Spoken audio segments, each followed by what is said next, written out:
Okay.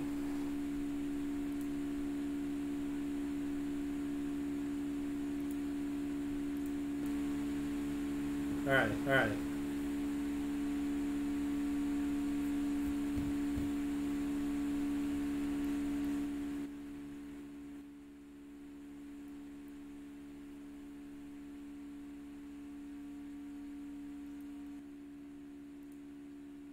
Alrighty, everybody.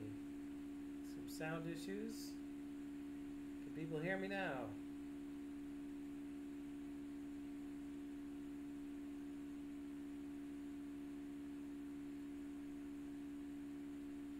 30 blocks. Hey, Kimchi. Hey, Lane. Hey, Merlin. Very quiet with a lot of background noise. Oh, no. Let's see if we can fix that.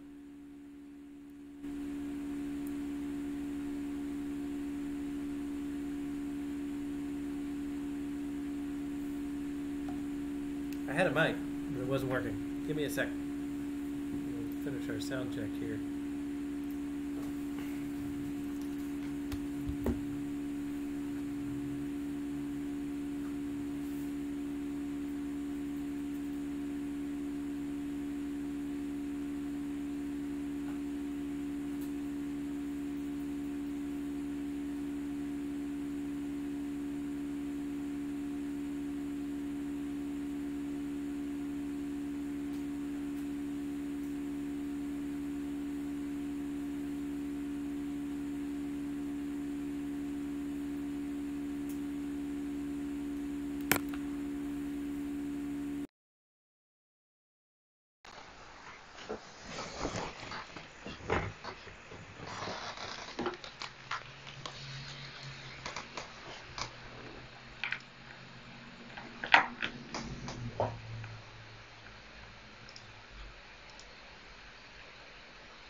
Hello.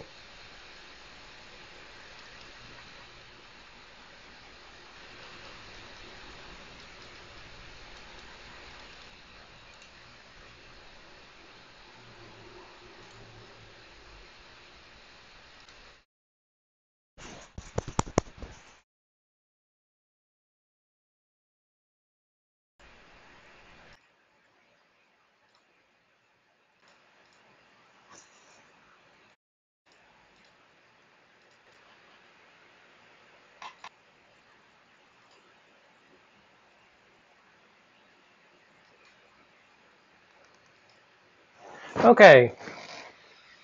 How's that?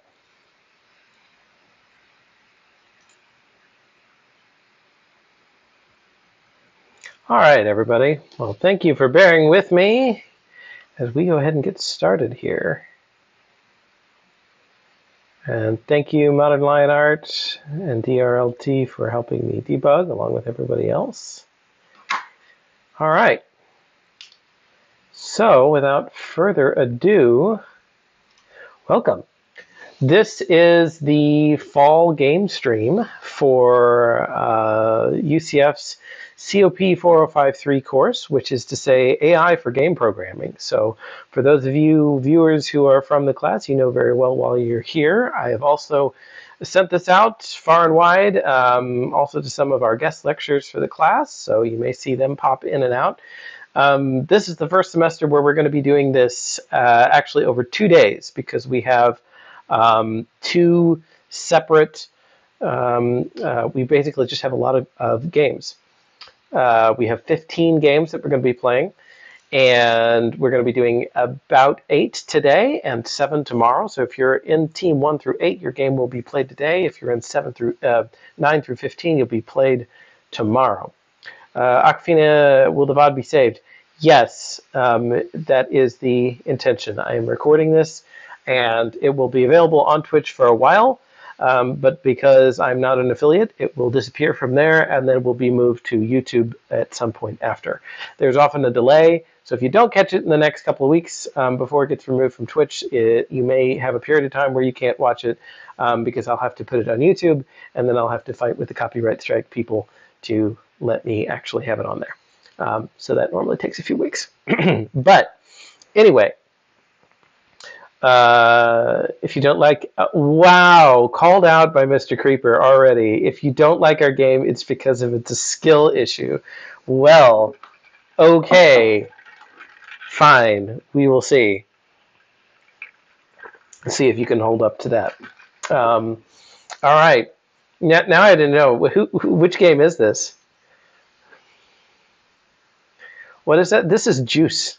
This is juice in a wonderful tankard. It was a gift to me from the Tsarina of Tokyo. Okay. No, it really is juice. It's cranberry juice. Mr. Creeper Parasite. All right, so right off the bat, because as it so happens, Parasite is the first game that we're going to be playing.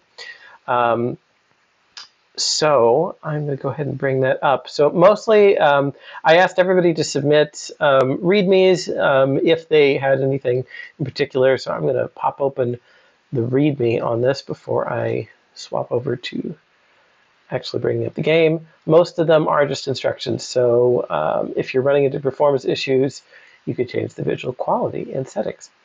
So just one more thing as we get started for anyone new to the stream who hasn't been on here before.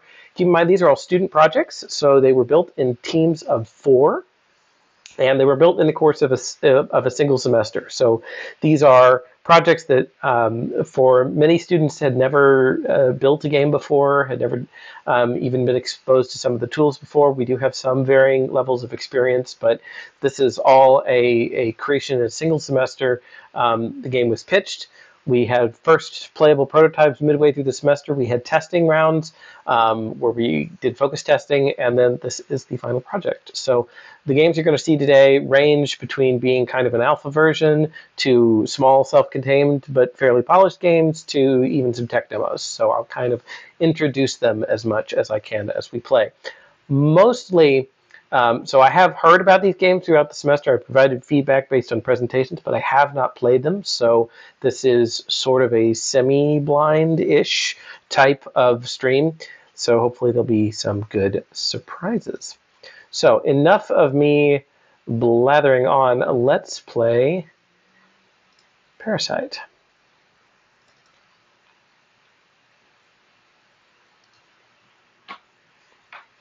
And let's play Parasite in the window that you can see, shall we? It seems like a good idea.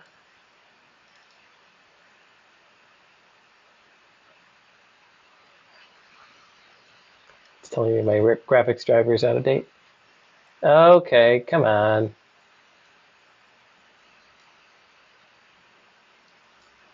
Starting on the wrong screen.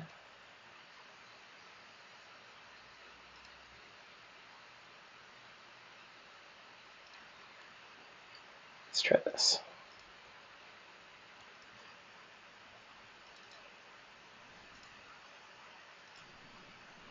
There we go.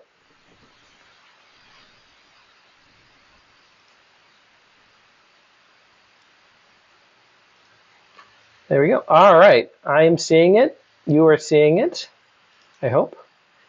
And first things first, the most entertaining part of a game is to go in the options menu. This is actually quite a lot of options. So this semester, we actually had some games that were built in Unreal Engine and some that were built in Unity. This one, I'm pretty sure, is an Unreal Engine game. So that's not to say necessarily much to do with this menu, but it does mean that some of the options that are exposed that you can use to configure the game are different. So I don't know if this defaulted to Epic an unlimited FPS because of my graphics card or because you just assume that I have a good graphics card, but we're going to try that. All right, and first things, I don't hear any sound on the main page, so I want to make sure that we are, there may just be no sound here, so let's pop in. Okay. Okay, I did hear sound now, and I've just used a bullet, so that was maybe unwise. Okay, so I'm in the tutorial room. You can tell it's the tutorial room because the walls are covered in text. So what do we have? Okay. Press tab to open the shop. This pauses the game.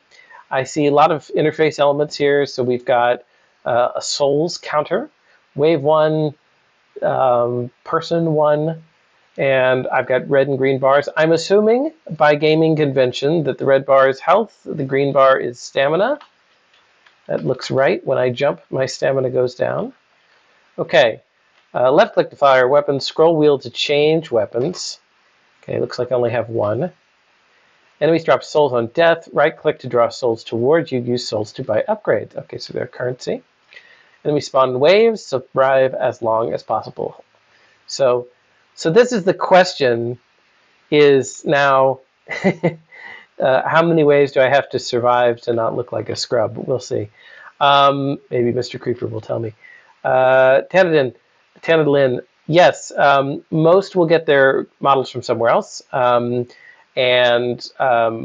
isn't really much of a budget for this class, so a lot of people will do a free asset. There's a lot of good free assets out there, but you can purchase them. So if anybody's looking at this like scary organ gun thing, that was pretty sure that was an asset that the team found.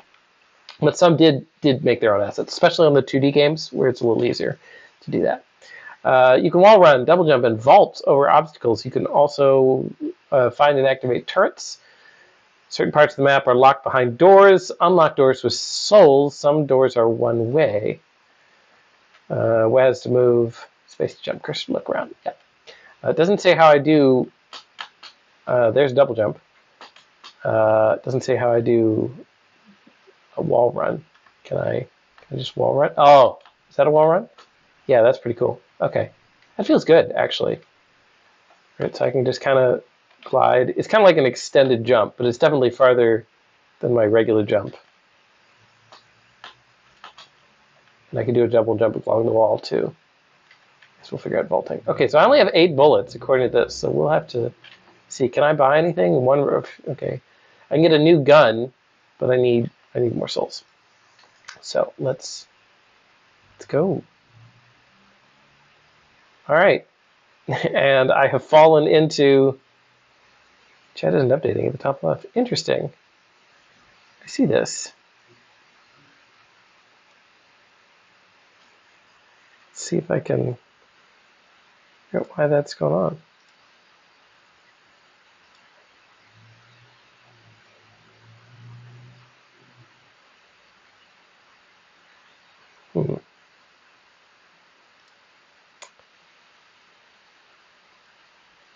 Interesting. Well, I'm not sure why that would be, but we're just going to keep playing this game for now, and I'll see if I can fix that on the next one. Okay. So, I was kind of liking being up there. Oh, shoot, yeah, right away. Oh, gosh, these guys are fast. Okay. Run.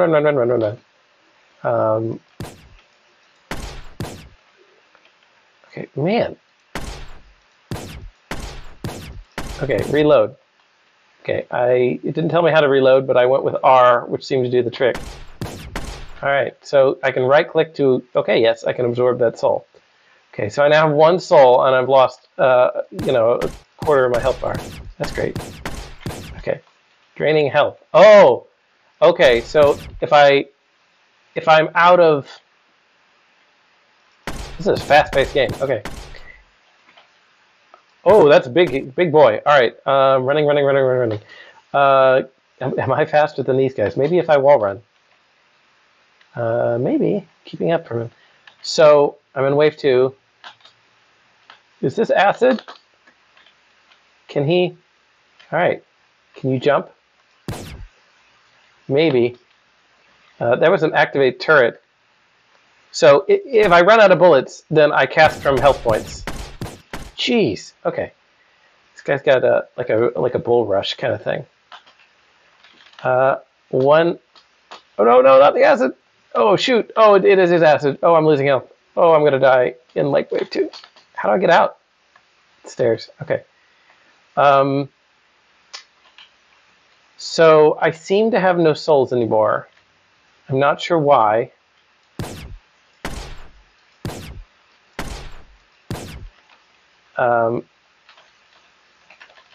Okay, so apparently I was using the souls to do the reload. So I think I'm kind of, um, out of luck at this point because I have no health and I have no souls really. So we're gonna try. I'm missing a kind of aim down the barrel. At least a bullet is not worth that much health. But getting hit by Mr. Ugly here is probably not good. Okay. Oh, okay. Whew. All right. Yes. Okay. Can I tab? Oh, okay, okay. I'm going to heal. I'd rather save my souls for weapons, but let's see. Max health, 20 souls. That seems like a bargain. I'm going to buy that. And there's 6 guys coming. I'm assuming that's how many people are left. And then, let's see. No, not even close. Oh, I've already got bots invading the chat. Oh no. Go away, bot. Okay, I'll have to moderate that in a minute. Max health increases your max, does not restore to full. Okay. Oh gosh, this is nothing. Oh, and I used up all my souls because I'm stupid and I didn't save any for reloading. Okay. Okay. All right, well, I'm getting really good at making that double jump and not falling into the acid sometimes, at least. That's good. Shoot. Okay. So these little fast dudes, how many shots do they take? Is it not one? It's several shots. Okay.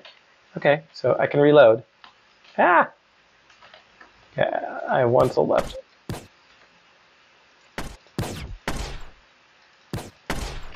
So I'm kind of wondering, mechanically, it takes 8 souls to get 8 bullets, I'm thinking, or 9 bullets. Uh-oh, not shooting anymore. I have bullets. Why am I not shooting? Shoot, there we go. All right, and that's it. Be good at not falling into acid is a nice life skill to have. Yeah, generally speaking, I mean, that's, I assume, what happened to these guys is they fell into the acid and became zombies. So are you guys, by the way, are you getting the little pew pew noise? Just make sure the sound's coming through. There's not a lot of sound in this game, but I want to make sure the pew pew is coming through. Yes. Okay, good.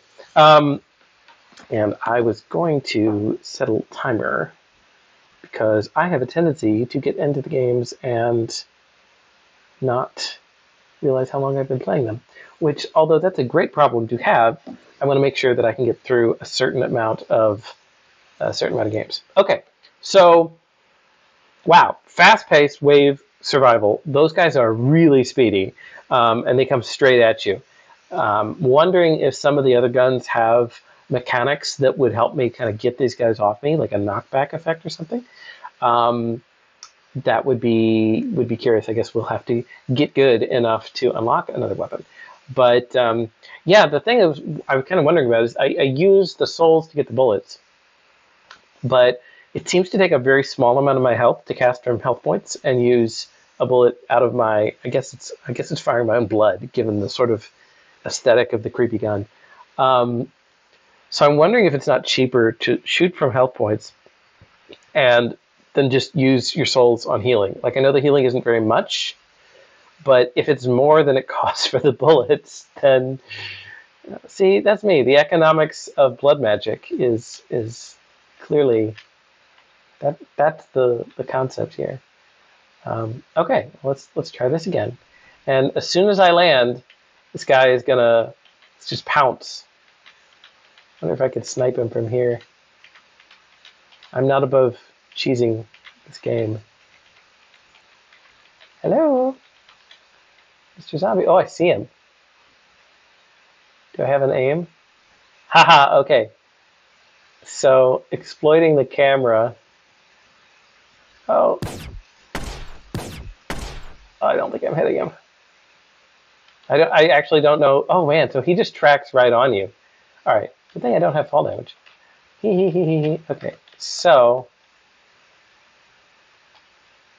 what were the space was for? It was prompting me. Was that for vault? but that's for vaulting. Okay, so I don't seem to use stamina running, it's just jumping and stuff. So I haven't really run up against the stamina as a limiter yet. Oh shoot, I lost him. Oh no! Can I knock him into the lava? Acid? That would be nice, unless he's acid proof.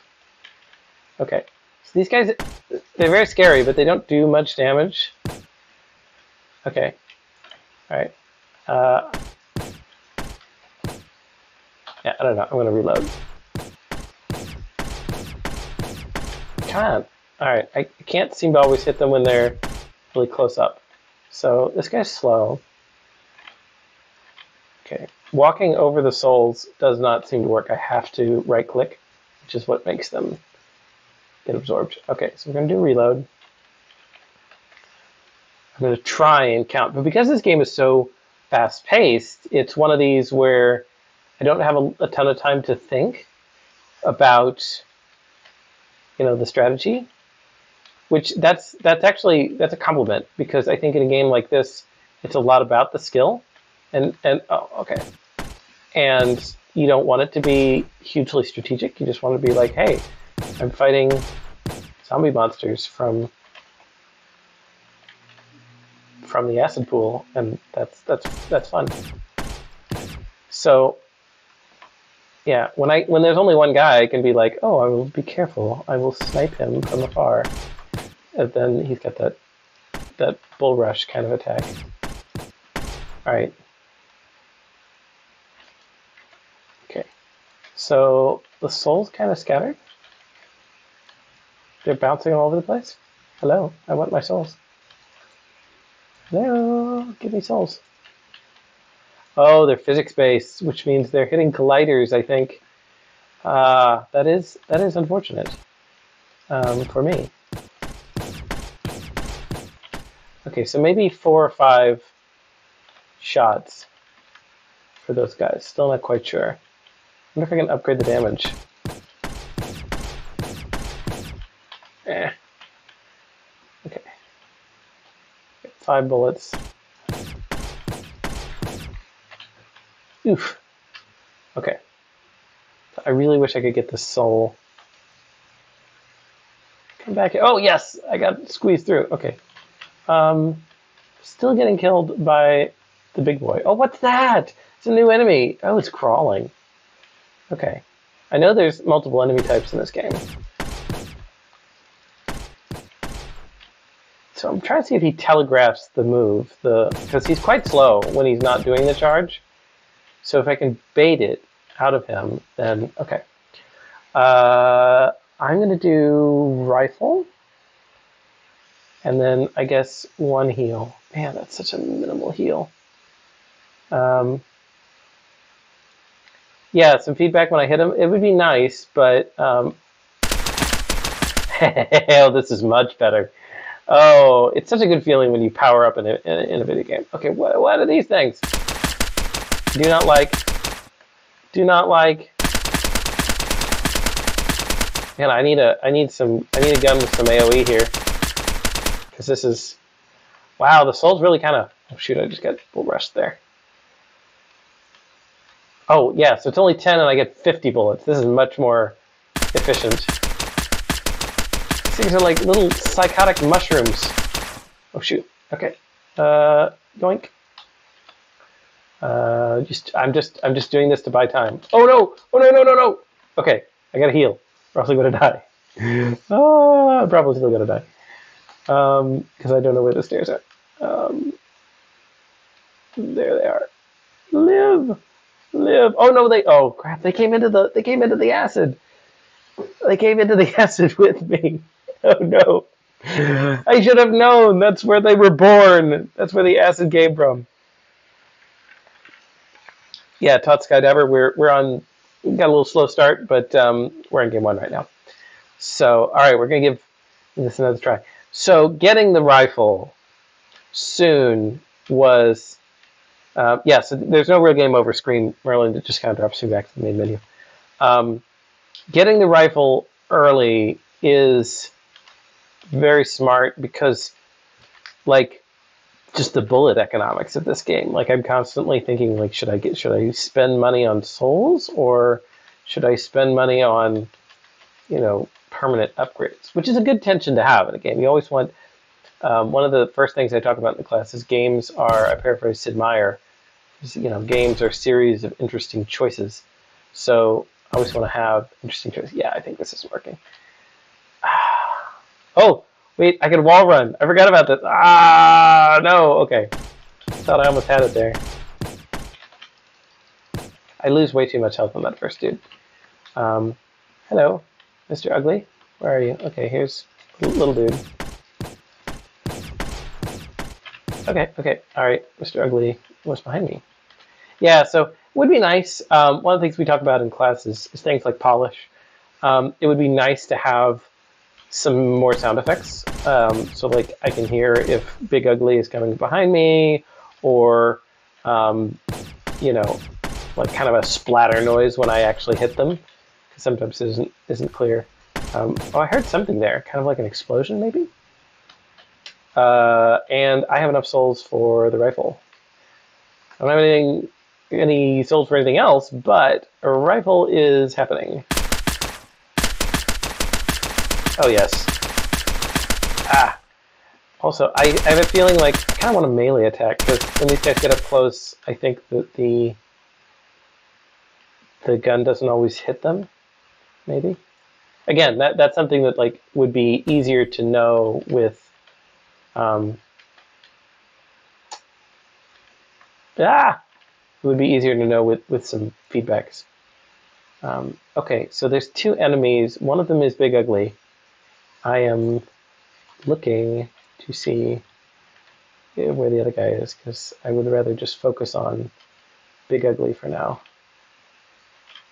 Okay, so there is an indicator. You see that red targeting little thing? That's nice. So that is a good example of polish, because that's something where it's like, oh, you're being hit from this angle that you didn't know about. And there's been no one near me this whole time, which makes me think that it's this guy. It's got to be like a ranged attacker or something. Yeah, he's crawling away from me, so... Okay. So this guy needs to die. Please? Okay, so I think he does a lot of damage. I know that they mentioned that there's a sniper type enemy. I remember that from one of the presentations, so I'm thinking that that's probably the sniper. But yeah, so learning about these wall run things, yeah, you can see how I can kind of not fall for a really long time. See if I can. Pew, pew, pew. I almost did well there, but almost doesn't count. Okay.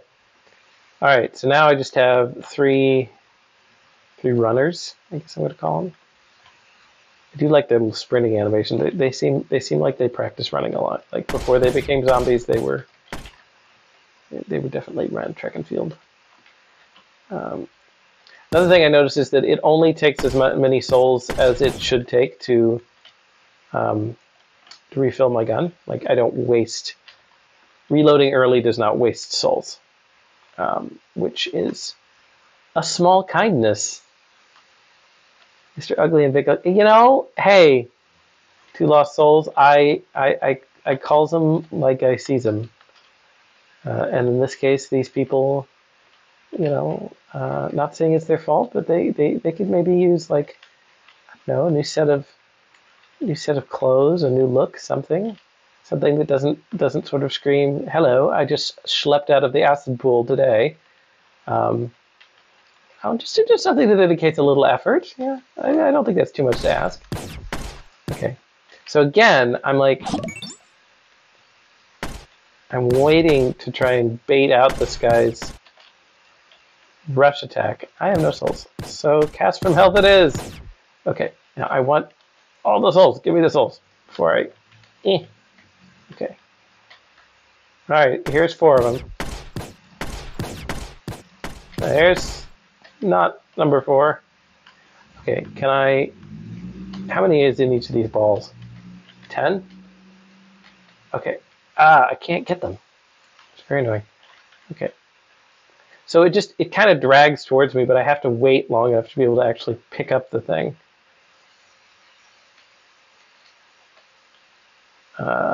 Okay. See, that one... Did I get that? I didn't see my cells go up. Yeah, I was at 21, wasn't I? Okay, so the sniper guy, though, he's very sneaky. Like, he's hiding somewhere, and he does a lot of damage. Yes, so, like, I want to take him out, but... Did he just go into the acid? Okay, okay. So... Rifle gun. Exit. Okay. Yeah, forget that. I'm sorry, pistol. You're very nice, but other guns are better. Okay. Where is he? There he is. Okay. Gotcha. Oh, lighter. Okay. So come on, do the rush. Do the rush thing. Yes. Okay. So he also has... I did take damage from that, though. He's got a little bit of give on it. Sometimes when you see enemies with a rush mechanic, like they cannot move, he can definitely move. Do I need help? Okay. Okay. Okay. No, no, no, no, no, no, no. They're all on me. Not the bees! Not the bees! Ugh! I definitely need... Wasn't there an acid gun? I need something with some... Oh, that was a sniper. I heard the sniper that time. Yeah, I need something with some serious AoE. Because these guys are very annoying. Arrgh.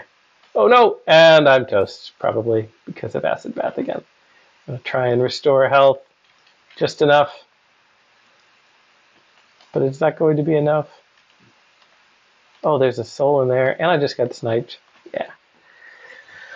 I feel like I've hit a plateau. But I think I can... I want to see some of the additional content. Like, I know there's these extra rooms, and I think this is taking me a little bit to figure out. But I think the way this works with this 1 room, 2 room, 3 rooms, because I know I've gone by a door, and it has said, hey, you can open up the store for 25 souls or whatever. I don't think I'm eligible to get these things, maybe, until I have that many rooms unlocked. Maybe I am. I'm not sure. It looks... I mean, the button's highlighting like I could buy it, but I'm not quite sure why it's telling me like can you only get that upgrade if you have that many rooms unlocked. Anyway, okay, we're gonna try and do some fancy this again. Yeah, okay, yeah, that did not work. So I'd really like to take this first guy out without losing health, but that doesn't seem like I'm capable of that. Ah, oh, okay, so that kind of sucked. He spawned right on top of me. Oops, but then I dodged him. Ah. So definitely feels like health is the limiting resource here, which in a game where you're casting from health as a mechanic makes a lot of sense. At least I'm getting better at doing those guys now. It seems like...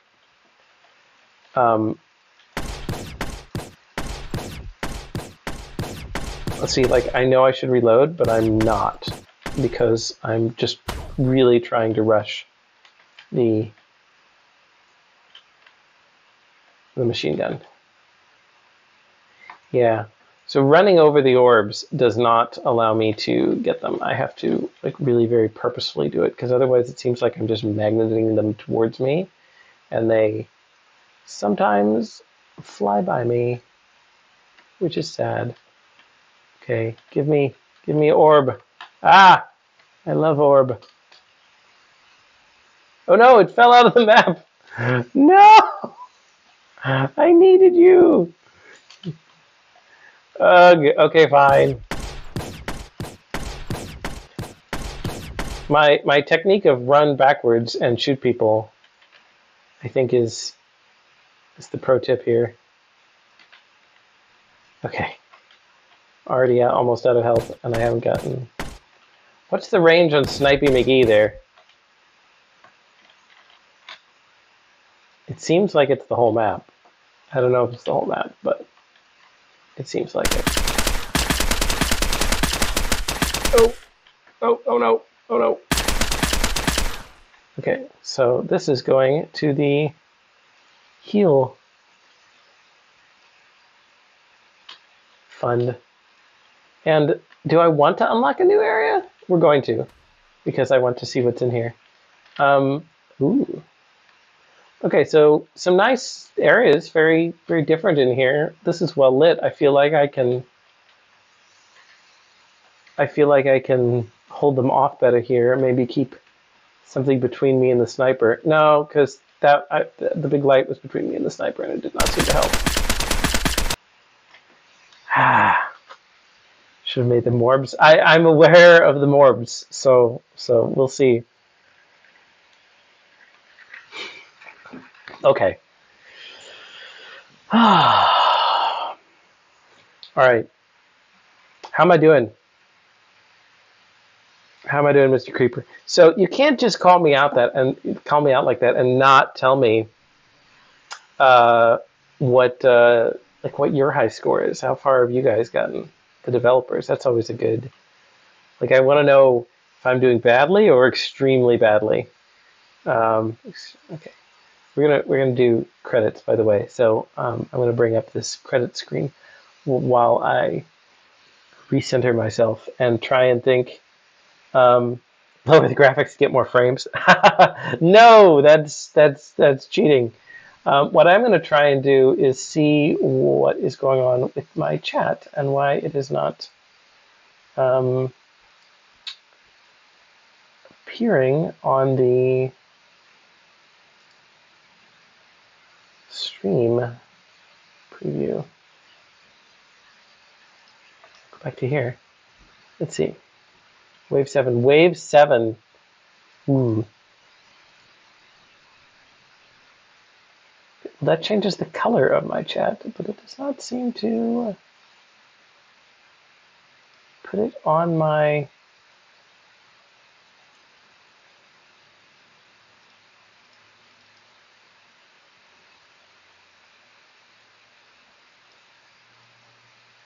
Let's see if I can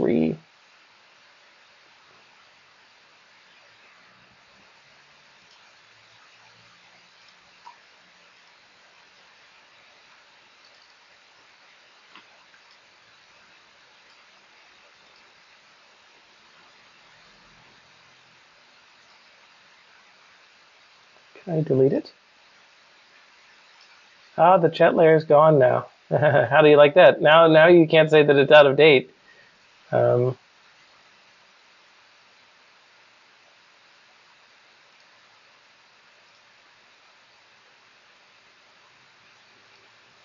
Let's try it back.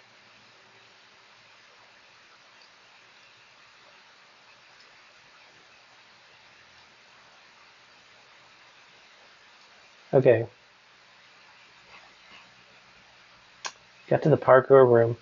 I have not yet gotten to the parkour room, so we're going to have to check that out. Well, the chat seems like it is working. And yet, I don't know.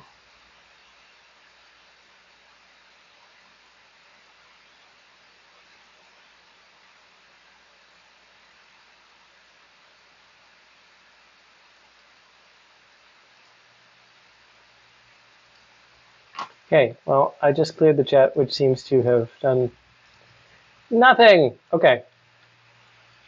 Use your health so you can save up souls for the acid gun. And yes, too hard. I don't know that it's too hard. I think that it's, I mean, already I'm learning a lot, right? Which makes, I always enjoy that in the game, right? Where I'm like, okay, this was the wrong way to do it. Like, I could probably abuse this wall mechanic more. Like, what's to say that I can't? I guess there's some stuff on the walls that makes that a little hard. But yeah, like, I could just be out of people's range because I'm stuck to the wall like aggressive scorned Spider-Man. And that might be a good plan. Okay. So somebody here says, yes, cast from health. Because I'm taking damage anyway, so it's kind of like, why not? Why not do this? Do not like you.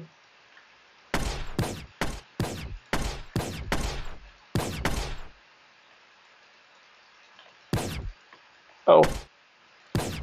Are there zones? Are there different zones of damage? Okay, so I am immediately to 80. I can buy the rifle. I spent nothing on bullets this round. And now I can use the free bullets that come with the new gun to do that. Oh, there's a sniper. I must chase him. I must get rid of him at all costs. Okay. The only downside to this, though, is I feel like because I fire bullets so quickly with this gun, it's going to drain health very quickly. Yeah, okay. So that works with the pistol. Casting from health with the rifle up is bad news. Bad news for sure. Okay. Arg! I know there was 100 souls there, and yet I see it not. I want the acid gun. Okay.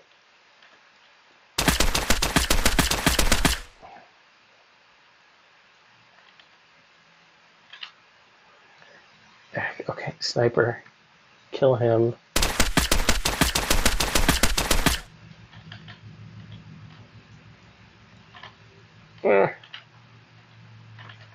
Okay.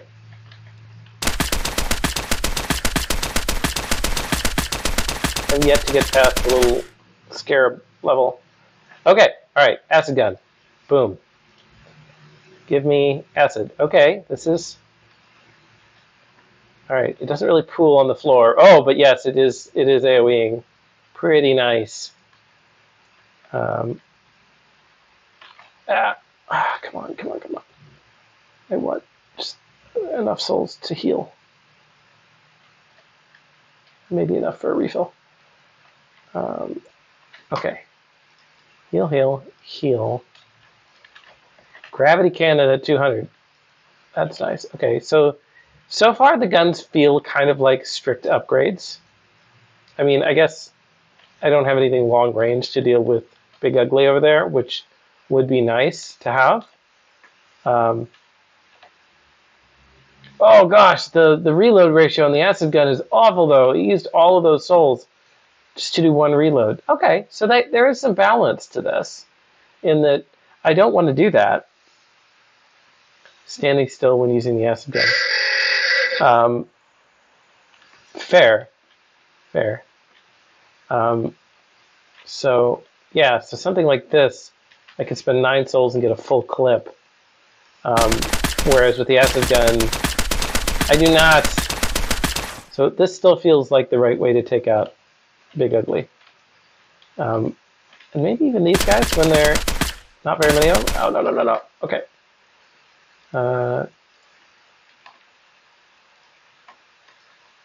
And reload. Yeah. So yeah, again, it's like, what's the blood? Oh, not that gun. I hate that gun. What's the soul blood exchange rate in this game? It's a fun thing to think of. Ah.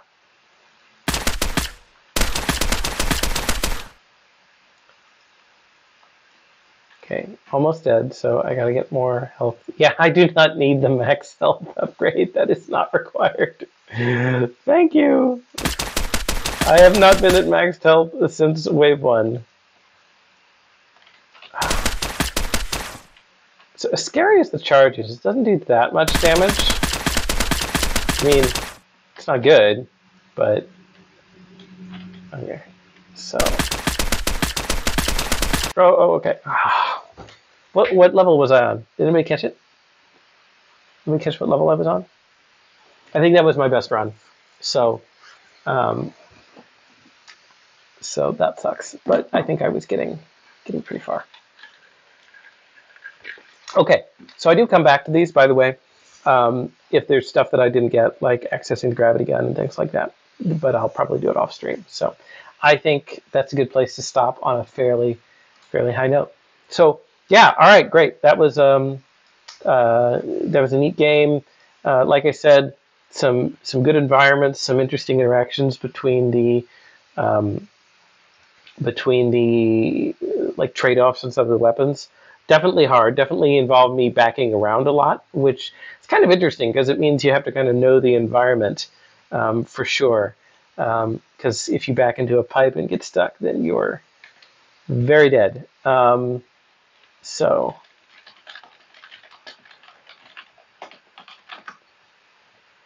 all right.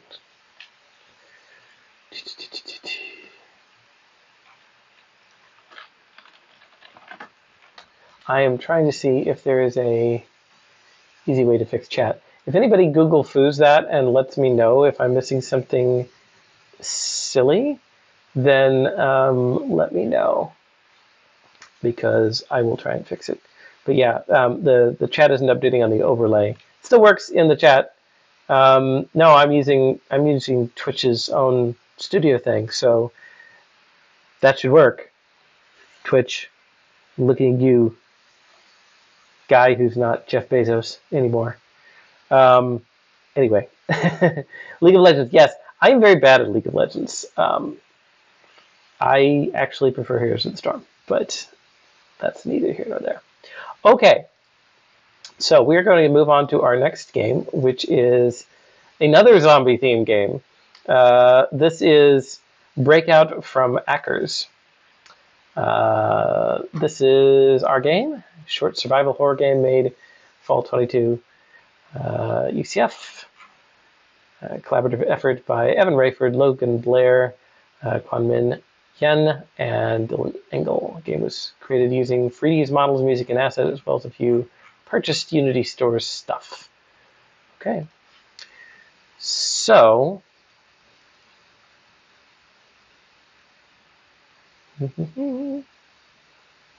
Deathwing. I do not mean Deathwing. I mean Dahaka. All right.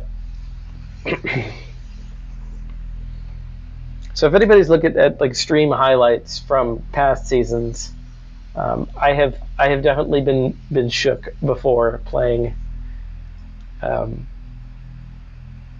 playing horror games. So we'll see. So I don't know, how's the sound, because there's a very quiet, but there is a low level sort of unsettling hum on the title screen here, which I think helps set the mood. I don't know. Welcome, Ricey Screaming. All right, so controls. All right, is spoopy. We'll see if it's too spoopy. Right now, it's not too spoopy. Okay, WAS to move, tab for inventory, mouse click for equipped item, E, thanks for follow, E for interact, R for reload, escape to pause, shift to sprint, spacebar jump, scroll wheel to cycle, number keys to swap, and control to crouch. Hello, not actual trash, Aquafina. So, a nice thing about this is that I would have probably guessed all of those controls, just having played games of a similar genre before, which is something that we talk about in the class as, hey, why reinvent what is a kind of standard set of expectations that somebody has about your game? And literally all of these are ones that I think, yeah, that's probably right. Control to crouch, shift to sprint, spacebar to jump, even interact and reload. Because I don't think, correct me if I'm wrong, but I think on the last game it never even told me that R was reload. Maybe it did and I missed it, but I just assumed it was, and turns out I was correct. Okay. Seems like my whole overlay is frozen. So, yes, it does. Thank you, Modern Land Art. Do you see me in the picture? Do you see that part of the overlay? Or do you just see the game? I'm fine. Okay, so what's odd is that that's part.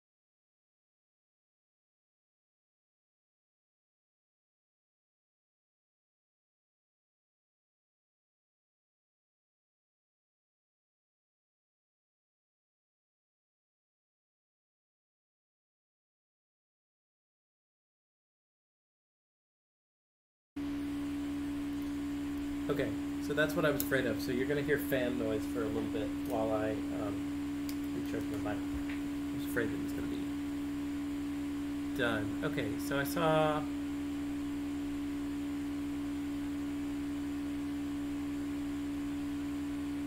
Now I'm seeing some things here. All right, we're gonna gameplay. I got multiple issues right now, but we're gonna fix this. Okay, it's not linked.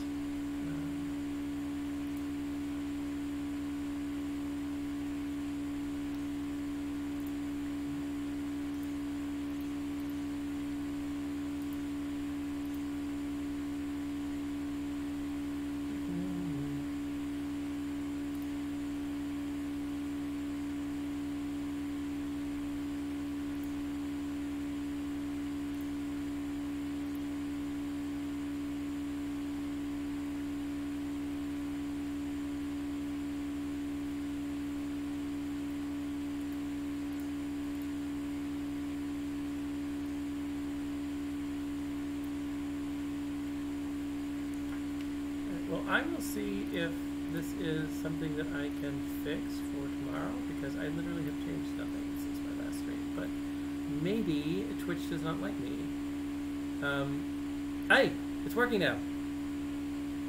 Ha ha ha. Okay, just had to be redone. Okay, 1 second.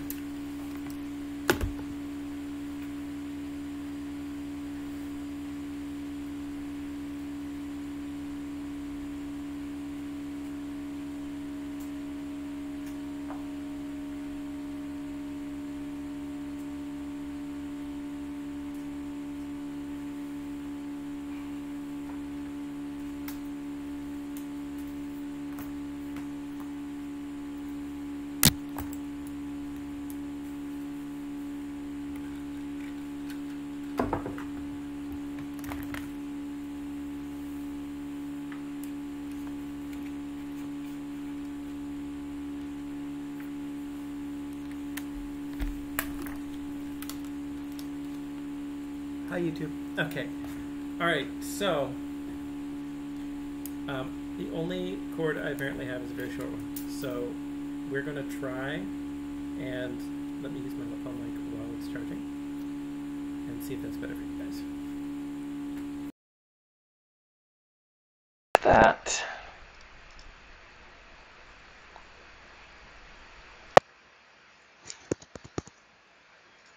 Okay, so you should now be having this, and I just look like I'm stupidly wired to a cord, which I am. Okay, thank you for the patience. All right, Voyager, thank you for letting me know. Okay, so back to the game. All right, let's start. So first of all, what I know about this game, I know that it is sort of inspired from early Resident Evil. So if that gives you an idea of what we're dealing with here, but I'm expecting a lot of zombies. Some of them dogs. Okay. All right. So I got my fists, and I am in this abandoned-looking hospital. Oh dear. Oh, are you dead? Or are you dead? Okay. I can inspect stuff. Nice. Cadaver underneath the white sheet. Whoever this was died recently. Okay. Yes, but are they gonna stay dead? Hopefully. What do I got here? A book? I love books. There are candles all over this mansion. And yeah, it costs you nothing to light them, and it'll make it easier to see, sure. I'm anticipating a but. But it'll make it easier for everything else out there to see you too. Plus, it's just bad luck to have that many candles lit. You're likely to burn this whole place down. Light candles, but don't go nuts out there. So that's a warning if ever there was one. So here's a candle, which I could light, but I'm going to take their advice and not do that. Let me just make sure I got my basic controls. Jump, crouch at the toggle, and then shift. That's a very intent and plotting sprint. Okay. All right.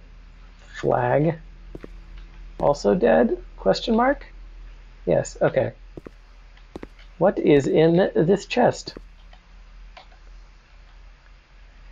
Ooh. So, this I think is really neat, and this is something that was presented in one of the presentations, is that there's all these little games in here. And so whenever you do this, you basically have to come up with another set of controls to manage a minigame like this. So it's not a small feat to put in something like this in your game. I do not know the passcode. Resume. Okay. So how do I get out? Okay, I had to try something. It was not 0000. Maybe it's the code on my luggage. 1, 2, 3, 4.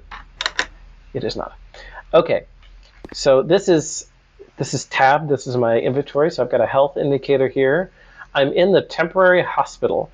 And what am I supposed to be doing? Finding a way out of this room. Reasonable. Except I kind of have a feeling that what's outside of this room is worse. Maybe I should just wait here for stars to come and save me.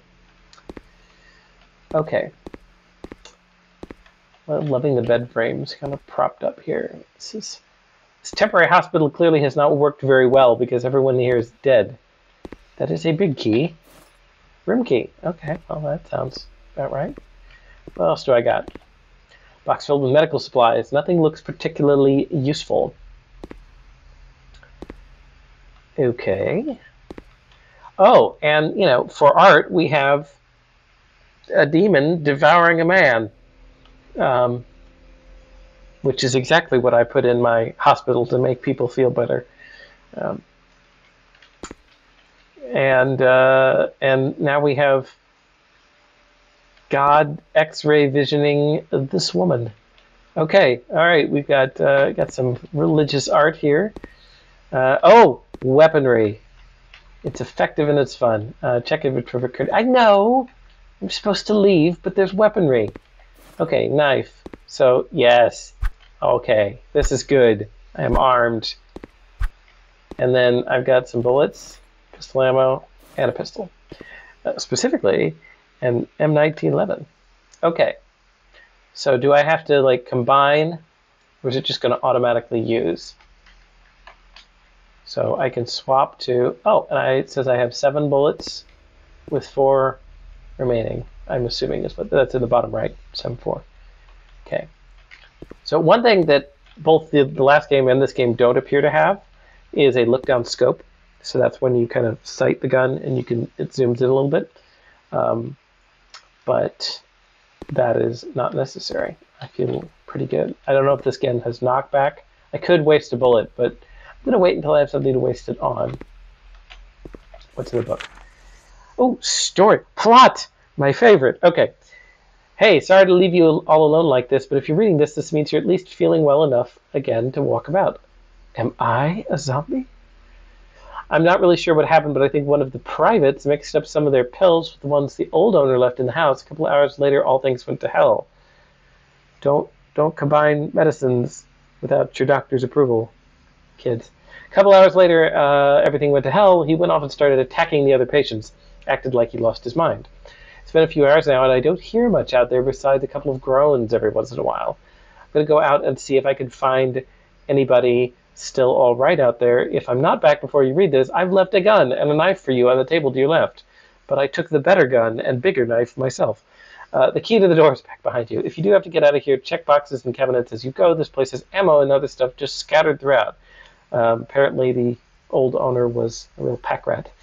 Hopefully I will be back before you can even get up and see this. If not, get to the foyer and use the large door to get out of here. Alberto. Okay, thank you, Alberto. You are very dead, I'm assuming. I did try. He didn't tell me what the combo was. Maybe I'll find that out later.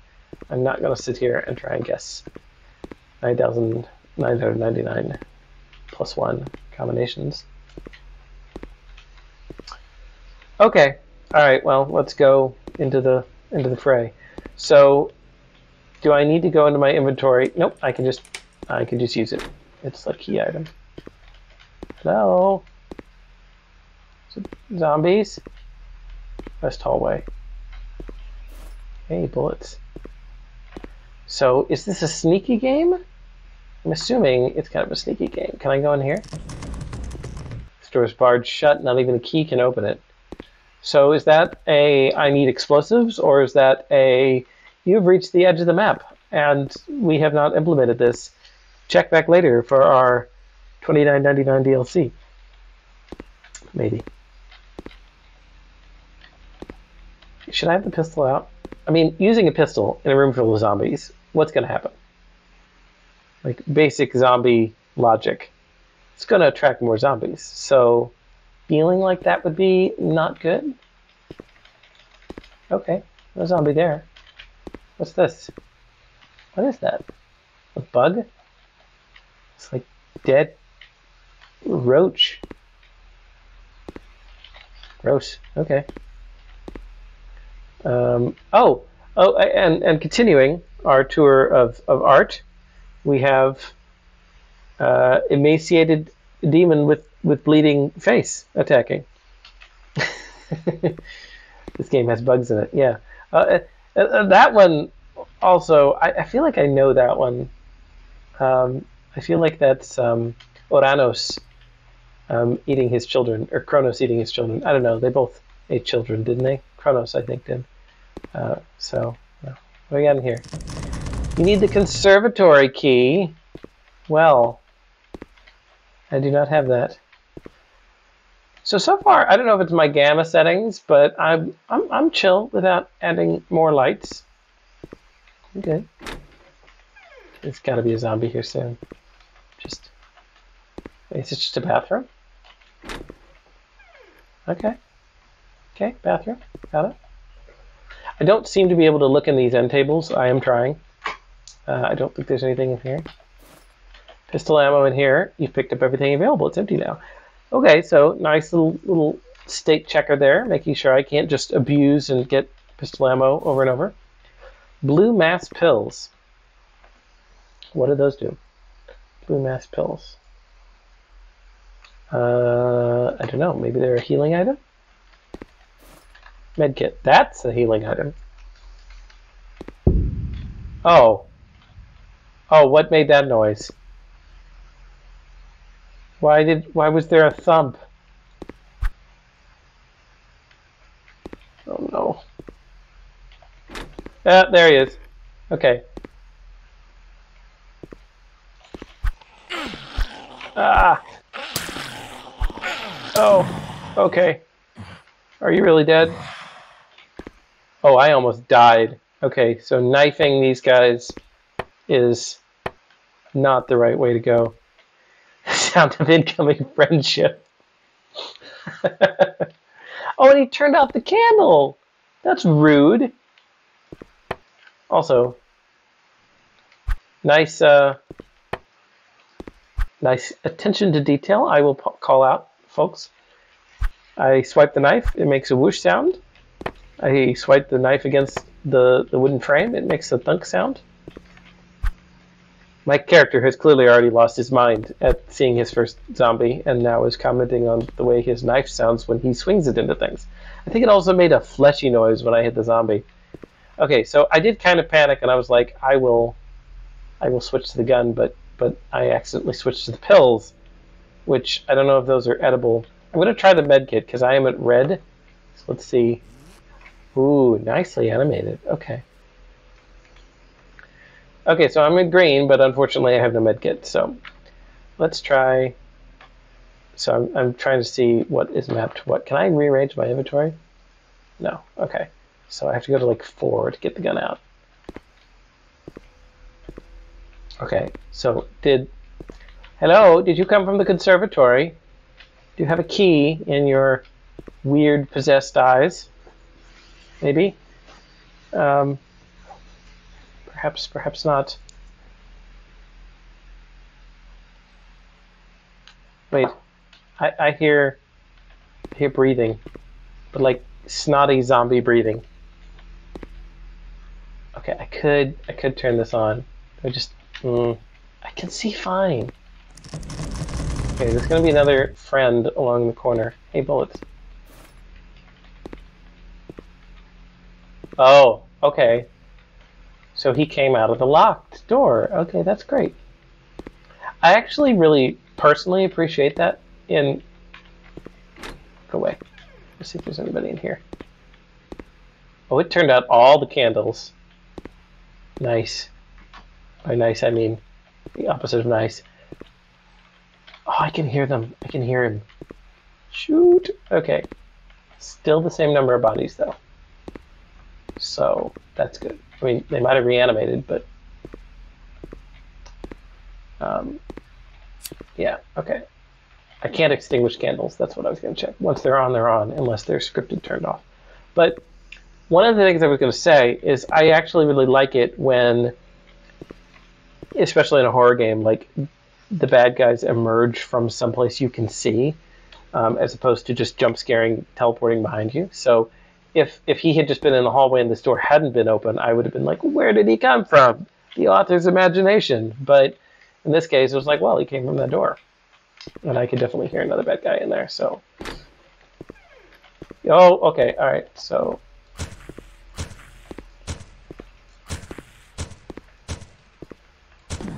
Can I headshot these guys?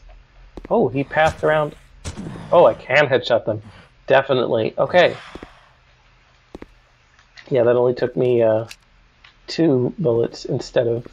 Like, I think I put 4 into his chest. I don't know why I thought shooting a zombie in a chest would have any effect. It's like Zombies 101.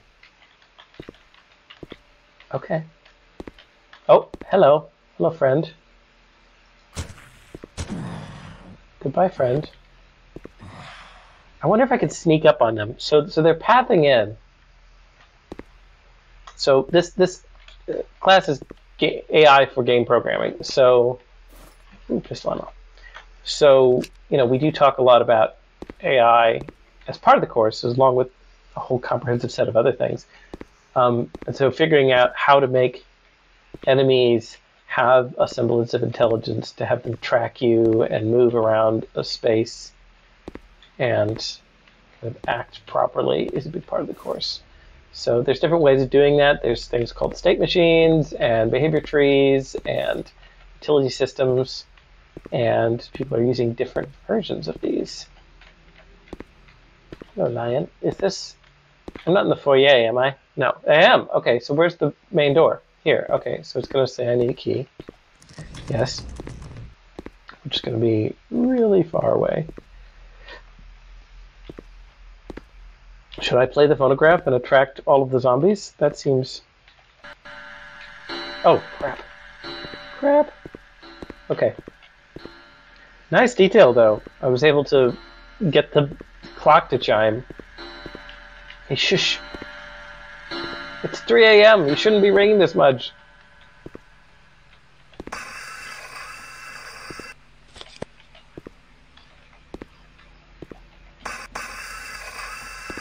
Okay, so there's no record on this, so that's why it's making that horrible scratching noise. I was kind of afraid of interacting with those because I thought it would summon more zombies, but if it did, nowhere that I can see. Okay. It's very dark. Okay. Medkit. Nice. More ammo. Well, so far, I am feeling loved in terms of the ammo. I feel like I have enough, which is good. Oh, here's a book. One of those things bit me. Zombie 101. Don't be bitten by the things. Been attacked by them before, trying to get out of here, but this was different. My heart was beating out of my chest and I could barely move, let alone run away. I took some pills I found around the bathroom medicine cabinet and I felt better, but that was truly terrifying. I don't want to stick around long enough to find out what other monstrosities managed houses, but the front door is locked, so I'm stuck until I find the key. Whatever creature has enough sentience to lock us up in here, I'm really not looking forward to finding, but I bet it still has the key. Great, so the boss has the key. Okay. I got it. So what he's saying is that you can get kind of crippled by the zombie bite, but the blue pills will heal that. sitting room key. Question is, am I already...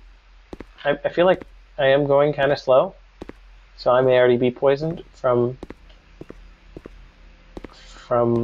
just the interaction I already had with the zombie, but maybe not. A lot of locked doors. Okay. I also note that I am... So a detail here is that strafing, going left to right and going back to front, seems like it's... No, maybe not. I think it's going at the same speed. I was going to say it seems slower to go in those directions, which is common detail in games. Mostly to stop you from kind of doing the thing that I was doing in the last game, which was just running backwards the whole time. But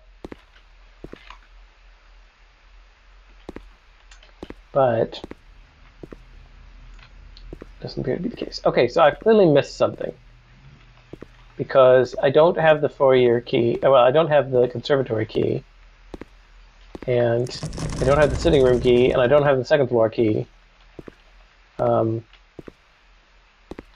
So I must have missed a key, or a combination to that chest in the original area in the Tilbury Hospital. I guess I could turn on a light. So, what's in here? I did not check this. Ah, okay. Ah! Because I too hang out my terrifying puppet doll to dry. I hear you. You're coming. Okay, I don't like leaving a door at my back. I can hear one. It's nice that I can hear them. I mean, by nice, I mean the opposite of nice. But appreciate it. Okay, I got something. What did I get? More blue mass pills. Okay. I don't know. Indoor plumbing, state of the art in its time. Knobs in the sink are covered in rust. I don't know if I'm poisoned right now. Yeah. Okay. Bullets.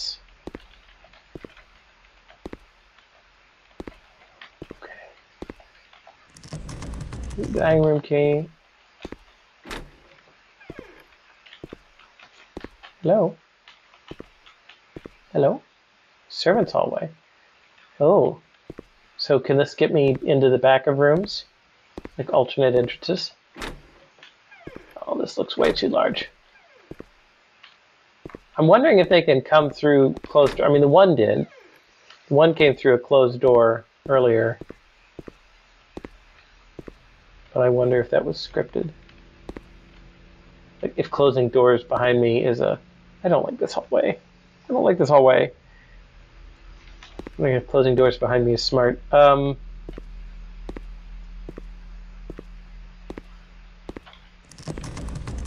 so that is a secondary interest in the dining room. I can hear them in the dining room. I don't want to know what they're eating.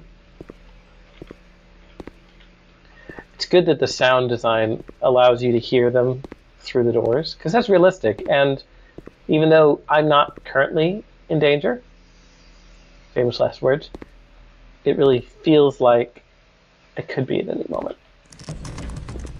Okay, so this runs behind all of the rooms. Okay.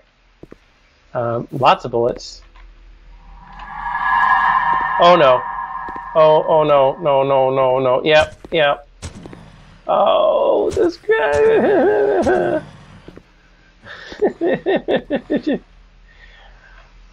Keep calm. Okay, so at least I got the audio sting, you know, the horrifying gasping noise to let me know. Oh, puzzles! Is this paused, or are they going to come up behind me? If you forget the code to the chest in the servants' quarters, this puzzle should help clear it up. Okay, I see grids. I see grids of 9x9 with cell separators, which makes me think that this is Sudoku. There are missing digits. There's two missing digits here, one here, and one here. That gives 4 digits, which makes me think that this is right. So what is, I guess it's in this order, Western reading order, maybe. At least we'll get the digits. So what's missing here? 1. I should write this down. I should be able to remember 4 digits on my own, but streaming brain. Okay. So if we're playing Sudoku, then that's 1 here, and this is a 7. Yes.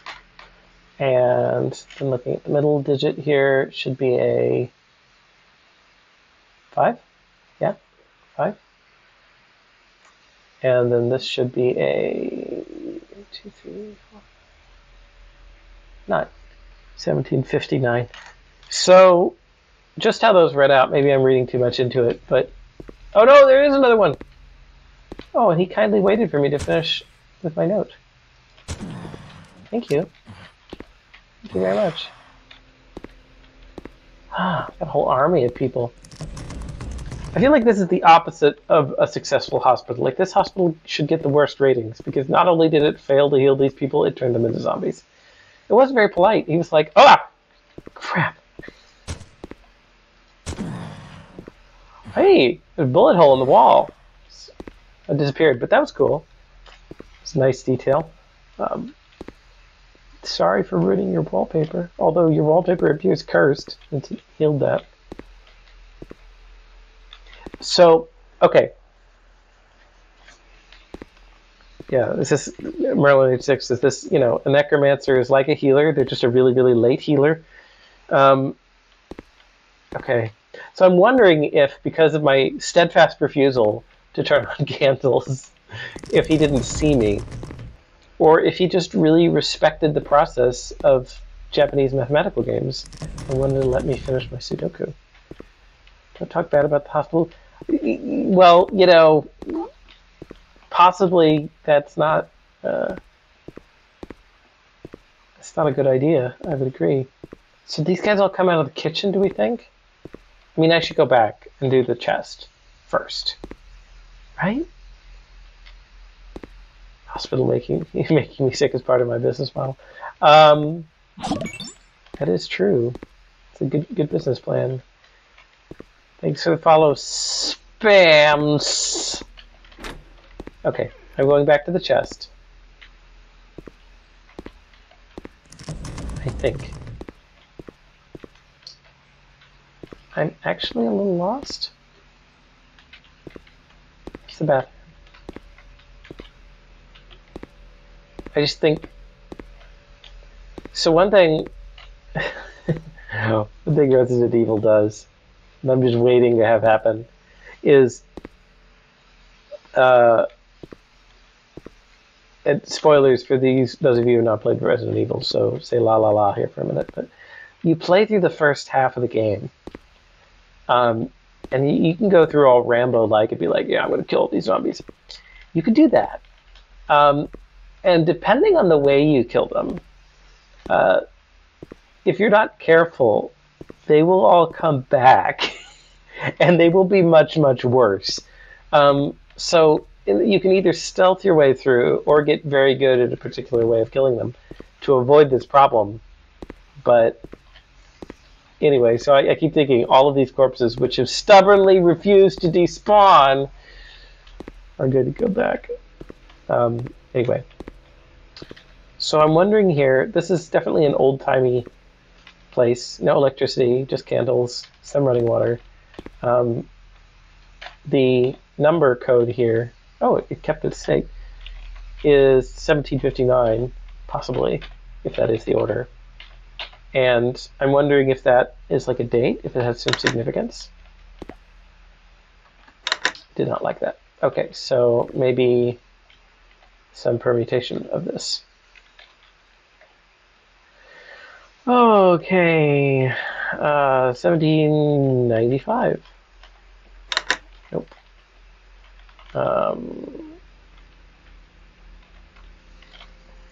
Again, stream brain. Was it supposed to unlock? 1759? Maybe it did. Maybe the code is changed. 1579? 1597? Yeah, if there's a dev on the stream and I missed something, then... Or maybe I just put in the wrong... Before I try out with rotation, forget what the note said. If you have trouble... Yeah, I did forget what the note said, clearly. So, excellent. I now have to traverse back through the mansion to read the note, because apparently I could not be bothered to bring the little book with me. So the saving grace... I did not try all the combinations, no. But I think I'm missing something. The saving grace of... Again, OG Resident Evil, is that once you do, with the exception of what I just said, once you clear out an area, it is relatively safe. And later horror games exploited this by making things come back. This was a whole mob.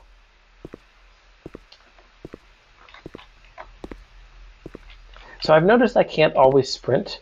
I'm wondering if there's a hidden stamina, that I run out of stamina. Because it seems like I can only sprint for a few things. I did not read this because it says the chest in the servants' quarters, and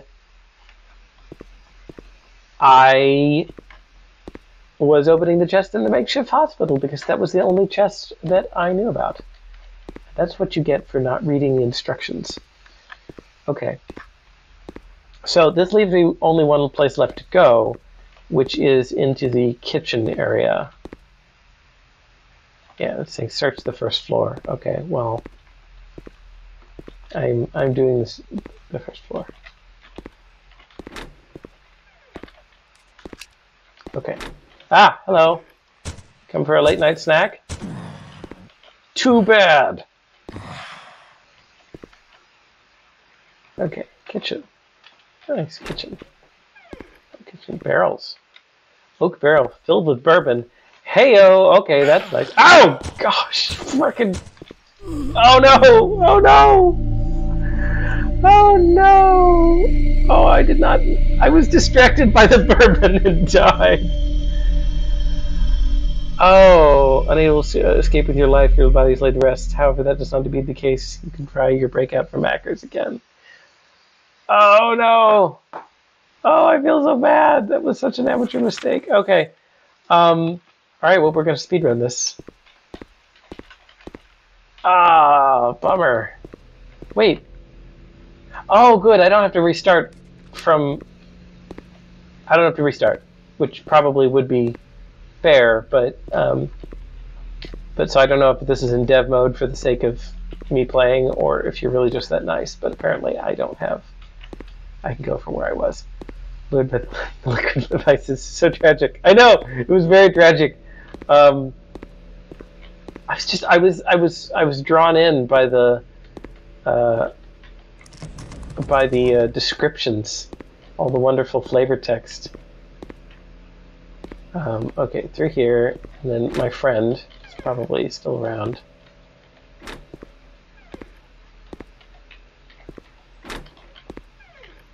Where are you? There you are.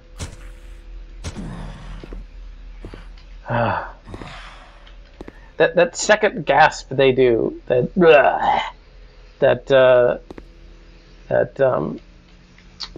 it gets me. I think they're still alive. Okay. What's some bourbon? Now I need the bourbon. Sheesh, man, that was a good one. I saw the first zombie, let my guard down. Never do that. That's what gets you killed. He's colored from age. 2 bourbon. You know, I can sell this bourbon after I escape here. Uber null. I was expecting there to be a zombie in the icebox, so. Gas stove. Doesn't look like it's been hooked up. Kind of a blend of technologies here. Gas. They have gas and running water. Dark teak. Forgers empty them. Cabinets. Keep checking behind me.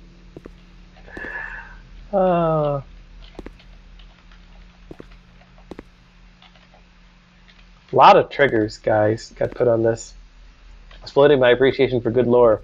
That is true. My only weakness.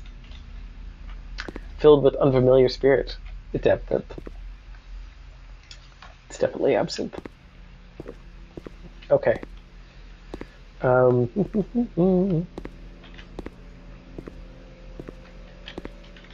But yeah, so not having to restart from the beginning, obviously, is nice. But I was going to say it's kind of fair because they didn't let me. There's no save functionality in this game. It's just an autosave that's checkpointing me, I guess. And you know, as someone who was raised in the King's Quest and Sierra era of games, I am normally, if given the opportunity to save, I will save often and aggressively. So I feel like that blunts it somewhat. My weaknesses are good lore and bourbon. Yes. Okay, so this is the servants' quarters. There's the chest. We're going to scour the servants' quarters. In fact, I do want a light here. Okay. So at the moment, several books, one door, one staircase. Just live above the kitchen? I guess it's convenient. So they can get snacks. These are not military regulation sheets. You've done a bad job in making these beds. I kind of... do I have some reason to think that this is a military thing? I guess it's a temporary hospital. It could be. But didn't our friend say something about that? Okay, the last door that was barred shut, sprang open and zombies attacked me. So yeah, nothing like quick saving and killing an NPC for no reason. You know, that's what Skyrim is for. These living arrangements are awful. I know I ought to be thankful that we're out of the cold, but being a servant here seems only a small step above being homeless. Oh, bummer. So no late night snacks for them. At least being homeless, I could go wherever I wanted, whenever I wanted. Here, I'm stuck with half a dozen others in a tiny room with a constant buck and call of Acker. I swear he didn't move us out of the cabin out back because it was falling apart. He did just have easier access to berate us. Oh, what a lovely fellow. Just because he got rich selling medicine during the war doesn't mean he's better than us. Besides, no one buys his stuff during peacetime. I bet most of his money is gone at this point. Maybe he'll end up homeless, and he'll have to be my servant someday. Or maybe he will engineer a new war by turning people into zombies with his forbidden pharmaceutical knowledge. Maybe.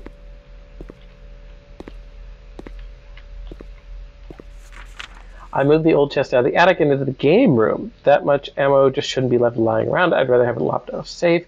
Acker has an issue with it. Let me know. It's an old chest he got years ago back in the good days. It was from when he helped structure all the ancillary information for the Derby and their game day schedules and programming. AI for game programming. I think they called it. That code should be something with that too. I think it'll be fine for us to use. Okay. So I'm thinking course number for this game.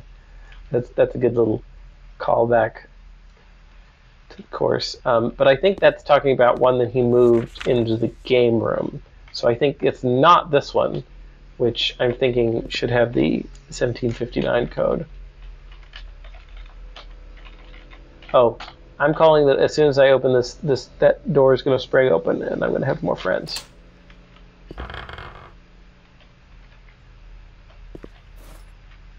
Maybe. Okay. Okay. I still think that will happen soon, but because I have a key. Picking up a key is like triggering event 101 of new and terrible things to happen. Okay, so it's hallway. So this is back to the west hallway. East hallway, okay.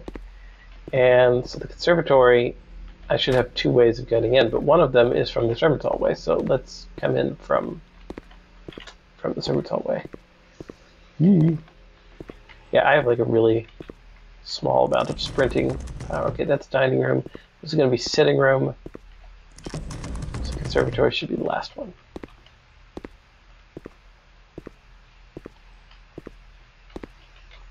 Yeah, the lock interaction is really nice. Hello? Hello? Goodbye.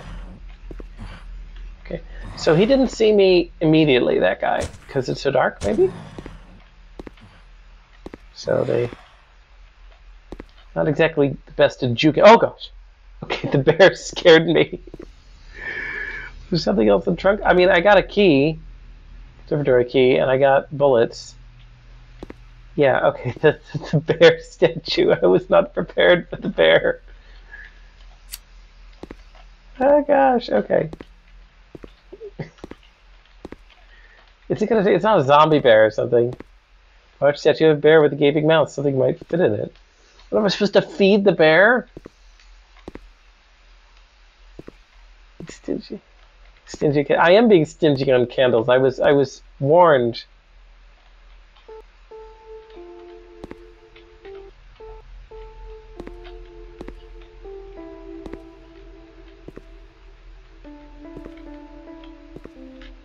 Ooh, spooky piano. Am I playing that, or is it a player piano? Put my head in it.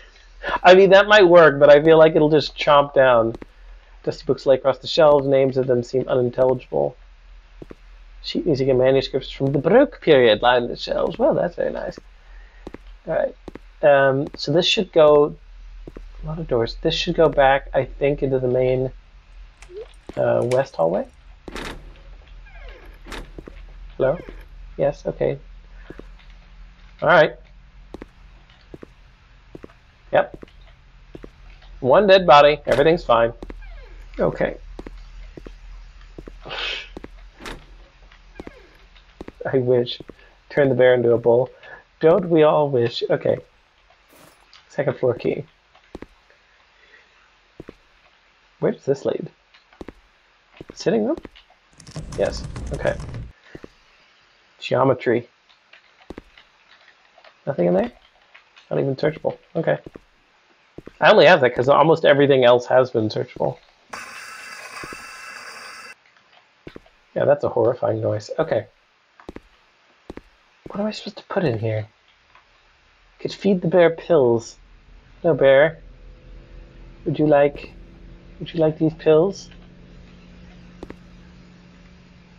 Okay. No pills for the bear. Okay. We gotta speed up a little here. Why do I not have my gun out? That's just stupid. Okay. So, go to the second floor. Missed the item? Missed the item. Okay, well... I don't want to miss the item if it's something... I mean, let's see. Is there something in here that I missed? I mean, bookshelves... Oh, it was in the kitchen? It's probably just like a fish. Straight up. Just like a giant metal salmon. Be appropriate. Okay, so... Yeah, I keep trying to use the sprint key, and I think I'm resetting the timer every time I do. I have very limited heart health. Okay, so among the bourbon and the absinthe, what did I miss in here? There is a fish! Okay! I can feed the bear a fish. Okay. Then we go to the second floor, where I'm sure it will be all fine and there will be no problems here at all on the second floor. Jumping always helps. Okay. I'm wondering, my health is yellow. Something must have got me. Not sure what. I guess I could try these pills. I really don't know if I'm limited because, if my stamina is limited because of that. So let's try some pills. Random pills. Isn't this how the people died? I do feel faster. Or maybe like my stamina recovers faster? Anyway. No, when I haven't. Okay, so I just wasted the pills, but I have another set of pills. That was right. Will we just use the key item? Fish just lodged something in the bear's mouth to fill the floor. Hey! Guns and health. Okay. Should I use one of the healths since I'm on yellow? Fish, fish, fish, fish, fish, fish. Oh! I appreciate that. And getting the model to balance in the bear's mouth, that was also well done, right? So, you know, there's a lot of nice things I want to say on this game. Where it's like, hey, I want to have, you know, it feels like some of the stuff you don't even notice. Like, oh yeah, the fish went into the bear's mouth. That doesn't happen for free. You have to build that out, right? You have to make a trigger and you have to move the model. It's not, you know, incredibly technically. Hello. It takes work, is what I'm saying, to do this kind of thing. Hello, more friends. So I always appreciate it when I see it done. Smurftaculous wants to know if I have a Sora painting behind me on my shelf, which I do. It's my display shelf of various video game things. Try to see what's in frame. Should also be able to see PS3, a Wii, bunch of stuff. Okay, so these guys are coming to the second floor now, maybe? Haven't even unlocked it. Okay.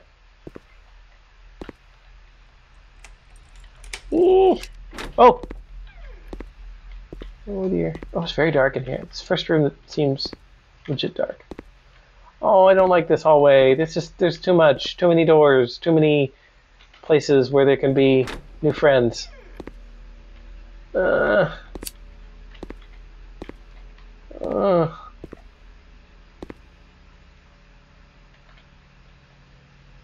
Over-the-counter blue mask. Lie with it. Okay, great.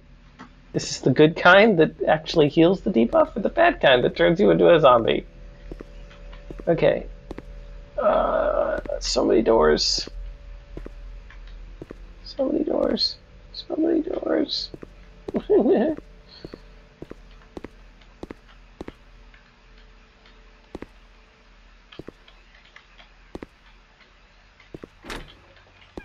No. Servant, second floor hallway. So is this going to be the barred door? It's going to be servant's bathroom, maybe. Hey, the servant's bathroom is bigger than the regular bathroom.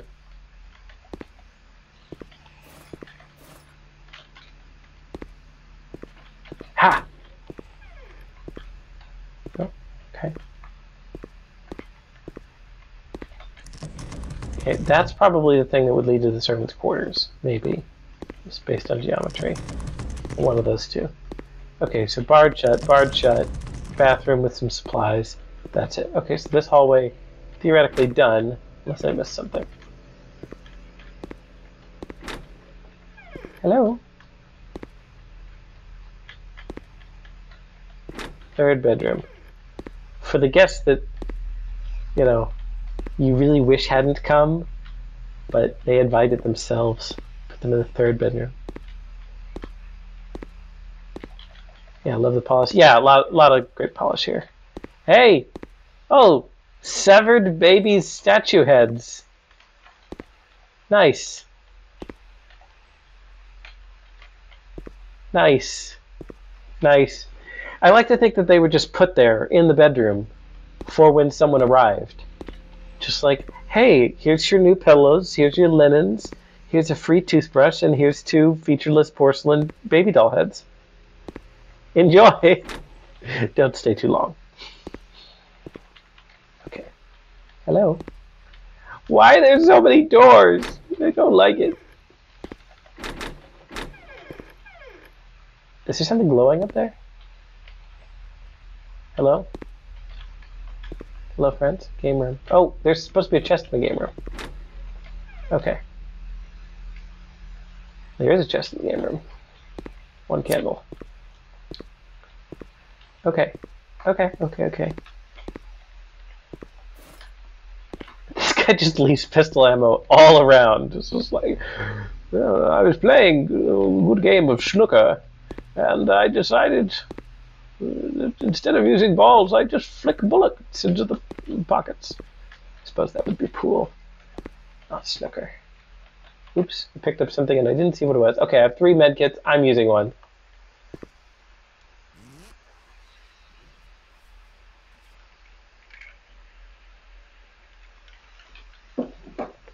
Okay.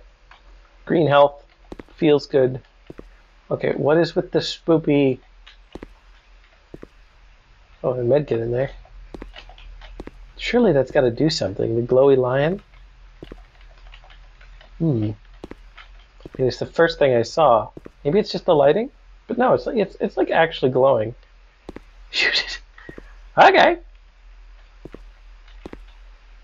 How dare you scare me, spooky lion. Okay, what number is my pistol? 4. Oh, I got weird music. Why did I get... Oh, find and destroy the 3 stone guardians. Okay, so if I had read my objective, I would have known that.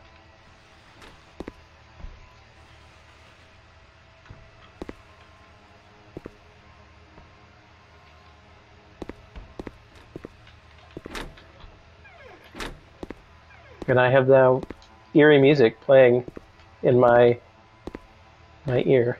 Okay, I only see the one. Maybe there's one in the chest. So one thing this game hasn't answered a question for me is, can they open doors? Because I still don't know, and that's kind of strong because, you know, if they can't, keeping me on the edge of my seat with that is smart. Okay, so this should be 4053.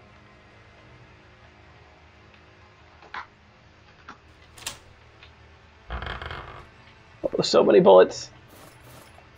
I have 60. Okay, I'm gonna go. I have so many bullets.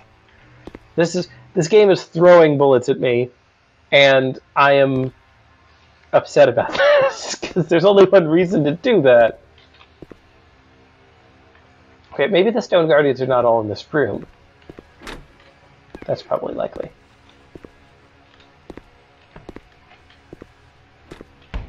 Oh, no, no, no, no, no, no, no, no.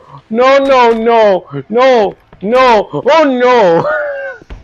Oh gosh! That's it. Run away, run away. That's why it said that. That's why the music is spooky. Oh dear. Oh, okay, no longer searching methodically. Is this gonna pause? I don't have time to read that. I don't have time to read that. Can he see me? Is the music changing if he's close? Oh no! Oh no! Oh no, hummus! Yes, this is not good. Okay, I'm gonna read it really quickly. It's in cursive. My secrets are mine and mine alone. No one was there to help me create Blue Mass. They're all gone again now. While Wayne's the only ones there. 3 guardians to keep my secret safe. What I come up with, I'll make sure the credit only goes to me. My studio guards will help guarantee that. Okay. So he's gotten obsessed and bitter, and now he's got his stone guardians. Okay. Okay, press shift to sprint. Okay, so I lost him. So he can open doors. This guy can open doors. Oh, I can hear him. I can hear him shuffling. Can you hear that? This is the good thing about the AI. I don't know what his capabilities are. Oh, thanks for the follow. Thanks for scaring me with the follow. DRLT and Ikaramba. Yeah, I have no idea. Like, maybe he's on a set pattern. Maybe he can see through walls. Maybe he's right behind this door. Maybe I don't know. Oh, maybe I don't know where he is. Oh, I saw him. Okay, so he just shuffled over there. Okay. Thank goodness there are so many, like, these rooms all have multiple doors. Those follows. I can hear. Can he run? Oh, there's a guardian. Okay. So that's guardian 2 down. I could just hear him sort of shuffling. Okay, so... Oh! Not good. Not good, not good, not good. Okay, shift to sprint doesn't work all the time, folks. I have a finite amount of stamina.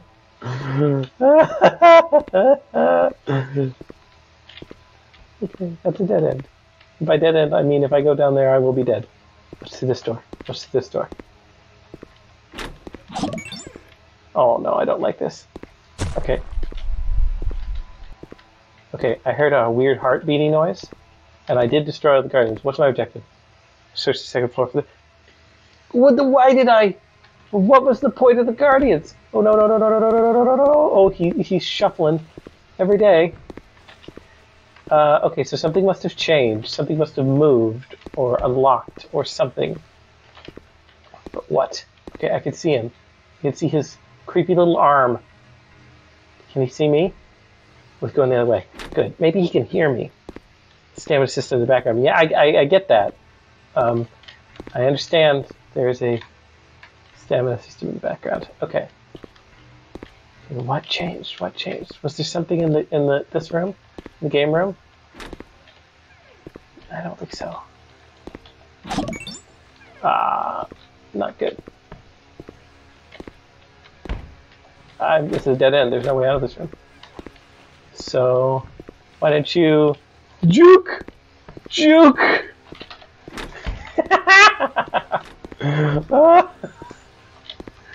You can shoot the boss, but I mean, I'm assuming he won't die. I think it just angered him. Oh, that did annoy him. Okay, yes, be annoyed.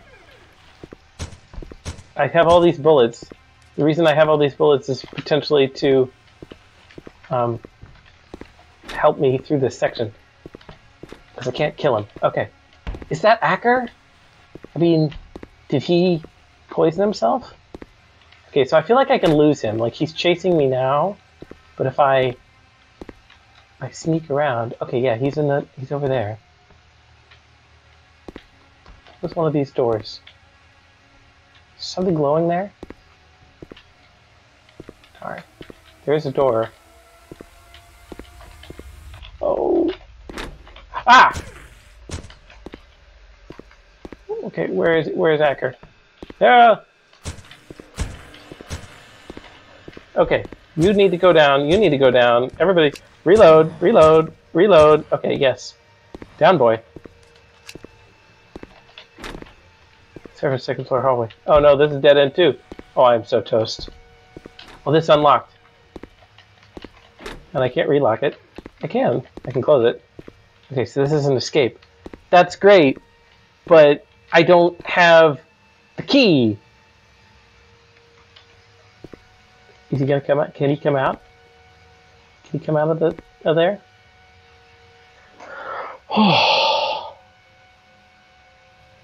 Yeah, I'm sure the Lions changed something. I was a little busy not getting murdered to determine what that was. Also, oh, he's everywhere now. He could be anywhere. I've let him out. Let him out of the second floor.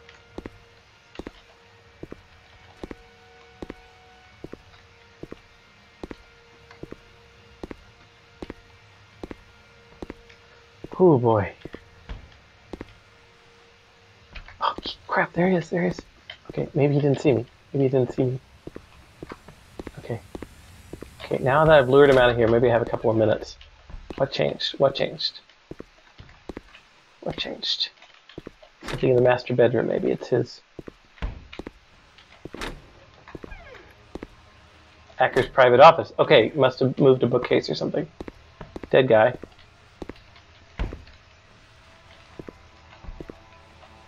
I can hear him shuffling. Oh, he knows where I am. Okay, key. Can I pick up an inventory full? First aid kit, I guess. Waste the first aid kit. I've been so annoyed with a animation time. Okay, you have lots of medical stuff. Medical secret lab. Okay, very spooky. Man, I wish I had more time to appreciate all of the magic stuff. How many games have I played so far? This is 2. This one's taking a while, but I'm not stopping now. Okay. Okay. I don't know where you are, Acker, but I have the sitting room key. Is that what I picked up? Yeah, okay, he went down the other way. So I think he's on a path. He searches, but then he can find me, and then he'll chase. How many games are there total? 15, but we're only playing 8 tonight. Okay, sitting room. Is this the sitting room? Yes, okay. They're minor friends? Minor friends. You're not even bothering me anymore, minor friends.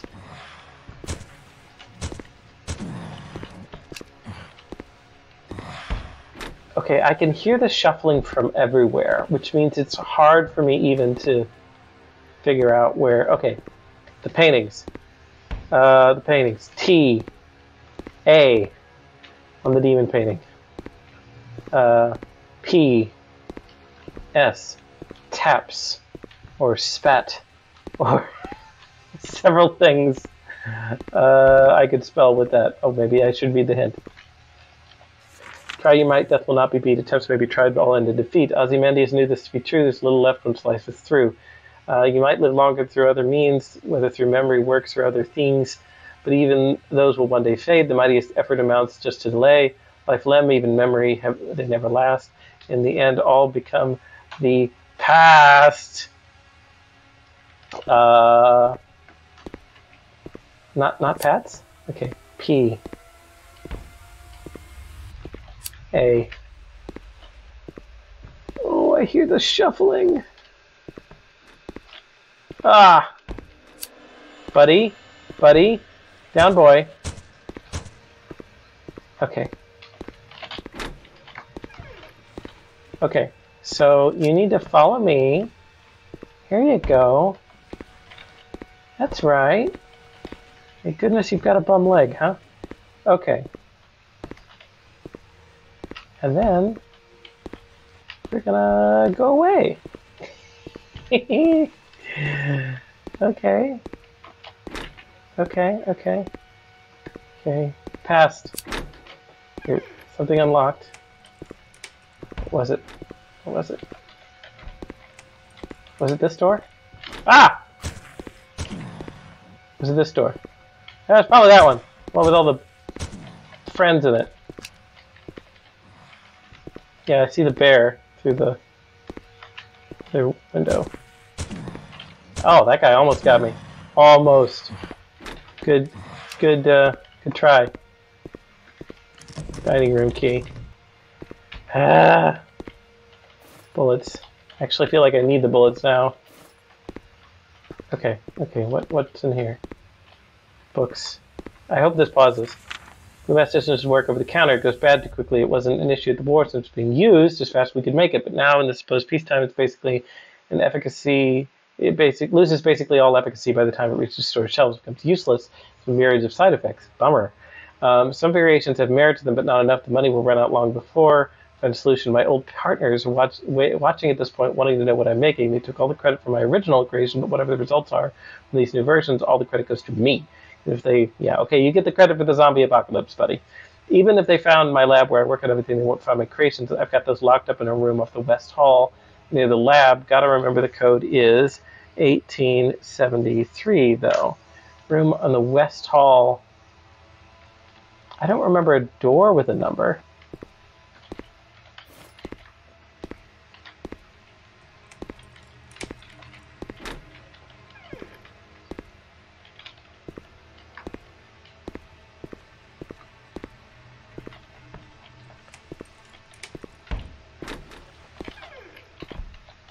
Friendo's coming. Okay, this is the servants' hallway. Yeah, you need to slow down. Okay. This kind of mechanic, now that I'm a little calmer, not really. This is the east hallway. It's kind of mechanic where you have the sort of inexorable, immortal boss coming after you. It's really good because it keeps you up on the, it keeps the tension up for a long time. Okay, west hallway. There's not a room with a code though. There is a chest. Maybe he just meant he was putting the creations in the chest. I don't know if it's paused during this. I don't know if it's paused at all during any of the things. Yes, okay, so I have pure blue mass, and a blue mass here is as pure as possible. This level can hardly be considered medicine anymore. At any reasonable dose, it's more poison. 10 milligrams than anything. 10 milligrams could kill a bull. Could it now? Not sure what exactly to do with it. I have no medicinal application, but it seems a waste just to toss it. Maybe you could have military uses. A bullet soaked in the blue mass could drop you the most monstrous beasts. I could try that out in my lab. Still, I can't just leave it around. So they like to say stuff like that. Okay, so do I have to go to the lab to apply it?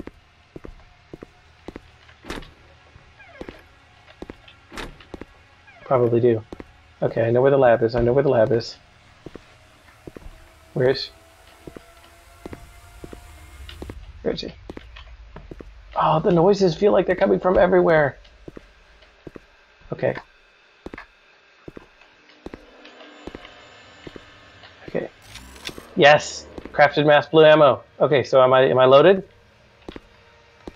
I don't know that one of these is going to kill him, though. I mean, I know he looks stronger than a bull. Hey! Hey, buddy! Hey, buddy! Papa's got a new gun! Where are you? Hey, Javrian. Hey, glad to see you back on the stream.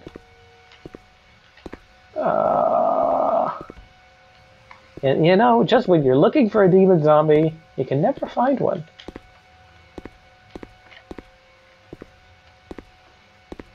Hello.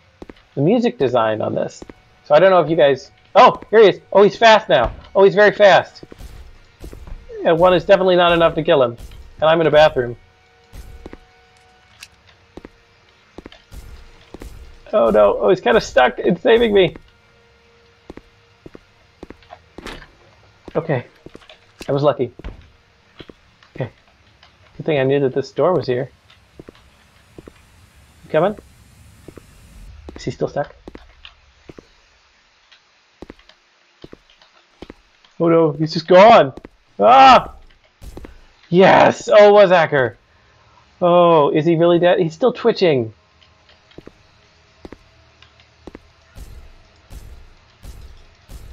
Okay.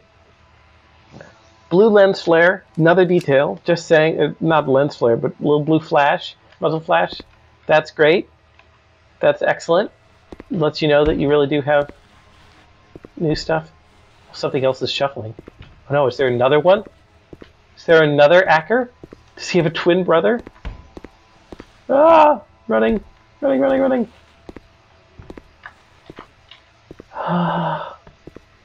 Hey, I wanted to make sure he was dead.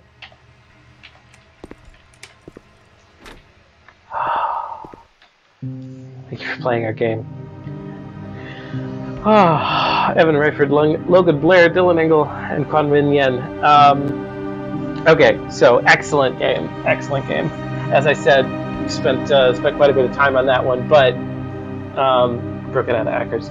So a lot of polish on this. You know, the AI of the guy chasing you felt very good. You know, you kind of get lulled into the false sense of security with the basic zombies, and then bam. I know there's a dynamic difficulty system in here.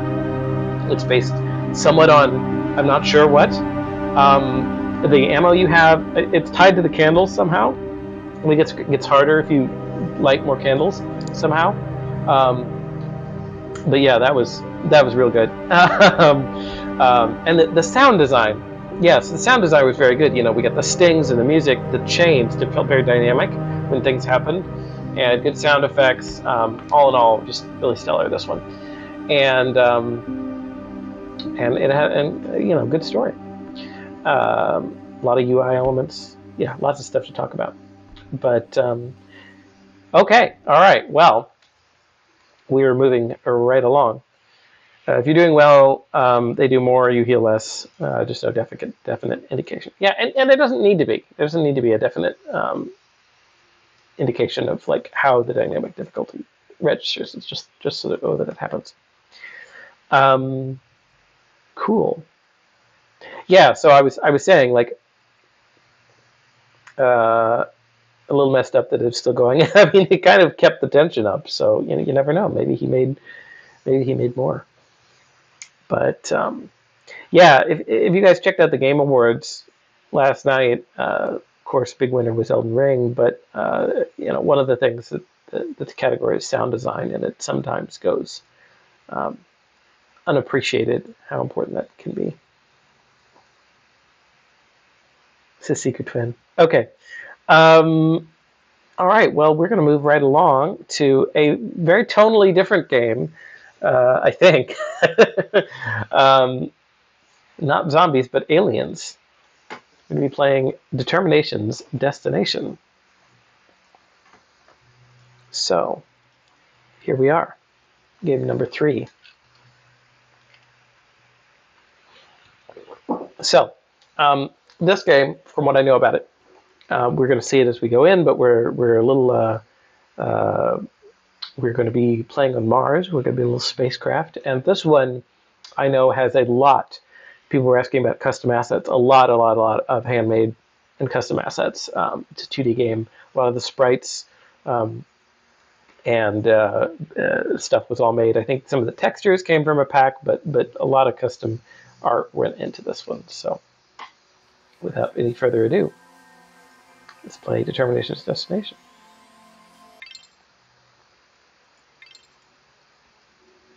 Slider. I like sliders. I don't know what it does. Sound, maybe? Leave it where it is. Okay. All right. Let's play. Oh, we get a cinema. Opening cinematic. Yay. The alien said reminds you of Trepinch. Yes, he does look like that Pokemon. Okay. All right, so we're in a ship. And oh, looky, there we are. We're a little computer in the ship. Traveling through space. Okay, so no words intro. It's going to be all right, nice. So we're looking out the window. Aww, why so sad, robot?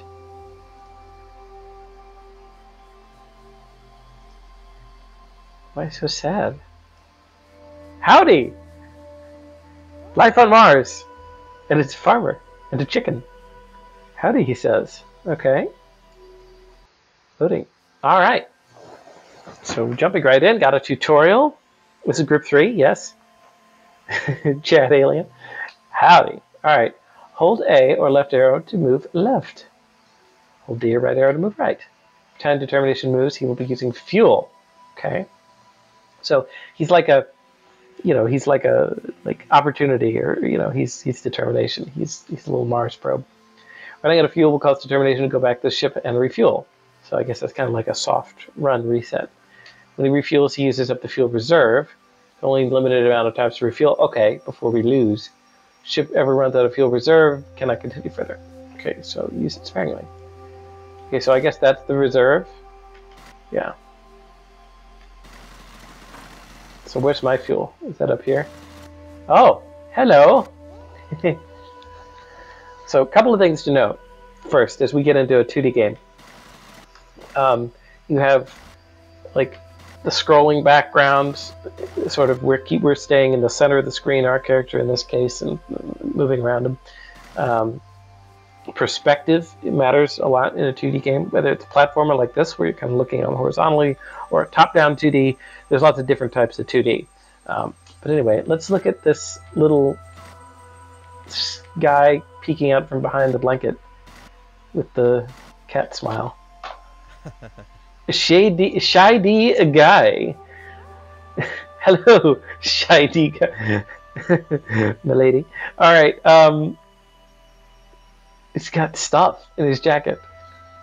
Hey, little guy, is that some precious scrap metal I hears? Is that some precious scrap metal I hears? No, I don't have any scrap metal. No. Well, then that must be the actual parts he's made out of then. All right, don't tell nobody about this, but I got a lot of scrap metal out of you. I mean, get a lot of special deals for you. Next time you got something shiny, come see me and we'll do a trade. Okay, all right. So this is a wall.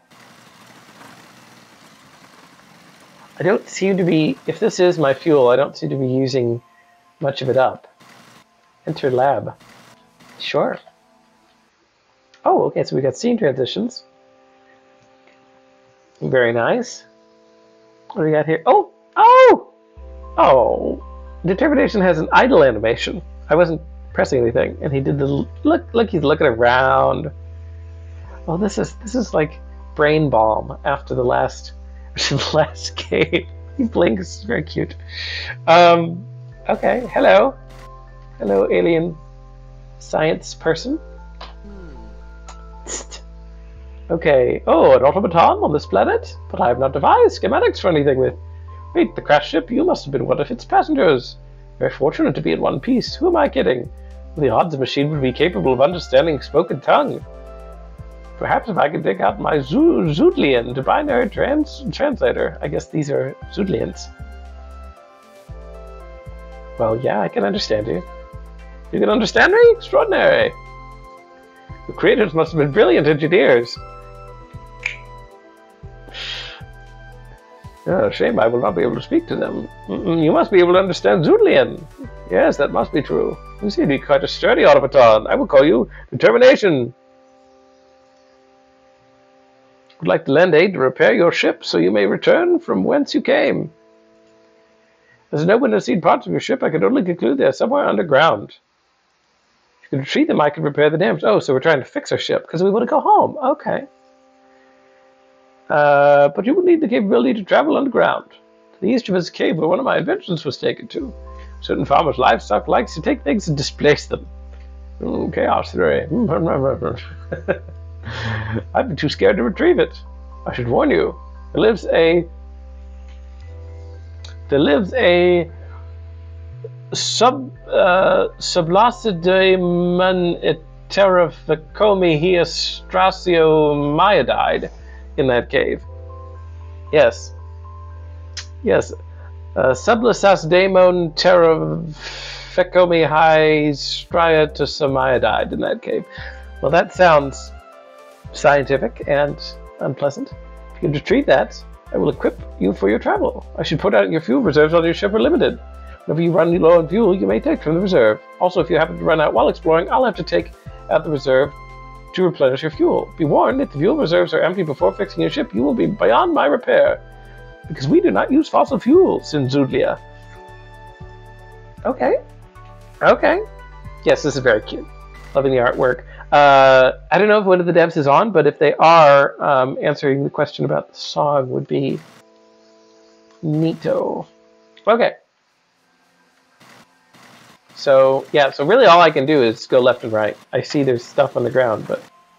Hey, there's the farmer and the chicken. Sound effects. Oh, hi there, little fella. You look like something the scientist would want to see. Yes. Have you met him yet? Guy's super smart, but all within his lab. I'm smart too, or at least if you keep talking to me, I'll eventually say something useful. Brutal honesty. Okay. This is nice, right? This has got the role-playing elements, right? We're a 2D game, but we have these characters already that have been introduced who feel distinct, by the way. We've got the shady guy and the smart guy and the farmer. All right. Okay, so I need to get something in this cave. All right, here we go. Ooh, is that the daemon? Determination selected his first item, Diginator. Okay, when I picked it up, this thing turned around and hissed at me, so that's not good. Give the scientist items to repair your ship and upgrades. When Determination dies, he loses some of the items in his inventory. Oh, oh, oh, okay. So this is a nice example of show, don't tell. Scary noise, scary looking thing. We were warned about it, and yet it can't get us because it's too tall. So that's teaching us something about maybe how to deal with these guys in the future. Oh, and so he alerts, and then he chases, and then he leaves that state when I get far enough away. Okay, good to know. Hey there, little fella. If I may, I wouldn't go wandering by the cave over there. A Gortho is always looking in there. Okay, he's got a shortened version. They don't like anything noisy by them, so I'd avoid them if I was you. You have anything more to say? You must just the scientist always complaining about my livestock and chaos theory or some nonsense. We're still friends, though. At least I like to think that. One time he told me about some secret artifact called the escape key and how it froze time. Well, not directly to me. I just overheard him say that. Maybe you know what he's talking about. Wow! I never knew. Can I use that in real life? I need that. Okay. Do you have more to say? Can I exhaust your dialogue? He wasn't kidding. If I keep talking to him, he keeps having more interesting things to say. Love that. We have legends of our ancestors creating advanced underground systems. Nowadays, we make a life out here, and those darn Gorthos roam freely in these caves. I reckon there's at least 3 of them networks underground in these parts somewhere.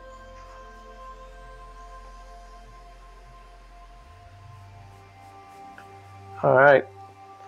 Don't ask me. Do you see a diginator strapped to me?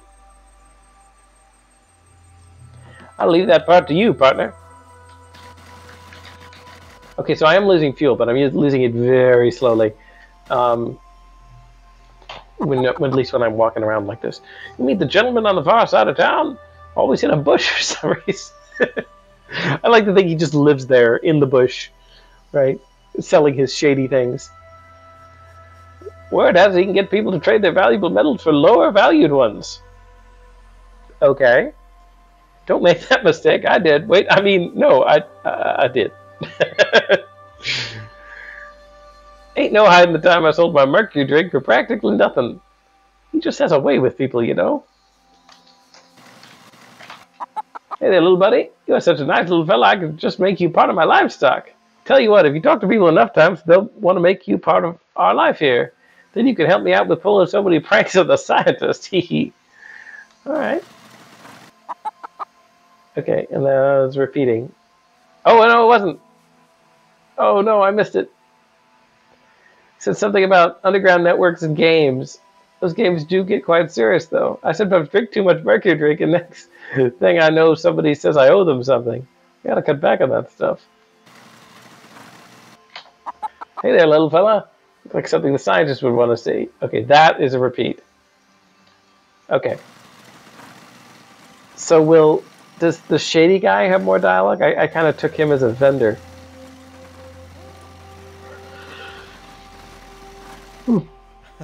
Interested in some... Hey, you interested in some stuff? Yes. Okay, copper, iron, gold, diamonds, uranium. What will you trade with? I have nothing, so... Okay, go back to your sketchy bush.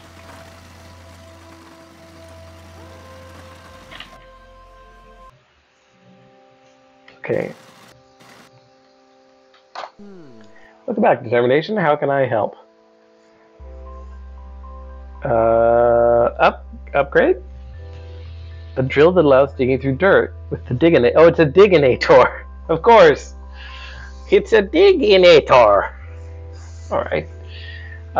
Yes, I would like to... Oh, what else? Oh, I can get other stuff. Increase surface speed. Increase dig speed. Increase fuel storage. Diginator. Okay.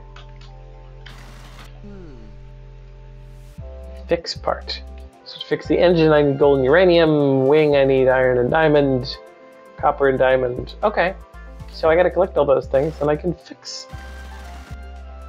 Nice. Okay. Determination is unlock the ability to dig. Only have it on dirt. New surface that's light brown is diggable. Everything else is not. Dig, press down. Digging through dirt walls happens automatically. So I can dig down and get this thing. While digging, determination has free range of movement. Reaching surface conserves more fuel than other movements. Okay, so the first dig is more expensive. Love that he has a stretch frame animation, a transition frame between what he was doing and what he's doing now. Very good animator's trick, and looking good. Move towards desired surface to resurface from digging. Okay, all right. So I just kind of. Oh, and I have. So he's got a little dig in front of him there. You can see it churning. That's the Digginator. Nice. And I have limited field of vision, right? So there's a fog of war around me that I can't see. Man, it's quite small. Okay, so I'm getting some copper. Okay, oh, I could go here. New screen. Ooh, the music's a little scarier here. Where am I?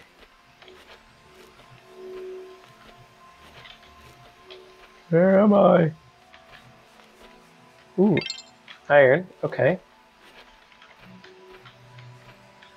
Where am I? Oh, I'm back here. Okay. Oh, I got turned around. Oh, so it shows where I've dug. So, is it cheaper to dig just on fuel? Is it cheaper to dig where I've already dug? Or is that just kind of an indicator of where I've explored? I'm streaming till I'm done. I'm streaming through 8 games. This is game number 3. I said about 40 minutes a game, but I've already blown past that, so we'll have to see.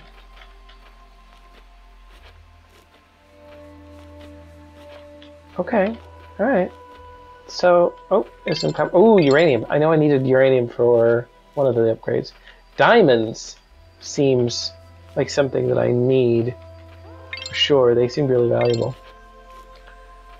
So it's kind of a go through and collect parts, kind of exploration game. Very uncertain as you're going through different areas. Like I feel like I'm at the bottom of the map now because it's flat. Hey Hex Funny, thanks for following.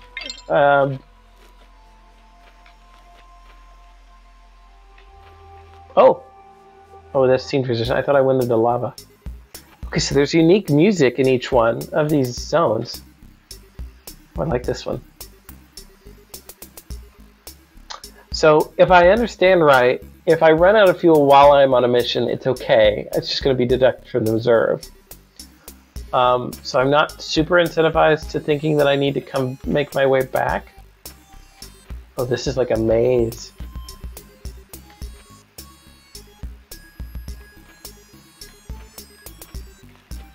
Oh, I got some rare uranium. Okay, nice. Yeah, so this is a labyrinth.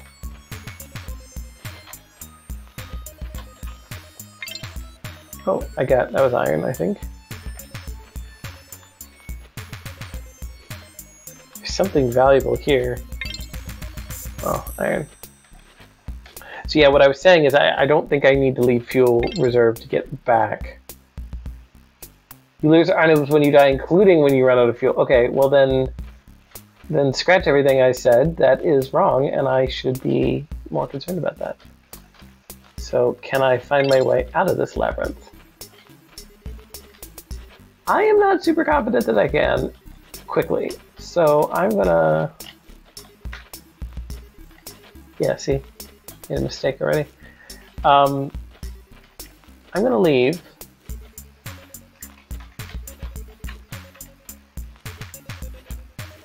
Come back. Ooh, free stuff. Iron. And just kind of think about surfacing.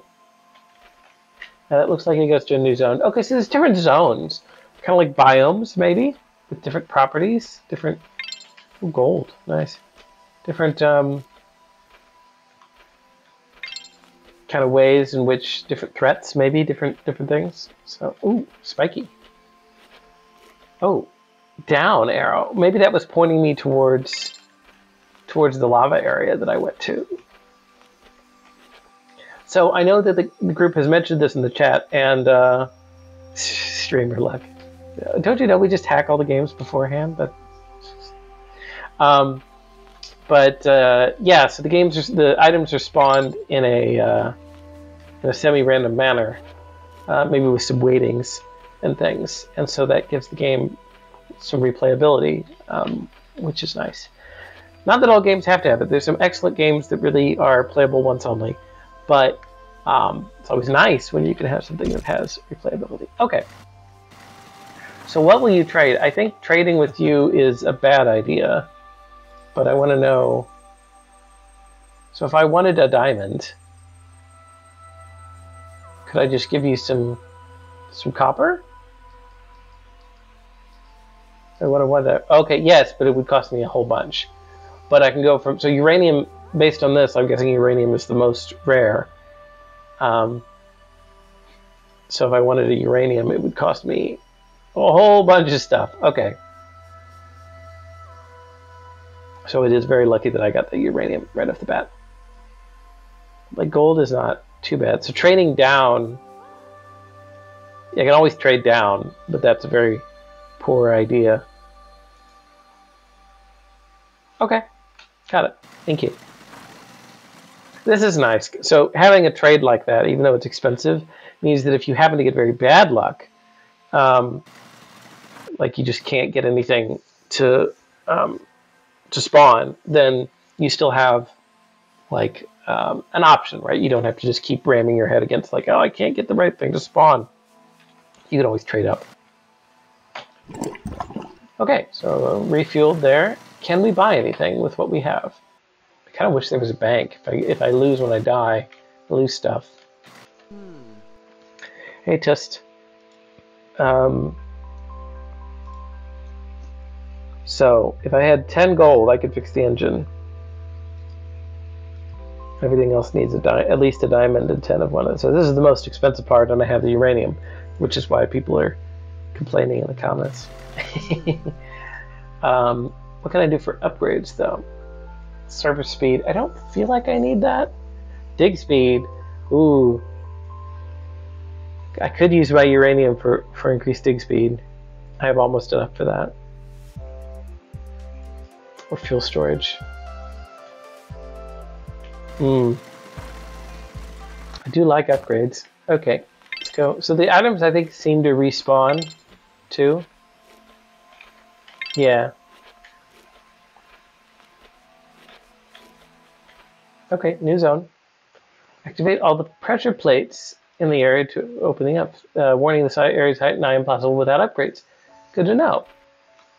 Okay, well, I'll take your word for it. So maybe dig speed or fuel reserves might be the thing that makes that easier. It's like surface speed doesn't seem super useful. Maybe it is. Maybe there's lots of areas where you're going to resurface a lot, but it seems interesting. So do we think better items spawn lower down?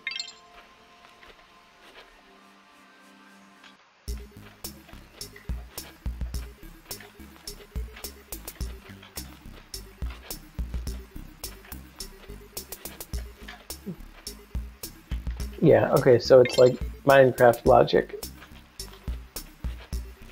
So me going through this spoopy maze is probably worth it. Maybe I'll find a diamond.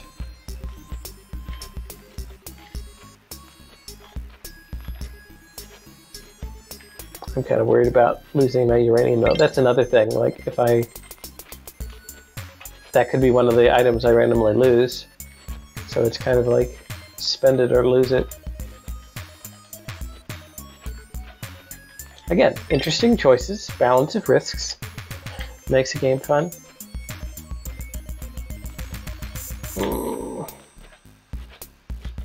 Yeah, I think I'm definitely going to want the fuel reserve. The speed I don't think would help me as much here, but like I'm getting nervous already. Like, should I turn back just because I have the uranium? Yeah, I think I'm going to. I'm not even Yeah, see that I didn't come from that direction, so I know that's not it, but I'm not entirely sure I know how to get back. Eep. Just kind of retracing my steps. That's another thing, the dirt mechanic does tell you, at least if you've been somewhere, but if you've been everywhere, then it's not as useful, is it? That's not right.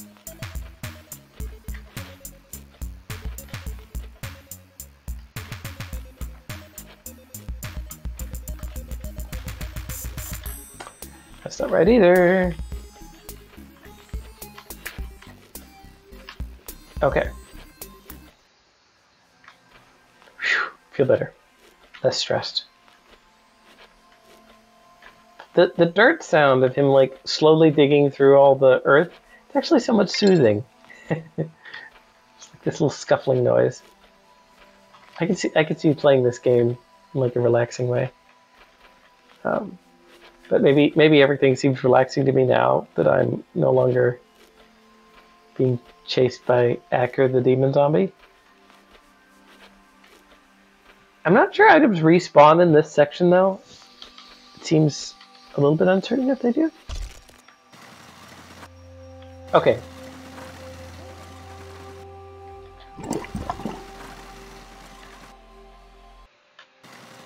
Hello. So what was the fixed part that needed the uranium? Engine, it needs 12 gold, 10 gold. What do I need for the? Yeah, I think I'm gonna get this. I'm gonna get the dig speed. Is there a theme all these games had to follow? No, there is not. There is not a theme to these. It was all the games were individually pitched at the beginning of the semester, and it was something where people had to describe their game. We talk about different ways of kind of brainstorming games. You need a key item as well. Okay, so where's my dig speed? So one of the things is, you could start a game from different kind of premises. You could say, I want to make a game all about the mechanics, right? Where the mechanics make it fun, and it's a very deeply thinking game, right? So something like a Civilization, maybe. Or you could say, I want to make, or even like a first-person shooter is kind of about the visceral fun of that game style. Or you could say, hey, I'm really more about wanting to make something that's got a story to it, some sort of plot, or even a game that's about an emotion, right? Where you're trying to make people feel sort of fulfilled or at peace, or I don't know, sometimes afraid, right? A game like Amnesia, or satisfied in some way, sort of like Satisfactory, I suppose, or not sure what's happening there. I keep loading in and then unloading. But sometimes, sometimes that can be a very abstract thing where it's like, oh, I want to.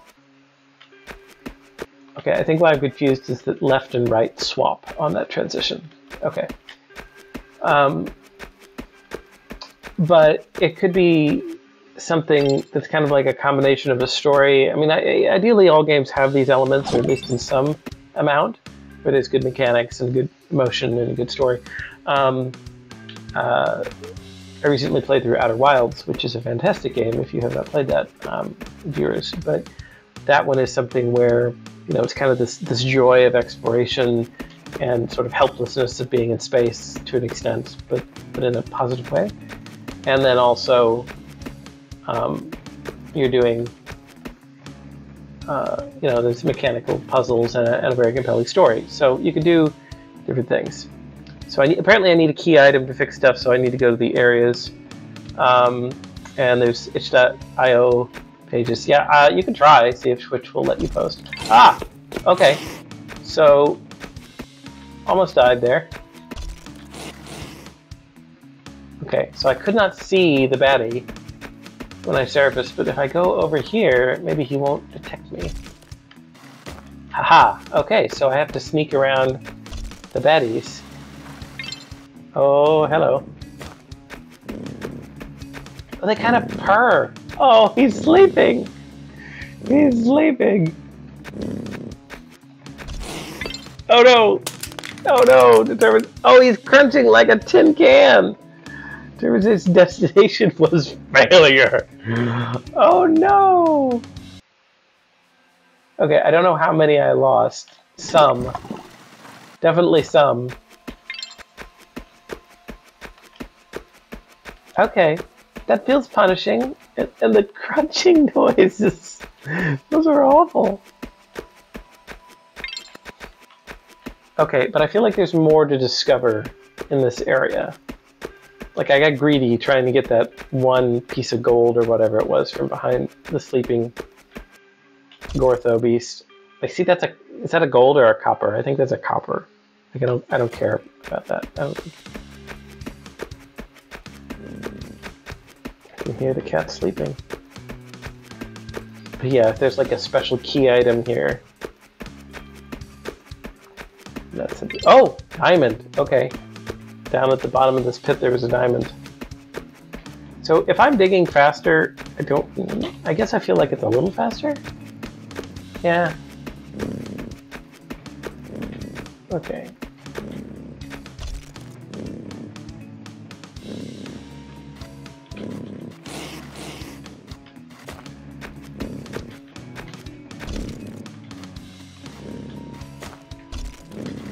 Jump, my friend! Okay.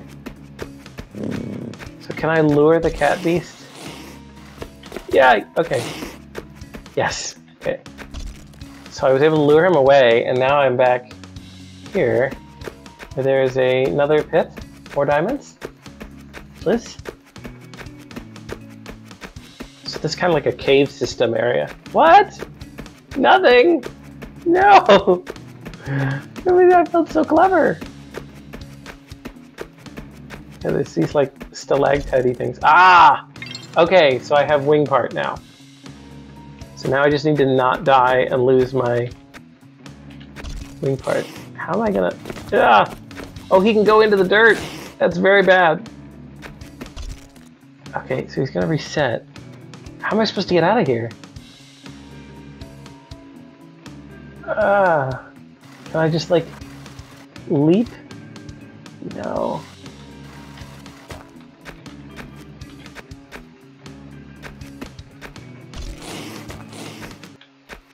And lure him further in?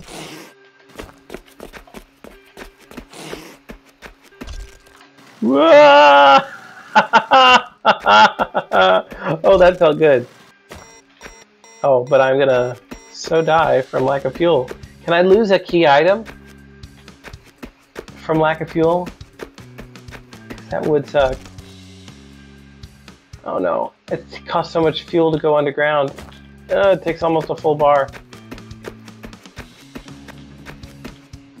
Okay, I can't lose key items. I could lose that diamond though, which would be unfortunate, but...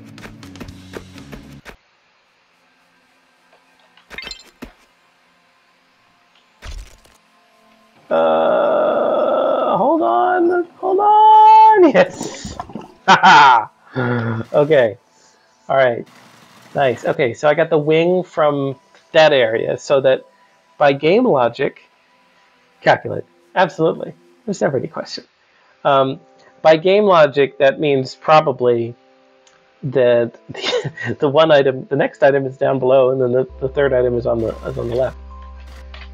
Hello. Yes, I would like to make wing with the diamond that I found there. How convenient. Fix my wings.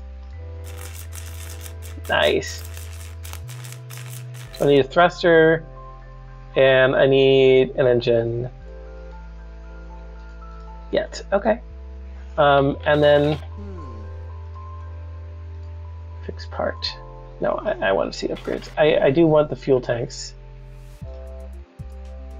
That would have been helpful in that last thing because I could have just like shot off of the balconies and escaped. So that would have been nice, but I already got this one. Okay, fuel storage. I think I need this in the second zone for sure. So I think it's 20 copper and 10 iron. That is a lot. I mean, I had that, but I have since spent it. So the other nice thing this game does design-wise is because I know I'm in danger of losing items, I was feeling very reluctant to want to hold on to the diamond. Like, it gives me no gameplay benefit to fix the ship one item at a time. I should just wait till I have everything and then just fix it all at once and focus on upgrades until that point. But because I'm in danger of losing some of my more valuable items, I don't want to do that because I'm like, oh, I could die, and then I need to not waste them. It's like a less punishing Dark Souls type thing. Yes. Hey, Darth Thingran. This is like good old Elden Ring. Sweeper of the Game Awards. Gosh, the thing won everything. I will have to play it. I have played Souls-like games before and tend to laud them, but... So, the gold could be worth quite a few iron or copper, which is... Well, I thought, maybe I misinterpreted it, I thought he gave you a really bad deal when downgrading. But he allowed you to upgrade. But maybe I have that wrong? Wasn't quite sure. Let's go take a look. We're close. I have found quite a few coppers and irons while down here, which is nice. So one thing, like I said, these aren't 100% blind because obviously I get to see the games as they develop over the semester, but one of the things I know we had talked about that got added into this game that I think makes a world of difference is the limited field of view. Because in the very first playable version of this game, you can just see the whole screen. So it became less a task of exploration and discovery and running into dead ends, and more of a, yes, just make the optimal beeline traveling salesman problem, which is less fun. So I think this is very nice. So let me talk to Shady. Maybe I misinterpreted his mechanic. Yes, I'm interested in stuff. So I want copper. I want one. Yeah, I mean, he'll do it, but like I'd have to give up one iron to get one copper. That seems kind of bad. Oh, but he's better about iron, so 1 to 1, still 2 to 1 for the gold, 3 to 1. Okay, and then if I want 4, it's going to cost me 2. I got it. So let's say it was 5 and 20, I think. So let's not be stupid here, right? I could get 6. So let's get 6 for the 2 gold. Yes. And then I only need the 1 copper, but this almost doesn't seem worth it. Well, actually, I have an extra iron, so we'll get 5 copper from 1 iron. Bingo. Okay. Nice. Okay, I get it now. I'm at half my fuel reserves, which is dangerous. I don't know that I'm going to be able to... Need like more fuel efficiency. Okay, so we want to upgrade our fuel storage. Well, I only needed 8 iron. I misread that. Okay. So I assume this will make... Does this really mean that I hold more fuel or that it goes down slower? Because those are mechanically different.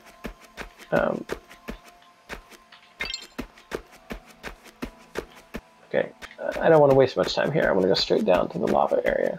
Hold more fuel. So I'm still burning through it at the same rate, which is the bummer part here. It just gives me longer before I lose out.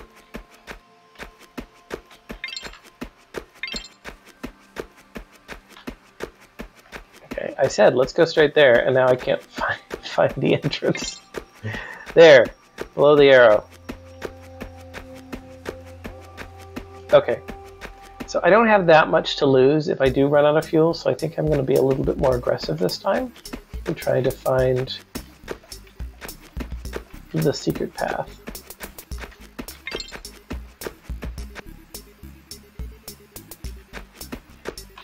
Oh, that's a good question. I assumed it was dynamic because I still appeared full, but that would be an interesting bug slash surprise feature. Okay. I've run through this maze 3 times and I still am going down that darn dead end.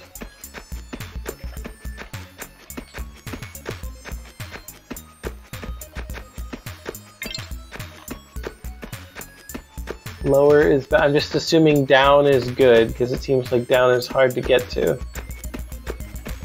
At that end.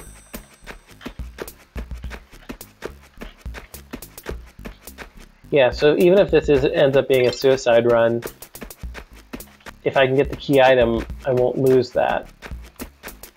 Which is smart. That's gold though.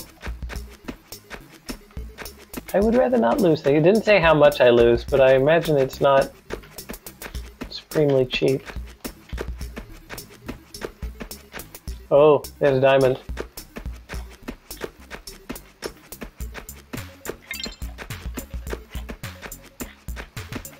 Yoink.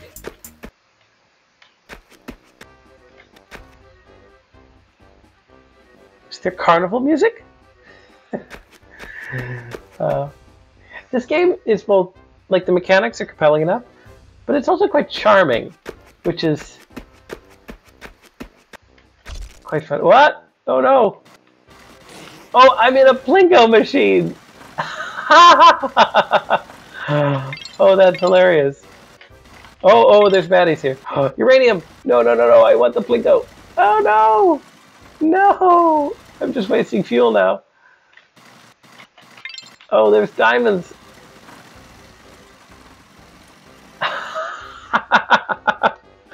Okay, I did not expect there to be a Plinko machine. Can I? Yes! I can play again! Oh good, I thought we got one run. So I have to go through the Plinko machine without dying to that guy. Oh, almost. Oh, there it is! Yes! I got it! I got the thruster.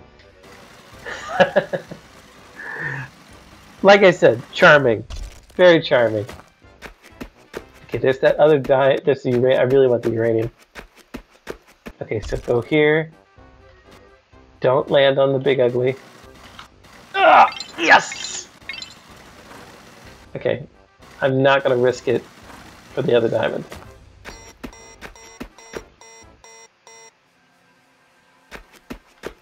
Okay, so thankfully it teleported me. The geometry of this planet is curious because it teleported me back outside the lava maze.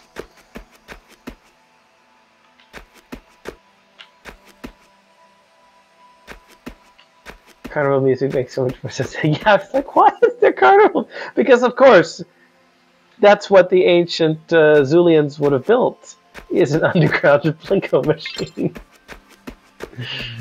The things you do when you're a post-Karnashov scale civilization because you're bored. I butchered the name of that, but the energy independence scale. Okay. All right. Hello, friends. Very friendly. Welcome back. How can I help? I would like to upgrade. No, I don't. I already got all the upgrades. I really want surface speed. I could buy with my diamond. I want you to fix ship. I need 3 more. We can get that from Shadi Guy.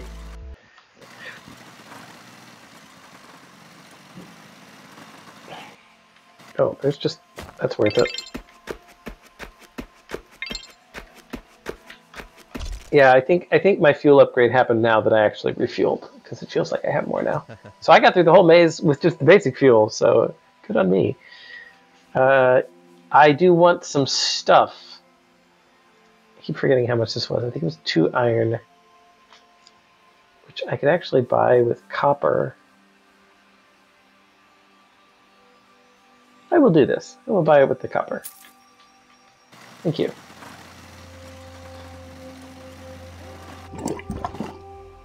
Oh, I think I messed up something there. That was probably stupid. I assumed that I couldn't waste a refuel if I was just a slightly amount. I thought it would just bring down, but I think there's a finite amount of refuels. So I think I just wasted one right there. Oops. Oh well. Just making it harder for myself. Fix part. Fix part! Fix! Okay, we've got thrusters, we've got wings. We just need an engine. Generally an important part of a ship. So what do we need for that? We need uranium, which we have, and gold, which we almost have enough of, and the engine part, which is probably at the end of the scary thing. So unfortunately, I have 2 choices. I could risk losing the uranium if I die, which I think is likely, or I could convert the uranium to lesser valued materials now, which is probably the smart play. But I need it. I need the uranium. And I assume converting it and converting it back would be wasteful. Or live happily with all the aliens. That, I mean, the farmer seems nice. Shady guy. Seems like a legitimate businessman. Like, if I just turned this into copper, right, and I was like, you can have my, like, uranium. Like, if I have, because I know it costs 99 copper to get a uranium. So actually, yeah, I could turn this uranium into 99 copper, and I could just turn it back, unless my copper gets capped at 99. I'm going to do that as a pure way of trying to abuse the mechanics of losing things on death. And I did max out, so I wasted 3 copper. Actually, probably a little bit more than that, because I'm going to certainly pick up more copper. So let's buy a few iron. Let's buy 3 iron with coppers. Okay, so now I've got like reasonable amount of stuff. I'm going to grab all this, because nice.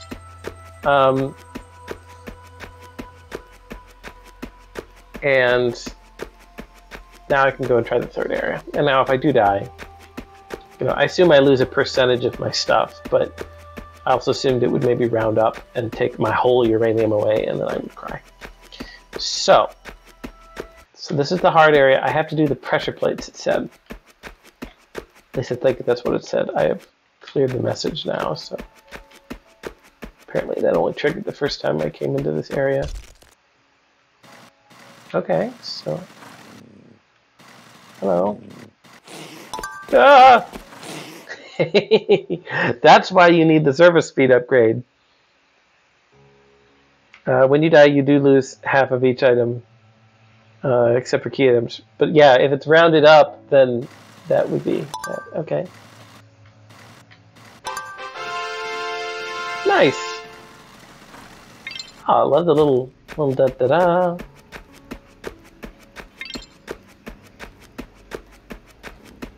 I hear. Okay, so I just want to appreciate again. We're talking about sound design. Like, I know the little Gorthos are scary, and the music is kind of, you know, melancholy, and all of that.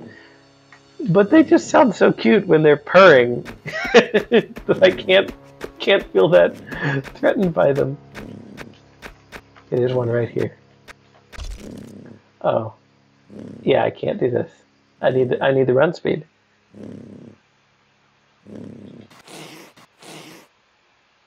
Yeah, I need the run speed.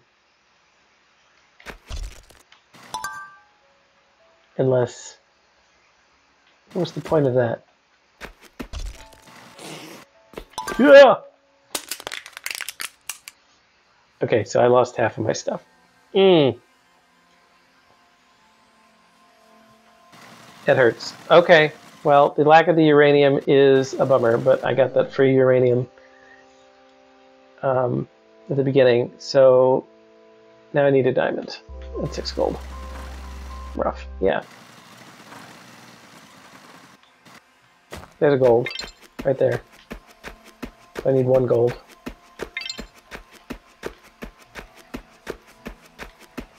So is it the case that I waste a whole refuel even if I only have a partial? Because in that case I'm going to do a little searching so that I can just get some money back here before I attempt that last zone. These feel good. The zones feel like they reward different aspects. I mean, I guess the zone on the left and the zone on the right. Yeah, okay. Are kind of similar. They avoid the guys, but that was, the left zone was simpler because it was meant to be done first, I think. But then the right zone, you know, kind of combines all of what you've learned, which makes it feel like a good challenge for the end of the game when you have sufficient upgrades. And the bottom one was more like just strategic. Can you remember your way through a maze? You've 10 in total. I've used 6. Yeah, I figured that. So I'm gonna just search around here. I got my gold that I needed. I'm not gonna find a diamond unless I get streamer luck again. So I'm just gonna probably buy one. I don't know how much they cost. A lot. Maybe 50 copper.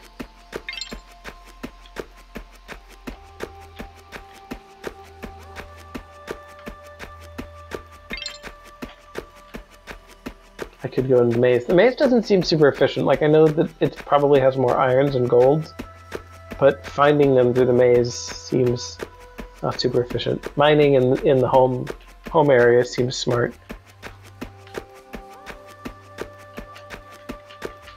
So if it works this way, that's why I was asking that question about the refuel earlier. I was like, well, you know, having more fuel is kind of helpful, but it's not that helpful. But if you have a finite amount of refuels, like it's a fusion reactor pod that you're extracting or something, then that makes more sense because then each one will go farther. I was like, well, if you have 1,000 units of fuel and now you can carry 110, then it doesn't actually make your fuel go farther. But in this case, it does. The maze was not meant for me. Okay, doesn't look like anything to me. I need a diamond. 60 copper. Ugh. 12 iron. Okay, so I need 3 iron. I need a diamond. That hurt. Okay.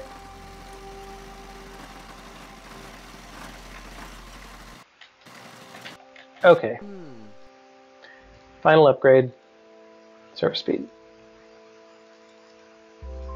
Okay, so now I should be able to just duck in and out real quick. Woo! Do we think? It's okay. It's okay. I like the fuel warning. That's nice. I mean, I feel like even with the speed that I'm going, maybe I'm missing something with the Gortho cat. Like, I'm not certain that I can just dash in front of him. I know he's supposed to react to noise, but I feel like just getting close to him with my treads is noisy enough that he's going to catch me.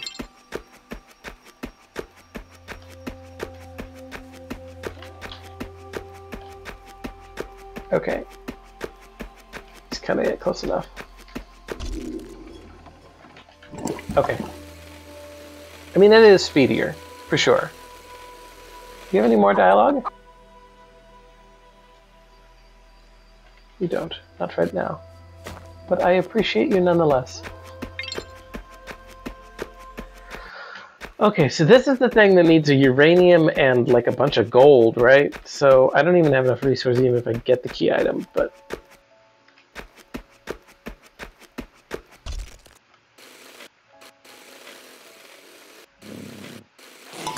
Okay, yeah, that is easier.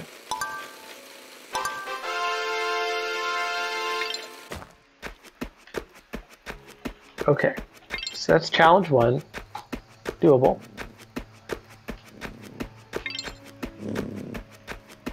Hear the kitty. What happens if I just keep going? So what is this for? Like, there's a pit. I mean, I guess I'm supposed to, like, I could trap a Gortho there, but only if I could get him to run over that way.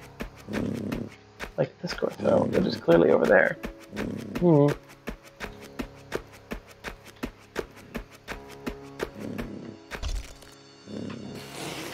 Ugh.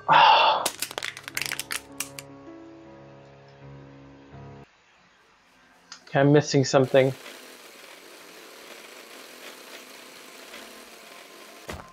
Maybe.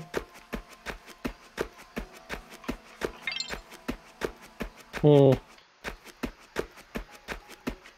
just seems really hard. Maybe I didn't commit. Oh, there's the uranium on the way back. It's going to be the sneaky way back. Gortho triggered the plate. I am stupid. Okay. I just didn't get out of dodge fast enough. Obviously he would trigger plates. Pressure plate. So. I can get him to trigger that one. The next one I'm going to trap at a pit. And the third plate, because I assume there's 3 plates in every section. That might have actually been stated. So, hello. Wake up, kitty. Oh, that was too close. Okay. I'm going to run out of fuel, though, because I refused to refuel before coming here. Nice. Come into the pit. What? Oh, no. I was... didn't press down fast enough, I guess, or I wasn't over the dirt when I did. Okay. Well... other than the fact that I'm broke on gold, which I'm going to need, and I'm running out of fuel, and poor determination's about to lose. Other than all that, I'm good. I am all good. Okay.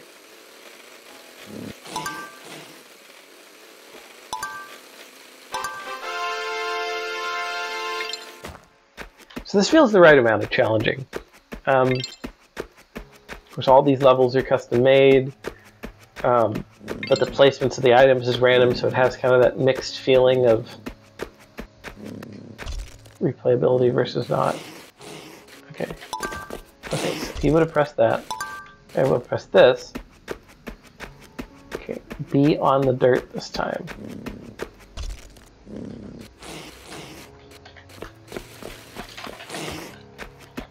Did it work? I don't think it worked. I don't think he fell. Maybe he's close enough. Oh, no, no! Ah! Ah! Now see, I should have known that because I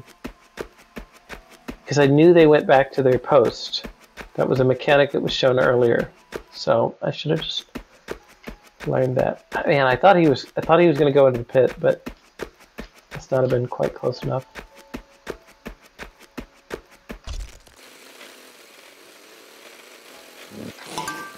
Probably only got like one more try at this. Not even sure I have enough because of the fuel, but because there's a lot of going up, it's not like I'm going very far, but going in and out of the dirt is very costly, so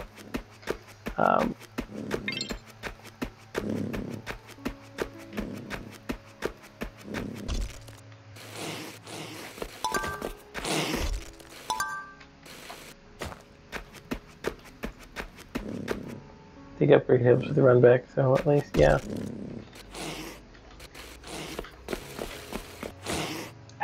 Didn't do it. And I can't trigger him from down here. Ugh.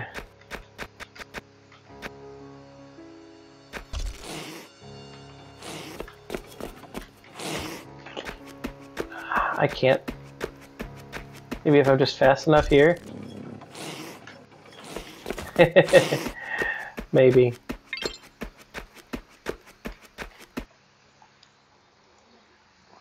Okay, well this is my last run, guys. So we will try for my last refuel. So I guess if I die quickly, I could have another run. It's tricky. Okay. So I'm not waiting to the last second, I guess, get him to commit to falling in the pit. Or maybe he doesn't want to fall off the edge. Maybe I shouldn't be opening the pit first. And then, yeah, I was going to say, and then run across the trigger while he's on it. Yeah, exactly. That's what I was just realized that now.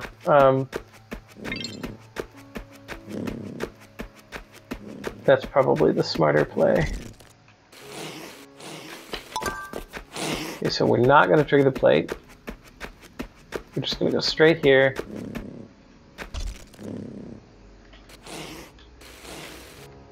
Come here, buddy. Yeah. Ah! Okay. Task failed successfully. Okay. Oh. Okay, very scary.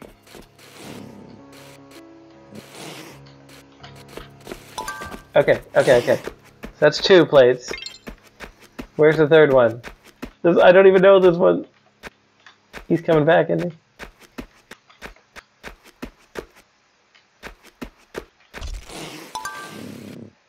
Okay. Okay. How am I supposed to get him off of that? He's gonna chase me immediately.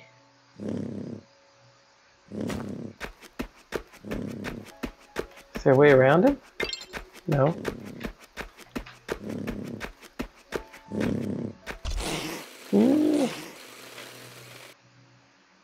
I think I've just screwed up. Because now he's awake, which means I'm not going to get that extra second.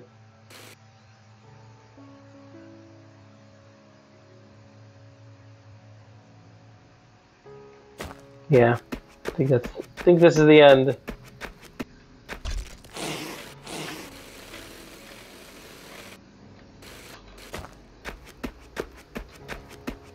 I'm just too skittish. I assume he's gonna chase me. Ah! Not fast enough. Yeah! Okay. Still, I'm not gonna have enough gold to complete the game. Oh, that's fuel. Okay. That is an actual fuel pickup.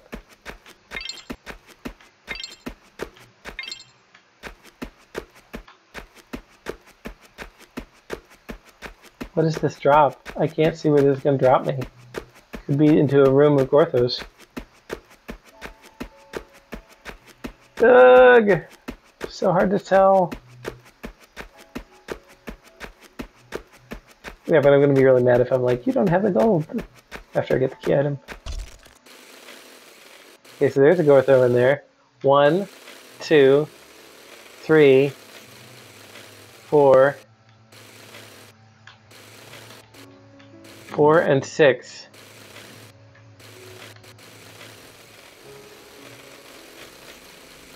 I think I had that right. For 1, 2, 3, 4 for the plate. And 6 if I want to really aggressively get a diamond, which I might need.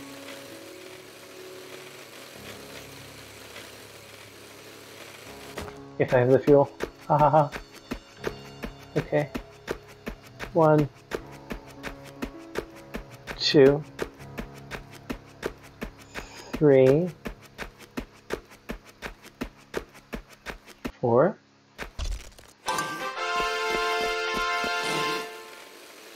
Okay, try number 6. So I'm going to drop down at number 6, then I'm going to go right. Good puzzle mechanic, this. No, I thought dropping into something would be a stupid idea. Blind. I'm out of fuel. So close, and yet so far.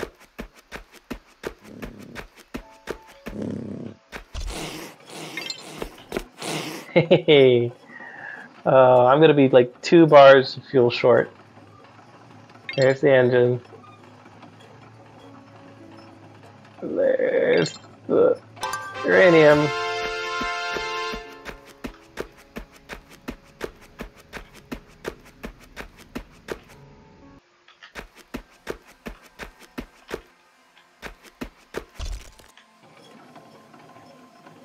So I know I need to trade because I know it costs gold. So I have to go all the way over here. Does anybody remember how much gold it cost? It was uranium and gold, right? Anybody in chat want to confirm that?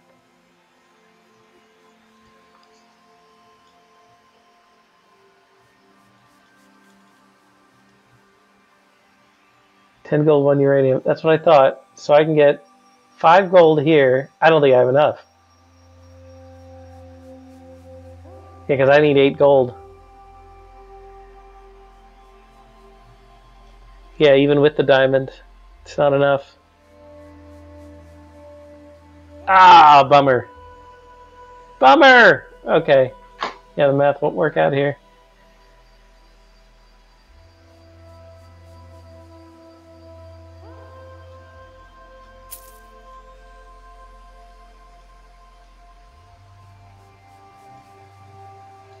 The most I can get is 8.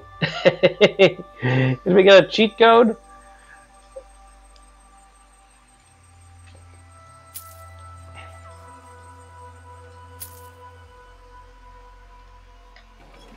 One more refuel. Could have done it with 1 more refuel. That's copper. I want fuel. I want to buy fuel. Okay. Well, I will come back to this and look for the ending.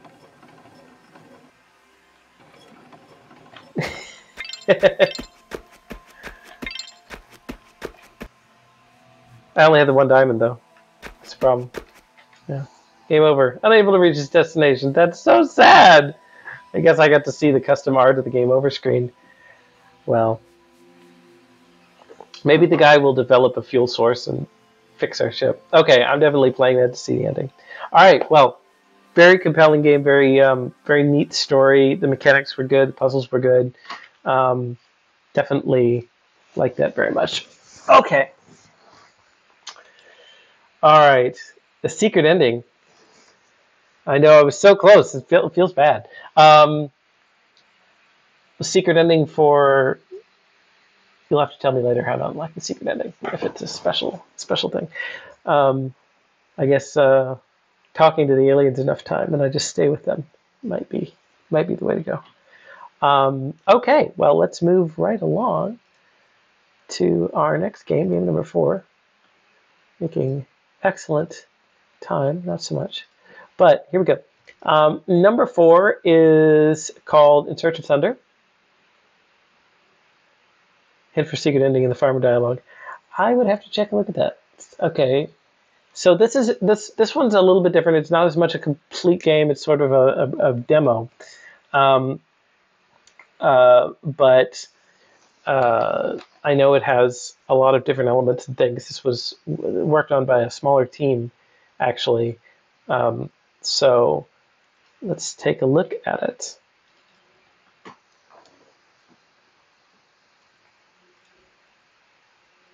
If I can get it to start up. Here we go.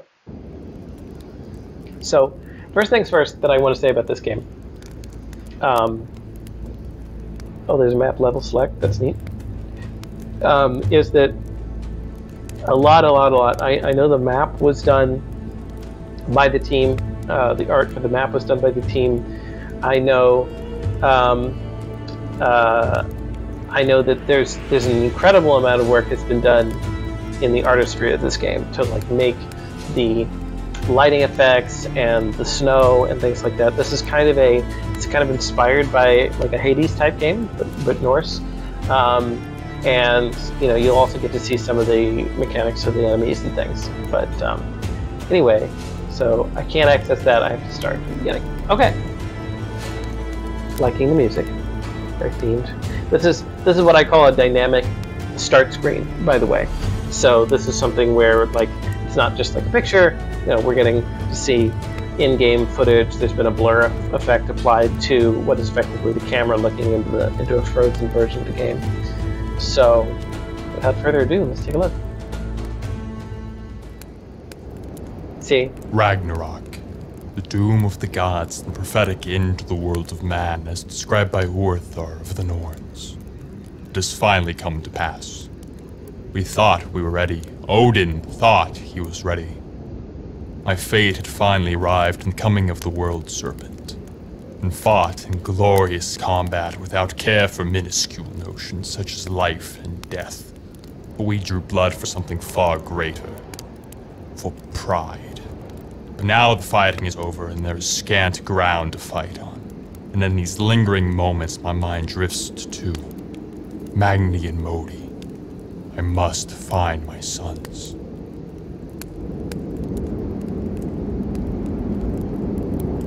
Cool. So, all right. So Ragnarok's done and over with, and the world serpent Jorgmander is they have fought. And okay, so there was a really neat transition there, by the way. The map and kind of a 3D effect there as it kind of zoomed in. This game number 4 in Search of Thunder. So how to play? Yeah, the world map looks great. Keep an eye on your health bar. We got middle click, retrieve weapon. Oh, I hope that works on my mouse. Okay. And then I got right click for range, left click for melee. I got a dash, and I got a WASD movement. Okay. So yeah, the camera work. A lot of neat camera work in this, right? As it angles in and moves around. We've got this low poly art style on the water, and the way it like glints as it moves. Some really neat effects. Technical artist stuff in this. So we've got our character here. Oh, there we are. All right. Nice Norse armor thing. So we've got our swing, and oh, we can throw this weapon, and then we could call it back to us. Very, wee-hee. Nice. Okay. All right. That guy clearly did not survive Ragnarok.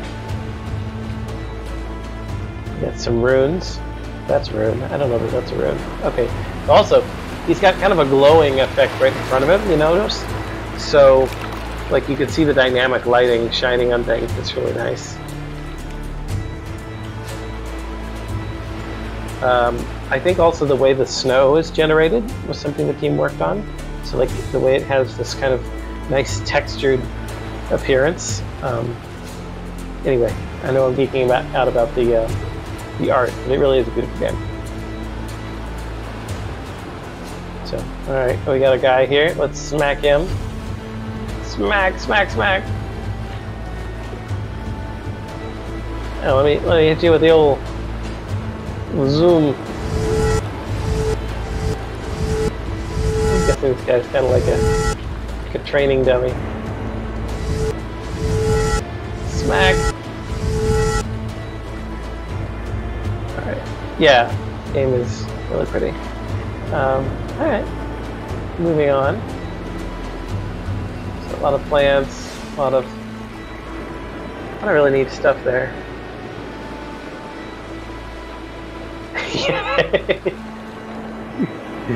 Now I gotta go back and see the skeletal dab. It doesn't look much like that from this angle. The secret memes. Okay. Nice. All right. A lot of wave noises. Hear a lot of stuff with the water. Good atmospheric sounds. Okay. So now we can move on to the next. Oh, we get the thunder effect. Boom. Moved on to the next level. All right. Okay. Okay. So we only got some guys here. Oh, okay. So we got a ranged guy here. Oh no. Okay, so this is the demo. Okay, that they gonna want to see here. Basically, Oh, so we took some damage from that. So these guys are hard to get up close on. That's why you got to use the ranged attack. So we can kind of. So the golem killed me in one hit. So that would be something to avoid.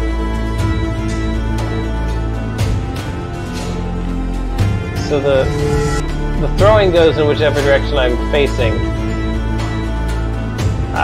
Okay.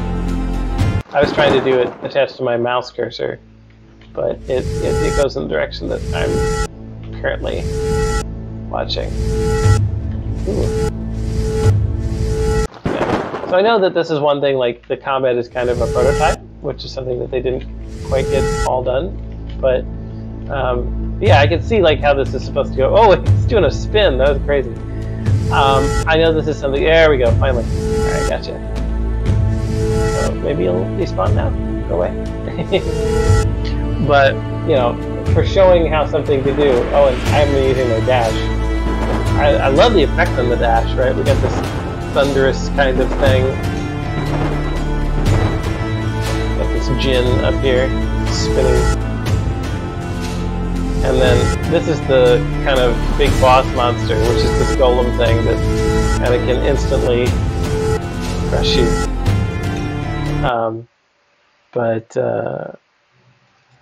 Yeah, so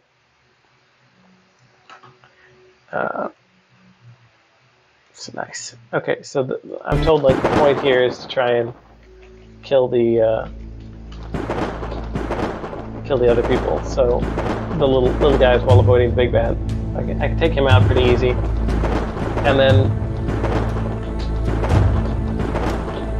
yeah, so you can see kind of the Hades inspiration, right? You're using your dash to get around. You've got you know, a couple of weapons. Of course, you've got like the Thor-like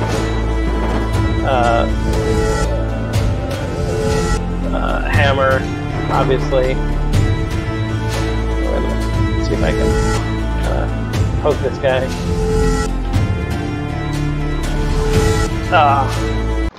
He takes a lot of hits.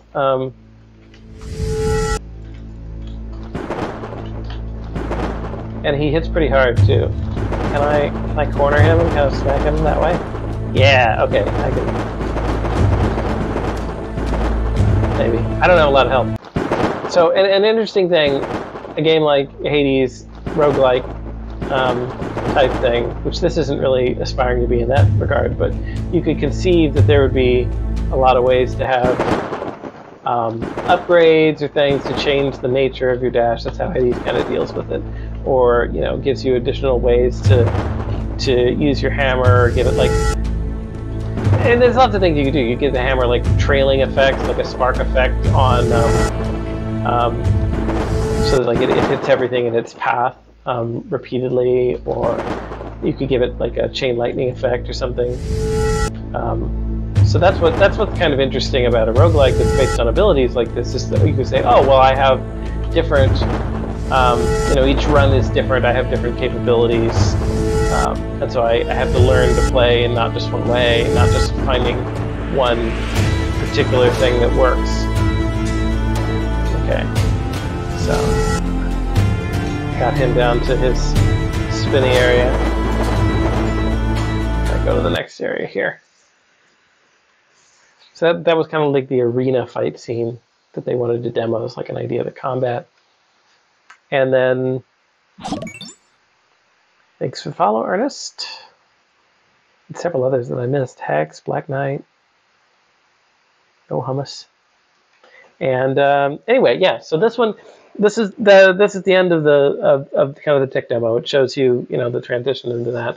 But so this is very much just, as I said, kind of one of the games that falls more into like the demonstration capability of what a game like this would be in a more finished format.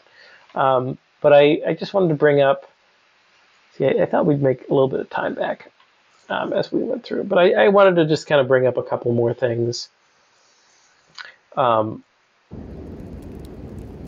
pieces to look at in developing a game. I already mentioned the dynamic menu, and a lot of the Ragnarok. pieces here. The So doom this of has the gods, the prophetic end to the world of man, as described.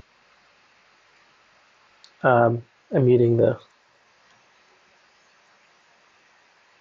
game while I chat, but it's playing through the narration right now.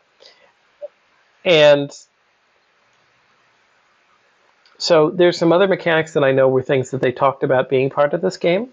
So having like a big bad that would chase you throughout the levels and would kind of be a time element. So like have the world snake chase you. And obviously in this case you're supposed to be playing as like Thor and trying to reclaim his powers. And they talked about like being able to go through the map and then get your storm powers like powered up and then have to fight your way back through the map. But yeah, so yeah, beautiful game, beautiful demo. Another thing I want to point out is the fire effects. They had done some nice work with particles there, especially in a low poly game, right? A low poly game can be very, very beautiful. It doesn't have to be fully, it doesn't have to be kind of like fully photoreal to be a really immersive and pretty experience. Obviously, a lot of thought went into the lightning effects. That's the particle effects I meant, both the sparks on the torch as well as the sort of little squares coming off the campfire. And you could see some of the shadowing work. And like I said, you could see this is a small thing, but notice that they've done the light sources in a nice way that affects the modeling here. So you can see that his back is kind of lit with that nice orange glow. Anyway, yeah, so lots of, and then we have a dabbing skeleton, which is great. So anyway, all right, good stuff. Moving on. Game number 5. Eidolon. All right, so this is Lana Hale, Rebecca Baker, Dakota Minima, and Juan Moscoso. We've got a couple of unknown builds, FPS warning. Let's see. I was told that this one would run at about 40 FPS, so we'll have to see.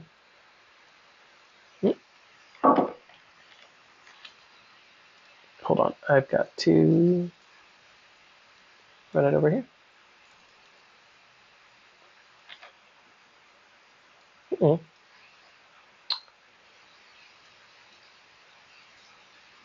Having issues with it playing on the wrong screen.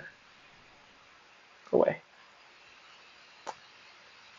Hold, please.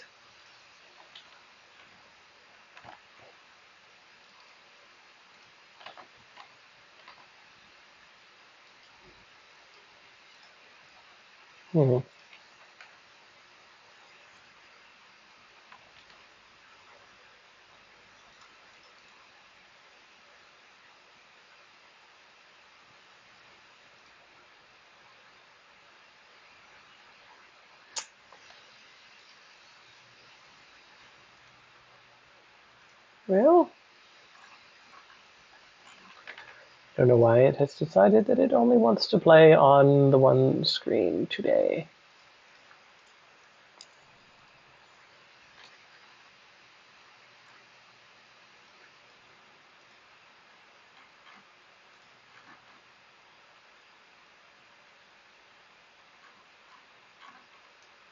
Oh well, we'll do it the hard way. Okay. To duplicate our screens here.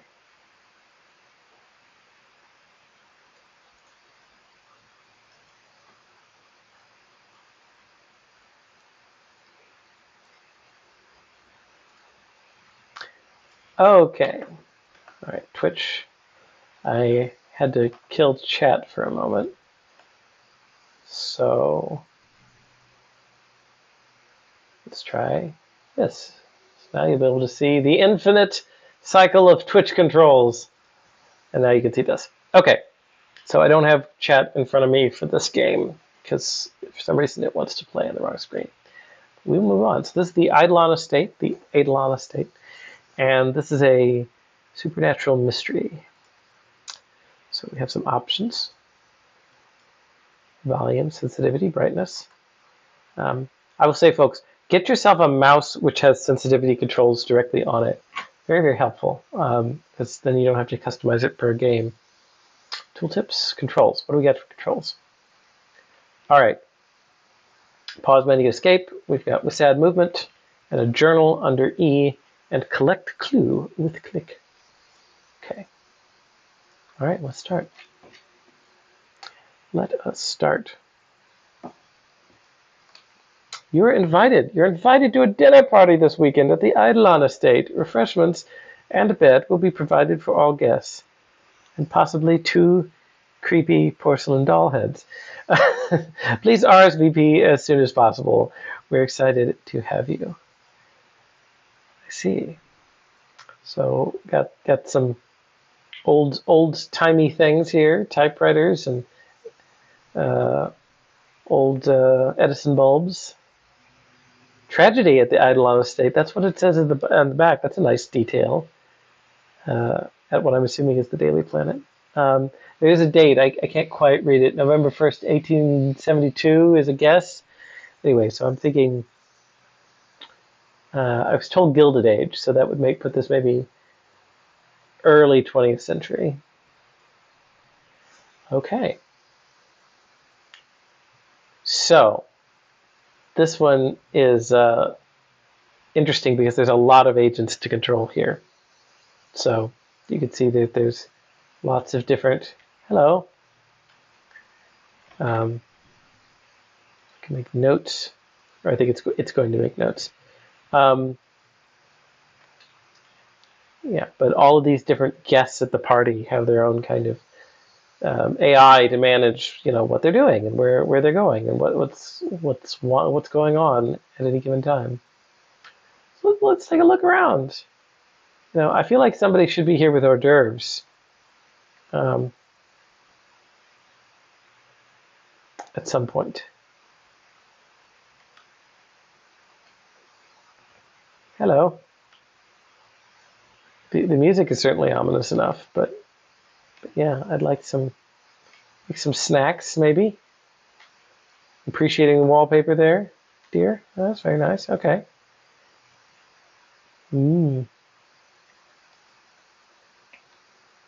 So another very detailed map that has been built here with lots of assets and things, and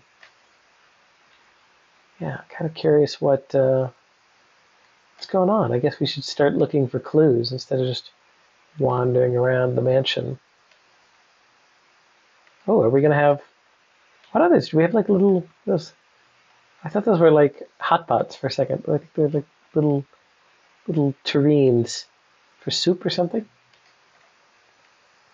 Anyway, if I was being wandered around and not being fed for the whole time, I would also be like, hey, what's going on? Should there be some food around or something? Okay, so let's look around for clues. So we were invited here. We're not quite sure why.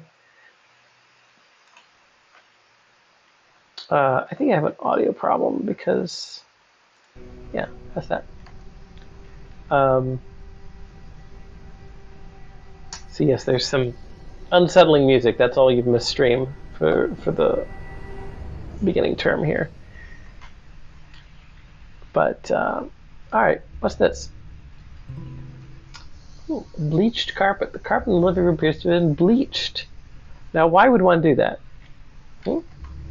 Probably because, you stained it with something. Hello. Let's look at this. What's this? Missing persons poster. Went missing 3 days ago. Last seen in a staff uniform.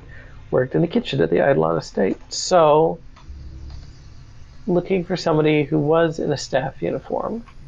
We have different types of people here. We're reusing some of the models clearly, but we've got red shirt guy. Doesn't bode well for him. And then we've got camo pants gal, and then doctor, and then the skinny tie, Alright, we got it upstairs. Upstairs seems good. What's going on upstairs?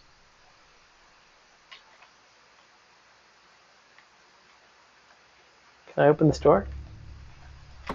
Yes. Don't mind me.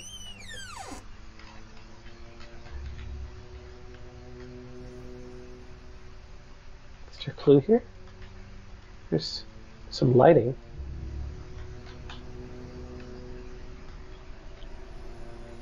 I don't see a clue here. There's something stabbed into the wall. Jeez. What's that say? Models of heading. Okay, well, maybe I shouldn't be poking around in this guy's private office. Kind of cheeky. Okay. Bathroom. I mean, I don't know why necessarily there would be a clue in the bathroom if this person disappeared some days ago. A lot of guest rooms.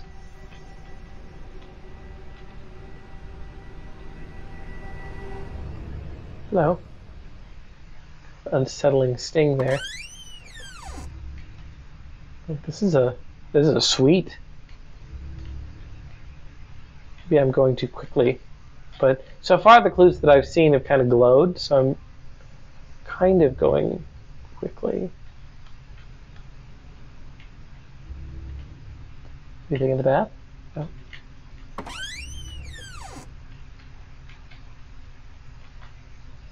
Lots of similar rooms. All with a note stuck on the stabbed through the wall. Welcome! Your toothbrush is here! Oh, this is a big room. No one will notice me sneakily poking around here, right? Nah.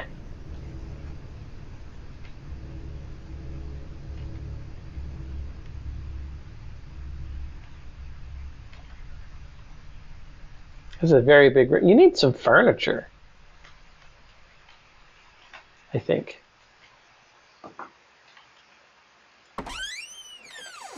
That's a very, I mean, it's a nice rug there, but I mean, unless you're planning on having like a yoga session. Okay. So far, I've been totally striking out on the second floor. Maybe there's more to see on the first floor.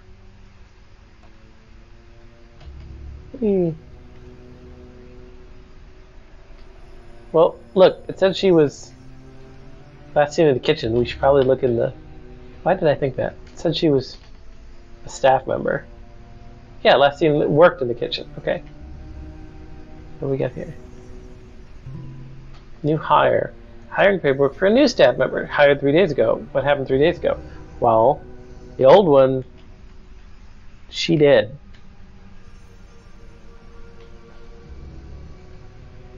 Hell cook. Okay. Alright. Okay. The way these people are staring at me is kind of unsettling. No, it's very unsettling. What's in here? Pay no attention to me. I'm a private investigator.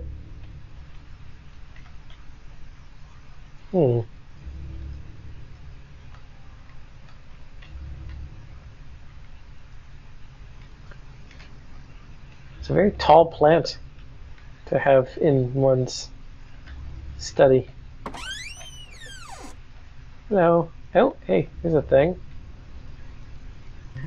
Search warrant. Police search warrant scheduled for this morning, relating to a staff member gone missing. I wonder how they got out of this. Yeah, like why are there not police here right now? Good question.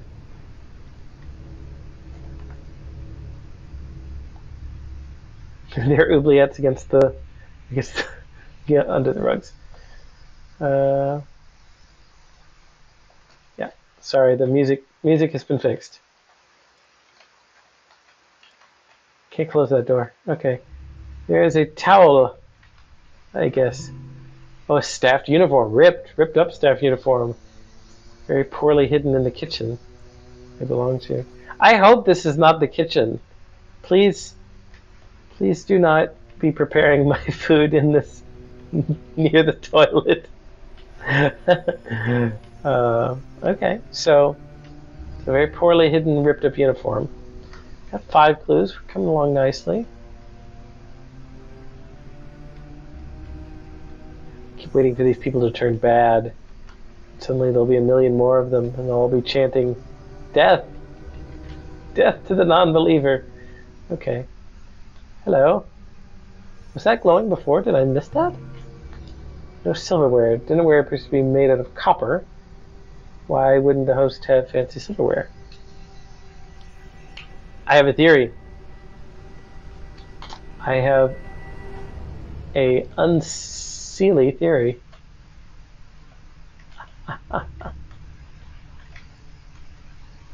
Actually, that would be iron. Okay.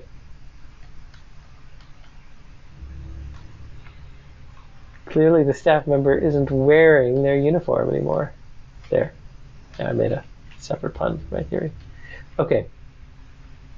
So maybe the clues have to be found in more or less a certain order. Like I'm only discovering them as I'm connecting them in my mind. So there's not a ton of games in the genre of sort of mystery solving games, at least in the traditional sense. The most common game that I could think of would be like the Sherlock series that's been made for PlayStation. And there's like 6 or 7 games in that, but they do a really neat thing with kind of a mental concept map where you can link clues together in kind of a detective mode, which I think is a neat way to play on this genre. Why are you staring at me? Stop. Just thinking of ways that you can kind of expand on what would normally be kind of, I guess, considered the standard point-and-click adventure game. Is to say, okay, well, what are the... yeah, okay, now there's a new thing in here. What are the... You know, can you figure out ways to put clues together rather than being like a linear chain? Meat fridge. Fridge filled with a lot of meat. Oh dear. Maybe the host likes hunting. No guns or other hunting materials in the house, though. I mean, he may have gotten that from hunting, but I don't think it was animals. Okay. What? Are there fewer people around? Seems like this. Where's all the red shirt guys? Oh, there's one. Like, have the red shirt guys already died? Oh, here's some more people. That'd be unsettling if people like slowly disappear as you are solving the mystery. Oh, they're all coming in and out of the rooms now. Just kind of peek in. See if there's clues up here now. Because I could kind of see, like, in a game like this, if the player have to take some action, it would kind of be like, oh, and now you know to look for a clue there, right? And now you know to do this one, and makes them appear kind of one at a time. Calendar hanging on the wall. Date 3 goes is circled and marked with a moon symbol. Yup. Okay. Okay. Somebody's going to be howling mad if they get found out before they can kill me. Ball of fur found in one of the bedrooms. No dogs in the house. Where could it be from?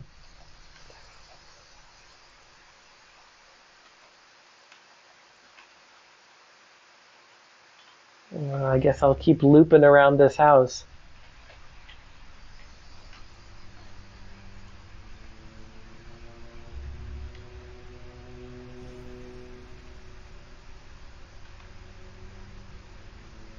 But yeah, the other thing that kind of distinguishes this game, and I know you're kind of seeing, a basic version of it, but still, the idea of having some types of AI, right, that's more complicated. Making natural movement is very hard in games, right? Because you can just have people go to specific points on the field, what's called waypoints. But if you want to have them kind of like moving around each other and like gathering in certain areas and see how they're like looking at interest points, and like that guy's stopping in front of the fire and that guy was looking at the art, doing all of that dynamically is quite hard. I don't know of a lot of mystery adventure games that try and simulate realistic player NPC movement, but doing that is very interesting and can be tricky. So I could see a game kind of predicated on that mechanic of understanding and influencing NPC behavior in such a way that you can that becomes the central tenet of the game.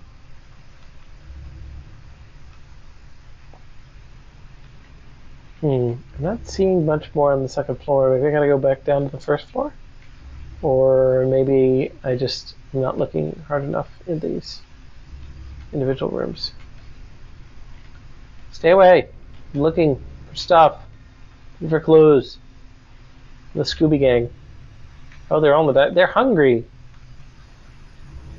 That's why they're all in the dining room.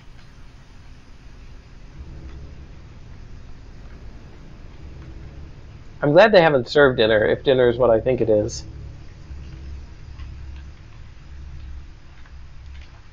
Looking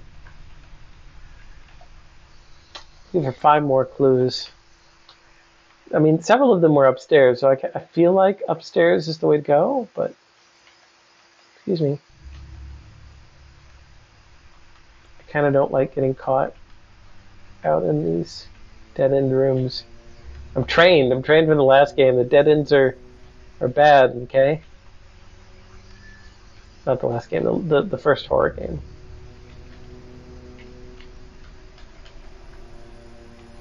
That's where the calendar was.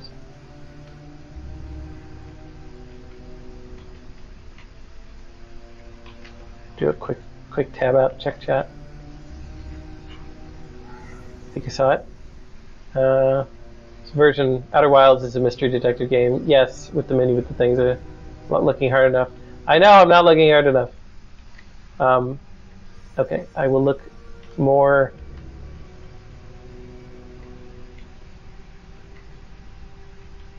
fastidiously.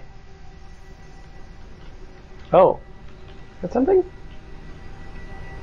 It's just part of the texture on the carpet. Yeah,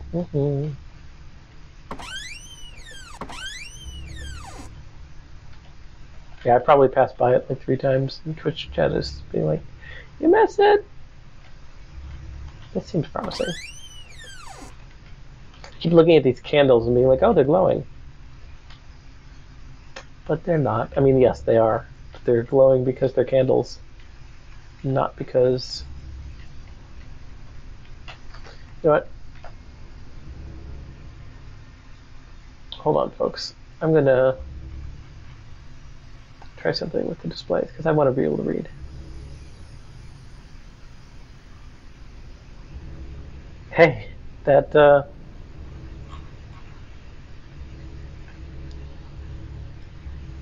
seemed to fix it. Oh gosh. Let's change this.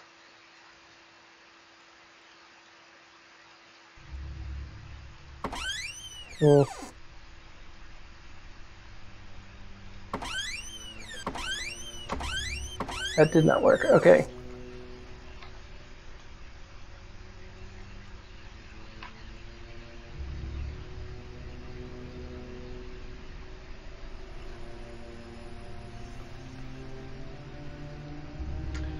Changing capture.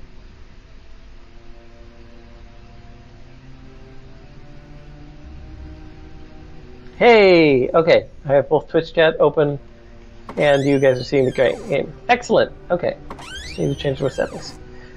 Okay, so, I think you saw it. You're not looking hard enough. Some look like in the main areas, not rooms. Yes. Yes, some of the initial ones were, so they're probably here.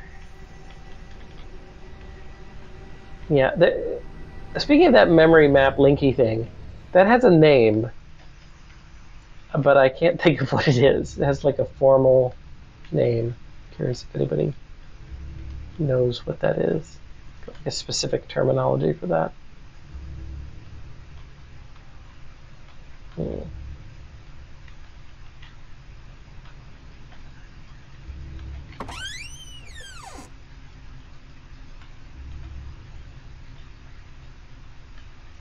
Be in like this cabinet or something. Hello. Bye. Bathroom is occupado. Thank you. Is that something? There's these little particle floaty effects that I keep seeing.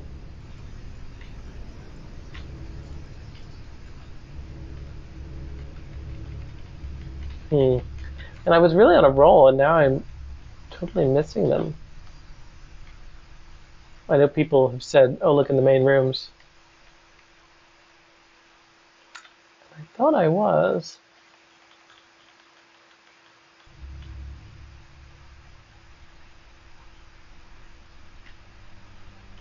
Maybe they're under these huge carpets.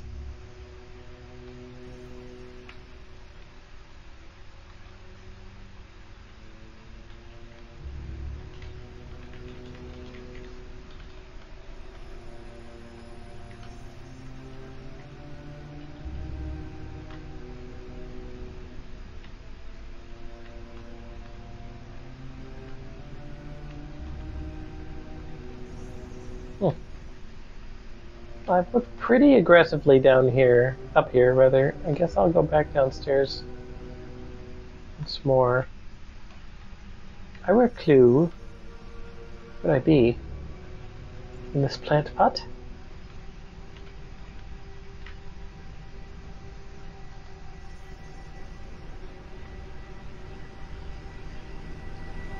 I mean, can't be there because you've looked like 10 or 20 times. So, yes. I'm sure they're very cleverly hidden. And here I am just mooning about like an idiot.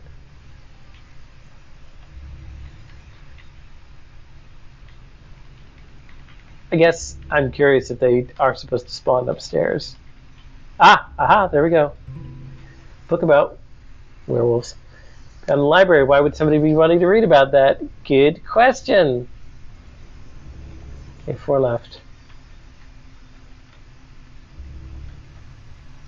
Yeah. I think the glow, at least based on the placement of them, the glow is giving them away less, so I can't just quick go into a room and see.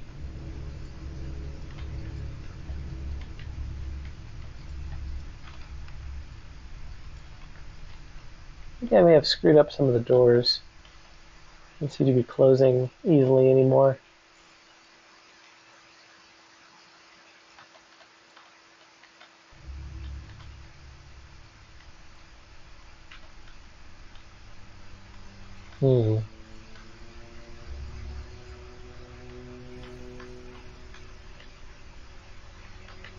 Well, the doors are locked now. Interesting. Somebody must have broken them while I wasn't looking. Who might it be? Who could have done this thing? And why are they shedding all over the carpet? Here are all the red shirts. They were all hanging out together so that they can all die at once. Although, with the amount of doctors or nurses that we have here, you'd think they ought to be pretty well set. Painting. End table. The kitchen.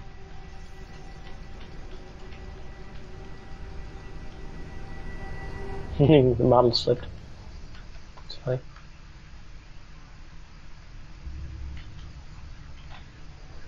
Okay.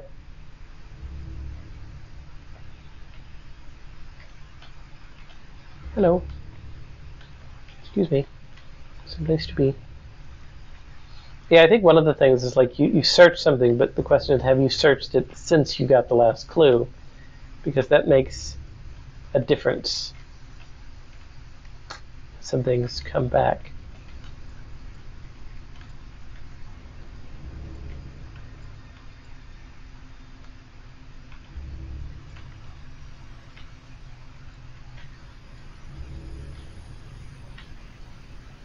Hi. Bye. Ah, okay. Oh, Starry. Hopefully this party will be enough to support us for the rest of the winter. I just wish the missing persons report didn't come out so soon. Many people have already canceled. I see. So the host is a werewolf. He's coming. He's going to eat us all. Honestly, he is going to need a bigger deep freeze. Master bedroom door. A note from the old staff. I think the owner of the mansion is hiding something. I just need to get into her room. I unlocked it last night. I'll make my move tomorrow. Is that the old staff member who's dead? Okay. So we probably found that last clue out of order then. Here's something. Bucket. Bucket of bleach. Bucket of bleach found in the upstairs restroom. Could it be used to remove bloodstains on the carpet? I bet so. One clue missing. I feel like it's like the host. The host is a werewolf. I've solved it. Somebody get some silver. Ah, here you go. Letter to home. Letter to home for one of the guests. The host of the party is scaring us. I want to get out as soon as possible. Okay, yes. I've determined it. The host is a werewolf, and they and we need to get out. Maybe I just need to get out. Oh gosh, that's her. That's her. Oh gosh, she was hiding as one of the gals. Oh, I guess I knew when I got that one clue that it was a girl, right? Because it said her. So that means that I had like certain. I guess I could have been more wary of trying to avoid them. I knew I couldn't. I knew I could trust the red shirts. Okay, cool.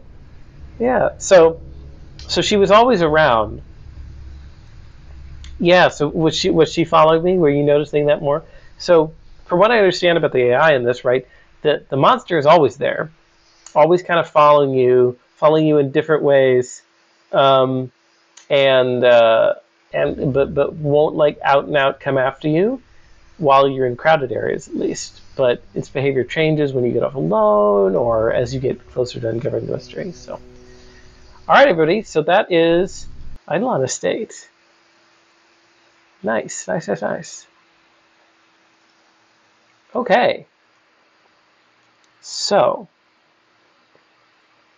made up a little bit of time and some really good games.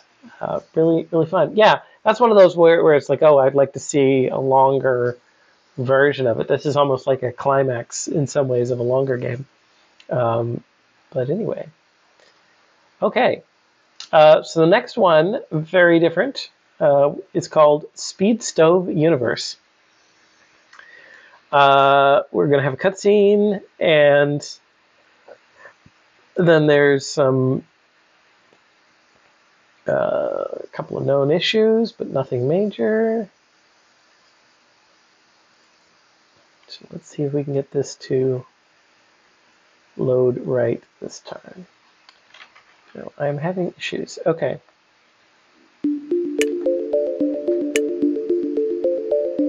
So somebody gave me a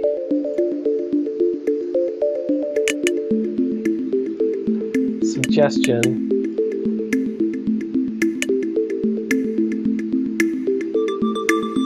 for how to move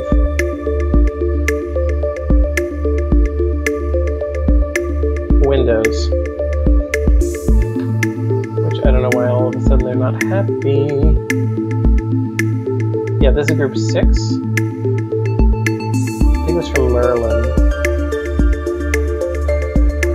Windows Shift Arrow. I will try that. How have I gone my whole life without knowing Windows Shift Arrow? That's great. Okay.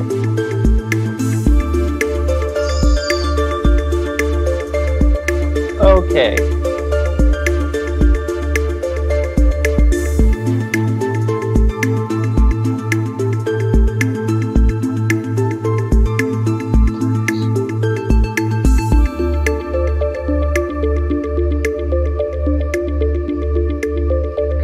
let's try this. Are we? All right, we up? Can we see? I'm liking the sound, by the way. This is sort of funky space music. I'm seeing things. Space things. Okay.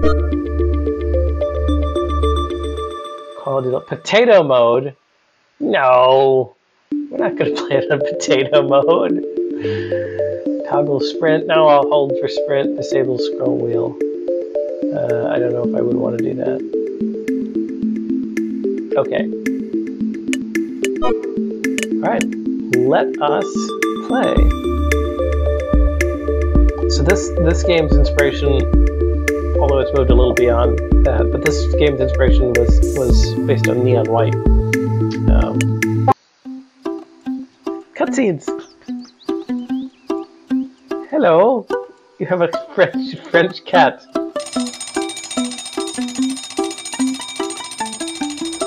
Hello, chef. Oh no. Oh no, our stove has been sucked into a vortex. Oh no. Ah, the rage. So we dive into the vortex. I hate it when I do hate it when my stove gets sucked into a vortex. It's because it was wearing a cape. Alright, oh, I'm already in time here. Okay, so I have... Nice! I'm in space, I have a gun, and I have a grappling hook. The standard tools of any respected Michelin star chef. Alright, this is a free running game. So if I could just... Oh! Oh dear! Oh, this is not what I was supposed to do. Okay. Oh, I get different audio tracks. Yeah, my audio is pretty loud. It is fairly loud. Let me see if I can.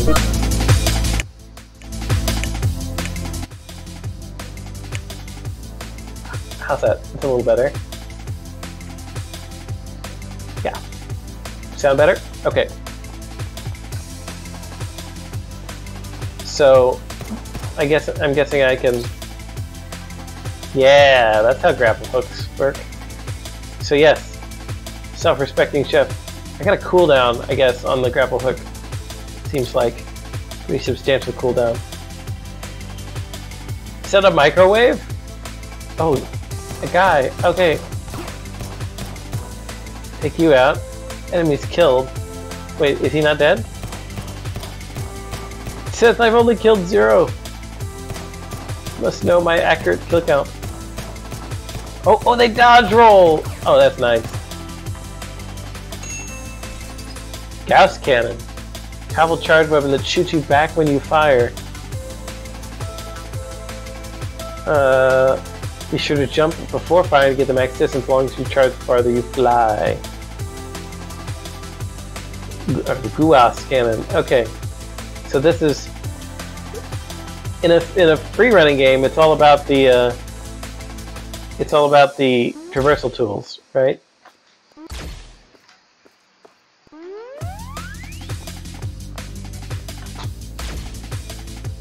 Okay, so I can use that for the big jumps. Wah! Can I also use it to shoot enemies? He looks bad. Maybe. Oh!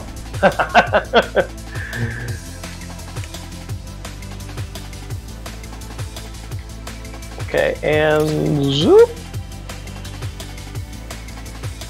Okay, so I'm going through the ancient temple. Oh, okay, what do I get in the fridge? What's in my fridge? Of course, I keep an assault rifle in my fridge. Upgrade to the pistol. Okay. So, okay, it's an upgrade to the pistol, but I can't wield my grapple hook. Let me into the ancient temple. Oh, no, no, no! Big bad guy. Alright.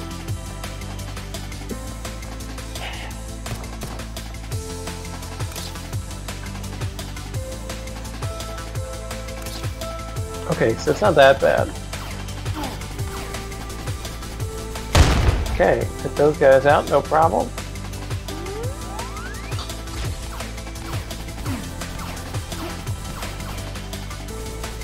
All right. This feels very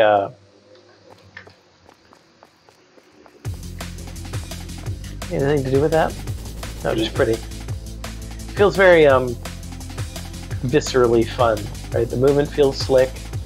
The enemies, I feel control while moving. Slide. Oh, I can slide. Oh, nice.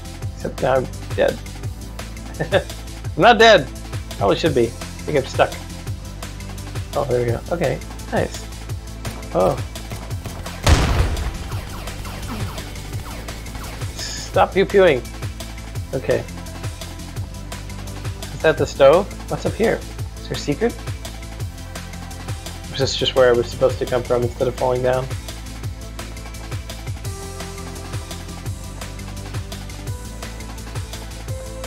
Okay, nice.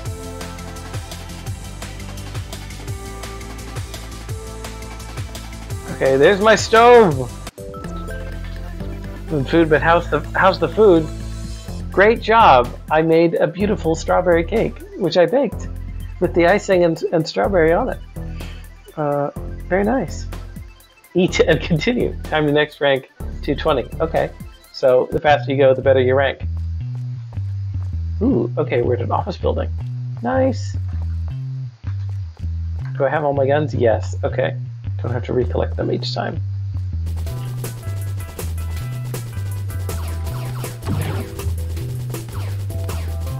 Okay, these enemies seem to be counting. It must have just been an artifact with the tutorial level not counting them. So these enemies have some nice intelligence where... Not those guys, but the robot dudes seem to actually kind of dodge if you're trained on them for long enough. Did I break the window? No. Okay. That's... My grapple's not working. Grapple!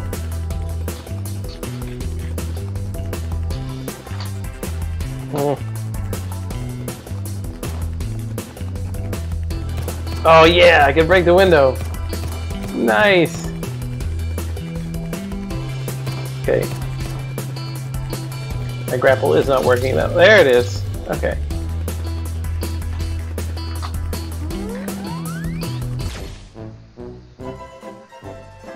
The clown music, really? Okay.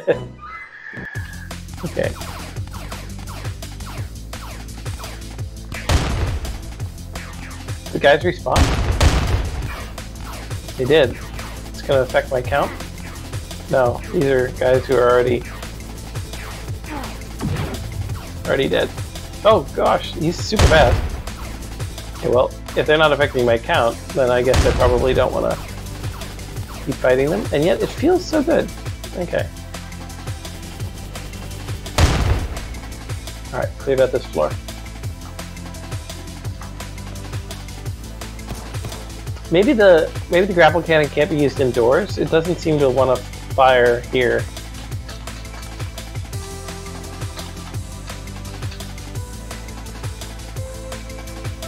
I really like the breakaway glass thing.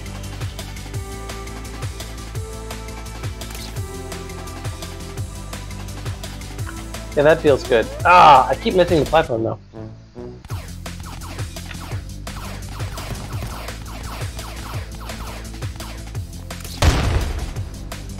We keep underestimating the slide.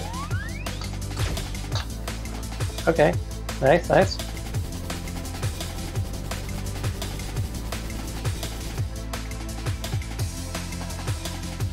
Yeah, but maybe I can only grapple the orange things. I hear enemies! Where are they? I'm gonna take them out. Oh, so I could like... Ah, that's good. I love that. Is that like an elevator? No. Yeah, the breakaway glass is cool. I can hear them, but they must be on like a higher floor. This is gonna be hard. Ah.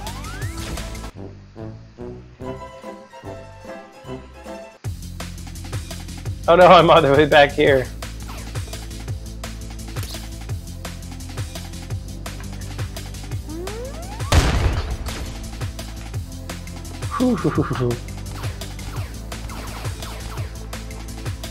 So this is definitely something where you could practice and become speedrunner expert type person at it. Okay. Ah, okay, barely made that. So I just...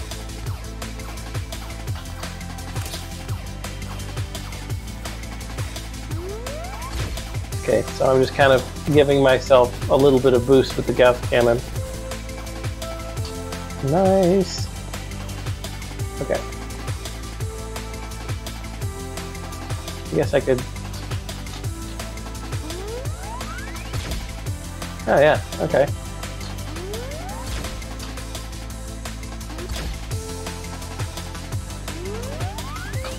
Lovely little animation on this. On the Gauss cannon as it charges. Looks nice. So this almost has a super hot kind of thing. I bet this would be really fun in VR. Just kind of with the prototype platforming elements and then the enemies. So we've gotten all the way around here. Where am I supposed to go? Can I just grapple up to there? Too far?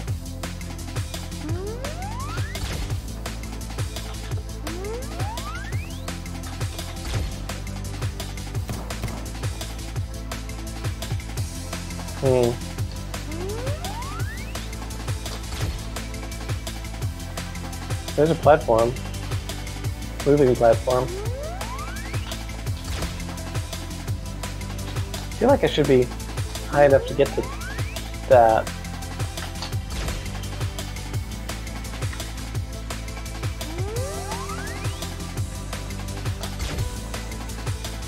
Ah! Oh, that feels bad to be all the way back here. Okay.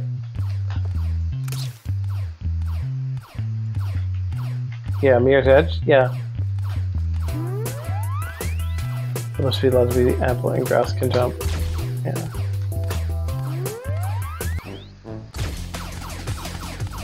Oops. Just immediately die.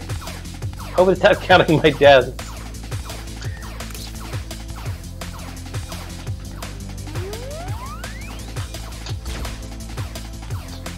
Ah! Hehe!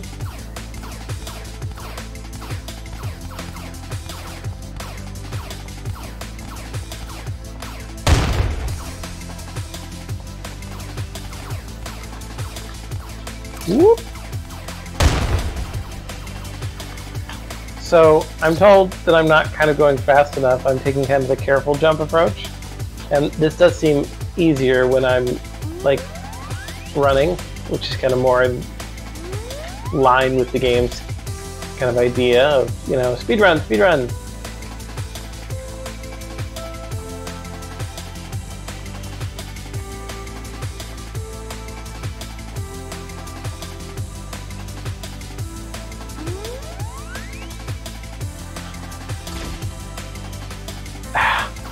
I don't know. I wish it would like at least fire the cannons so that I know that it's firing, but I'm just not getting close enough, maybe? I guess you see that I was able to do all in one jump. Because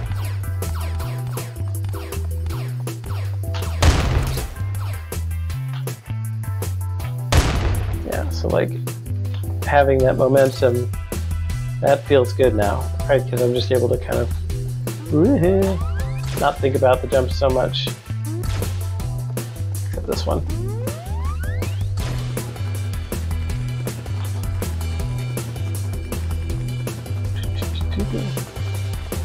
Follow the movement horizontally. Yeah, I get that. I'm trying to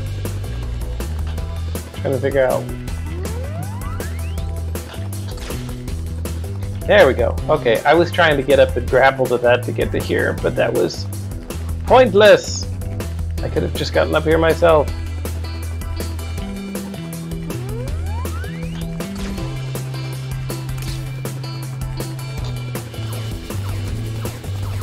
Okay, now we're gonna have a combat section. Combat section. They have a lot of very fancy reception desks in this office building. Okay, can't get out there.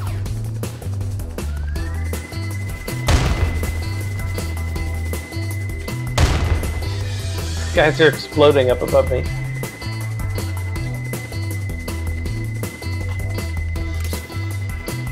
Woohoo! I wonder. I should. No, I don't have an air dash. That'd be cool though.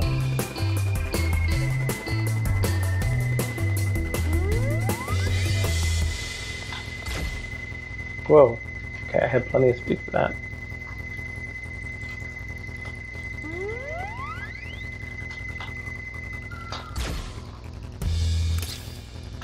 Oh, that felt really nice. That felt very clean. Baddies? Any baddies here? I keep exploding the prox guys from beneath. Elevator?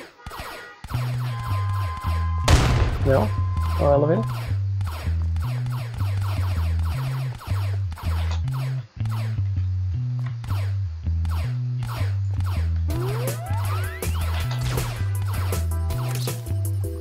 Whoa! Nice. Okay. Yeah, this is one of those games where it feels like there's a lot going on, but then you kind of get used to the controls and you're like, oh, I get it. Oh, what? That was a kill? Oh, I thought I was intentionally going down there. Yeah, so kind of like, well, like some of the free running games that have already been mentioned, but also for me, like, there are games like Spider-Man where I am, at the beginning, you're like, there are how many moves? And then you finally are like, oh, okay, now I can just swing around and use all these abilities, and I get that this is how this game works. Ah! Okay, I thought I could curve around the corner. One of the things this game got right, for sure, is like the feel of midair movement, which is not realistic because, but it's, oops, that's just me backing off of the platform. But it's game realistic, you know, where you have a certain set of movement that you can do while in midair that feels natural for game logic. And this does feel that way. Okay, so can I'm trying to swing here. I honestly don't know. Am I going all the way to that platform? We'll try it. Oh yeah, okay, no problem. No biggie. Okay. Is that, how far away is that? I don't know. Farther away than I thought. Okay, that's good. Here's the next enemy section. Okay. So do I have to, I hope I don't, me not killing, yeah, the counter's kind of messed up. I was thinking like, because I didn't go back and kill the original enemies, that the counter's not working now. Which is kind of a bummer. I was wondering if I like needed to kill each enemy like once uniquely. That would be an interesting kind of way of going through it, because you could say, oh, I've got, like, when they respawn, they could respawn like in like a ghostly way, so they're still in the level, but you don't have to kill them for the counter. That'd be neat. Kind of gets frozen first time you die. Well, that was always going to happen. Oh, now I can get on top of this tube. Oh, that's good design. That feels nice. Okay. Okay. Yeah, so the quick swap between the weapons is kind of essential. Whee! Okay.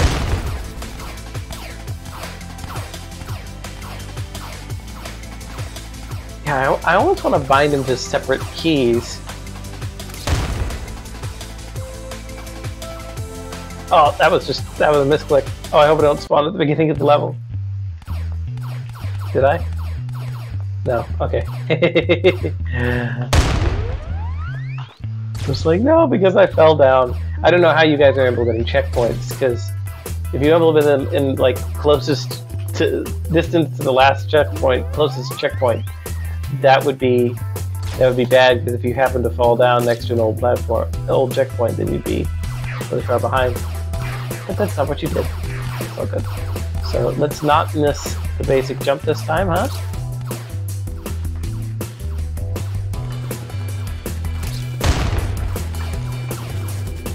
Oh, I chickened out. I was like, I gotta shoot it first, and I wasn't ready. Ah!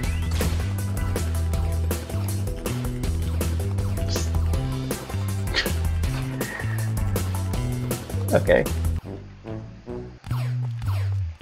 Okay, so you have to do all three things. So that's definitely a difficulty bump, which from a design perspective is nice, right? You know, this is definitely, you want your game to have harder moments and easier moments. We talk about a difficulty over time curve as one of the concepts in a game, and that you're getting better at a game, right? So you want it to get harder. Otherwise, it becomes boring. All games are basically a balance between boredom and frustration. And there's a lot that goes into that, right? You have to think about your player's level of experience. Different players are different. And even a given player. I'll see, that's easier now because I had already blown it up. Ah! He says as he fell off the map. But, right, if I...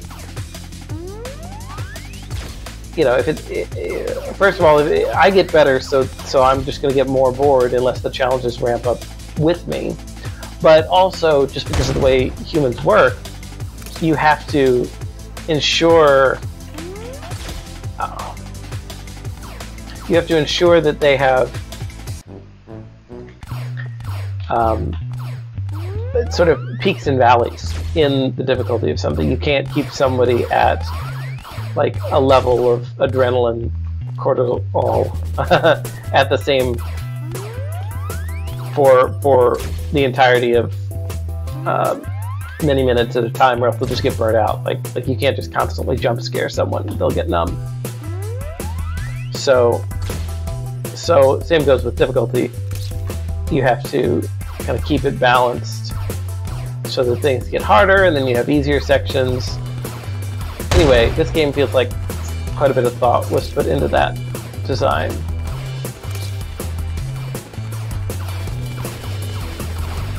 See, I get stuck on the windowsill. There we go. Okay.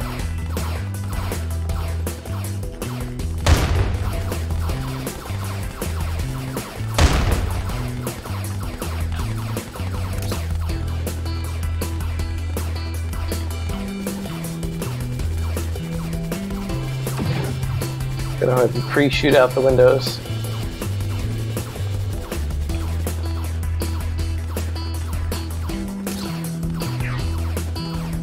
I'm almost getting too much height on my jumps now. Bye! Haha! Fish in a barrel. Okay. I'll see, the one tried to dodge out of the way there. That was good. That was good.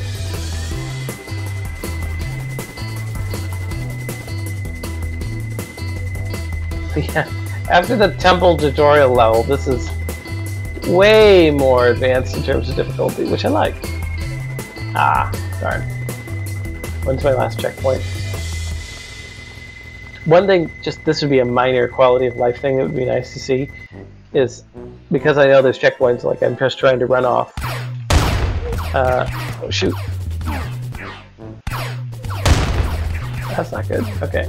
Oh wait, can they throw grenades? They can't throw grenades! Oh gosh, I didn't even notice that. That's nice that they have multiple attack patterns. But yeah, as I was saying, like I'm going through. Okay, this time the music seems appropriate. That mated. Or maybe it's for the prox guy. The spawning in this room is kind of hard. Okay, throwing a grenade. But it's odd to me, even though it's realistic, that that I'm falling off of a building from this height and I'm not dying. And a lot of games with platforming mechanics like Lara Croft or Uncharted and things like that. I'm swinging around it too much there. But they will basically put it like an invisible. It's an invisible floor of lava you can think of that that follows you up. So as you gain height in a game, even if you land on what was previously safe territory, if you fall below a certain height, it counts as a death.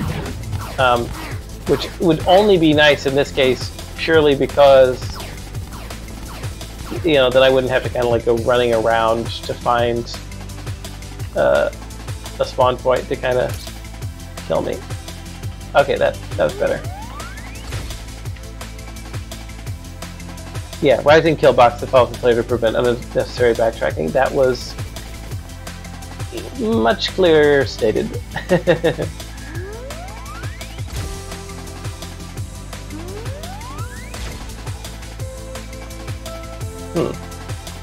Broken glass was over here, wasn't it? Yes, I thought I remembered shooting out that particular window. I am making it floor by floor. That was just a failure to launch. Yeah, so see, this is... Uh-oh. I'm actually stuck.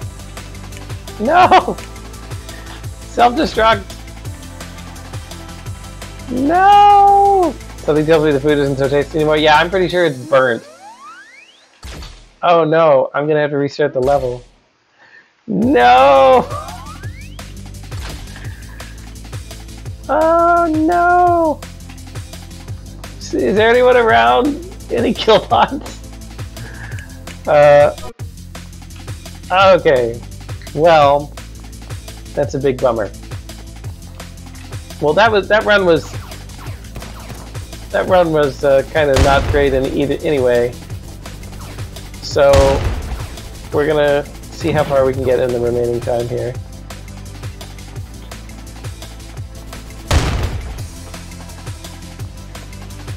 It's okay. Yeah, you never know when it's like, oh, I needed to have, that feels better. I needed to have a kill self button. But that is something that you'll see in a lot of debug builds and things, is a what would be called an unstuck. Oh. Still that early jump. I thought I was going to keep my kill counter a little higher this time, but no, died in the same place.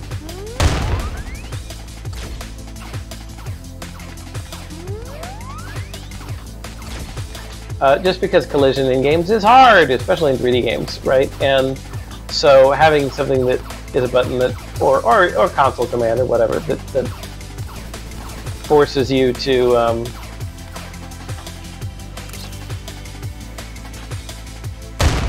basically re-kill your player instead of, as distinct from restarting a level, can be useful. Not a requirement by any means, but helpful.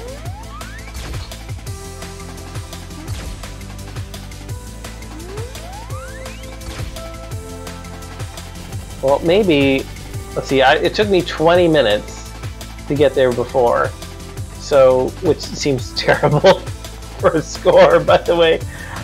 So let's see if I can get back to where I was in 10.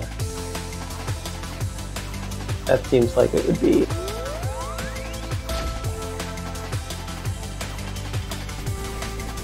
a much better score. So, a reviewer that I respect of video games, who you will know as Yahtzee Croshaw, who does the Zero Punctuation series, it is hard to parse his reviews because he on the surface, he seems to hate every game. But they recently did a video, which I'm pretty sure I shared with the class. I know I shared one recently, but about the concepts of like how to write a game. And it's similar to kind of my principles of, you know, you can start from a story or you could start from mechanics. I also think you can start from an emotion. Womp. But, oh, wow. No checkpoint between here and there, huh? That feels bad. So I also think you could start from an emotion, but yeah, this is a 3 legs video for those of you who are referencing it in chat. Somebody has a link to it. I might share it. But he also talks about something that, I forget the word he uses for it, but I kind of use visceral pleasure, right? Where it's just like, I'm enjoying this game because it's kind of distracting, or it's you know, it's just fun. You get in the zone, maybe might be the word for it. It's just a lot of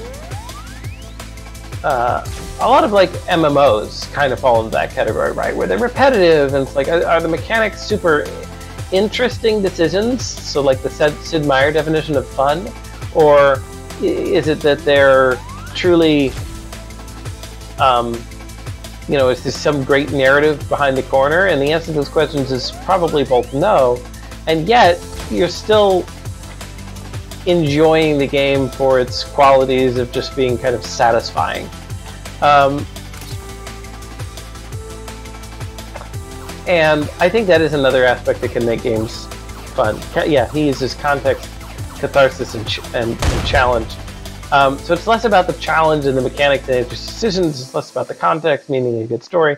But it's just this cathartic thing of like, hey, I'm enjoying running through a weird test level filled with cardboard tubes, and I have a grappling hook and a cannon, and my cake is burning, and that can be very fun.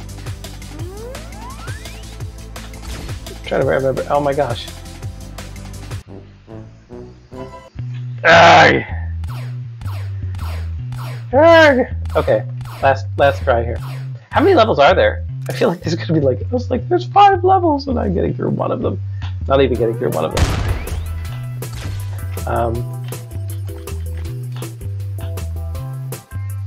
That was weird. But this and one more. Okay, well then I'm not. It's not like I haven't gotten through that much of it. This is a long level though, because you're scaling a whole building. Wait, can I cheese this?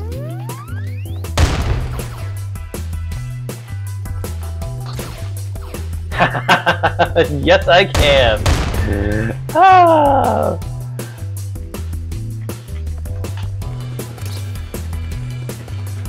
So I just skipped part of the level, which, hey, was probably developer intentioned, actually. Games like this are all about finding shortcuts sometimes. It's a lot of fun in watching speedrunners do things. Yeah, it's more of a speedrun strat. Yeah, you're correct. That is what I was just getting to, is saying, you know, that's probably a feature. Speedrunning communities are a whole thing. If anybody here is unfamiliar with them, there are whole groups of people that are into speedrunning, normally specific games, but the amount of detail and work that goes into doing speedruns is immense, right? And they will name their glitches and speedrun strats. Where did I go from here again? To an alarming degree, you know, and you have like if you're doing Legend of Zelda, you're like, oh yeah, there's bottle magic. And you're like, what is bottle magic? It's like, oh yeah, it's when you duplicate one of your items by abusing a counter on the metadata that manages links bottle contents. And that's just one example, right? They're speedrunning for lots and lots of games. 12-second speedrun on this level. 12 seconds?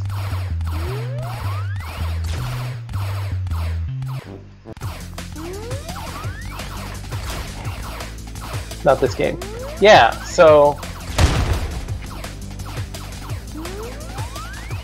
have you seen developers react to speedrunners? I have not seen that. I imagine I imagine some of them are angry. I'm not normally, because the vast majority of players who find speedruns, like I said, there's a whole community, right? It's fun. It's fun to play and speedrun things. So as long as your game isn't completely, for the average player, broken and glitchy in a way that makes it really hard to enjoy, then I say, hey, power to you, speedruns are fun. Or maybe they're just impressed. I think I would be in the impressed category of like, wow, I did not think of that. Okay, almost died to a grenade.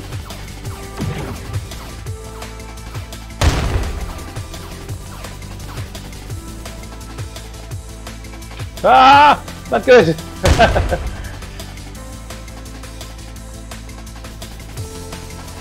Okay. Yeah, for those who are less familiar with some of the terminology I've used here, a speedrun strat, people were saying, that isn't a cheese, it's a speedrun strat. Speedrun strat is kind of, the line here is not super clear, but it's, when you do something that breaks the intended path of a game in a way that cuts down time because you're playing competitively for time. Whereas a cheese is when you really abuse a bug in some way as to kind of circumvent the challenge entirely. So that would be like in the first game, if I were with the zombies, if I were able to like balance on a wall in such a way that I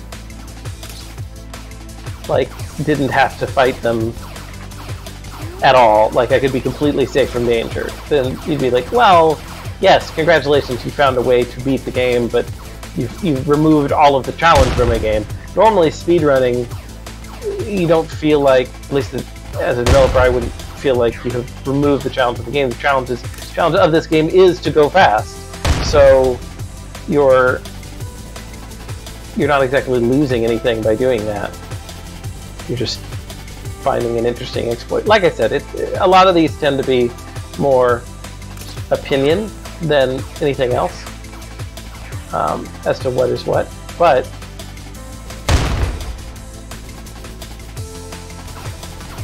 wow, I forgot this room was filled with bad guys.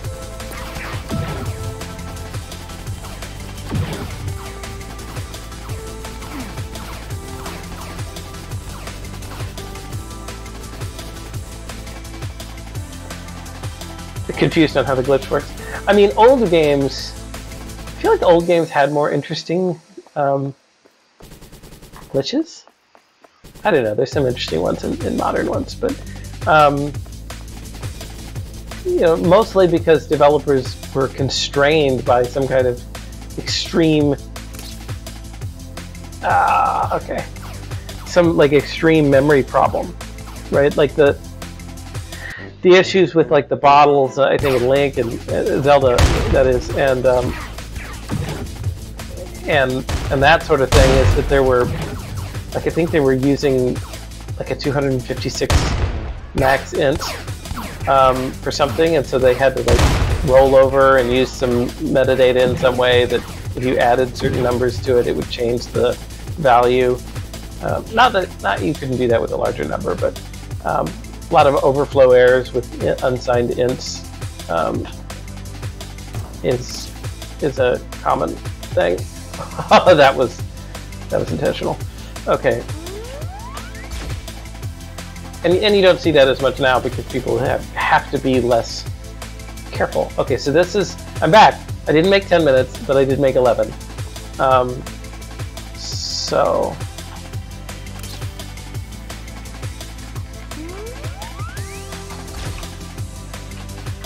okay.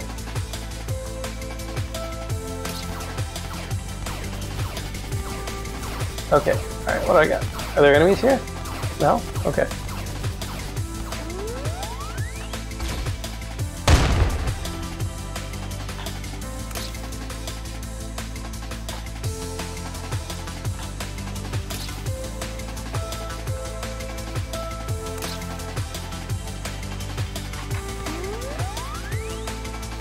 Arg.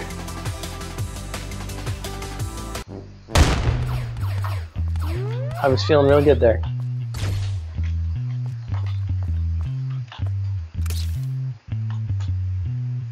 Like, I don't even need the platforms. Yeah, I kind of need that platform.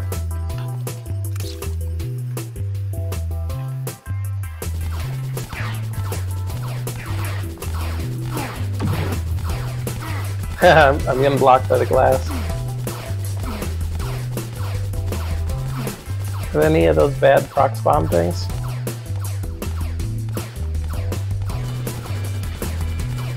Yes. Having the 3 enemy types in this game does feel like it gives you a little balance to the combat, little interesting bits to it. Okay. I think so. I have there's no explicit health bar here. There's just the red screen of glowy death. First pioneered, I would say, by Call of Duty, but I don't know that for sure, actually.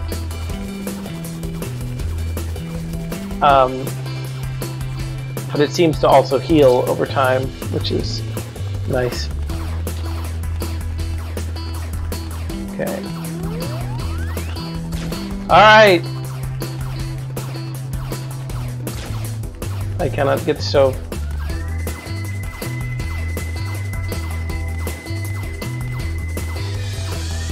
Why I cannot get stove? I must need to kill everything? Okay, well, given that I haven't killed the things on lower floors, I think that's probably not going to happen. Because I'd have to, that basically would mean I'd have to do perfect without dying. Which would be a neat achievement, by the way. Yeah.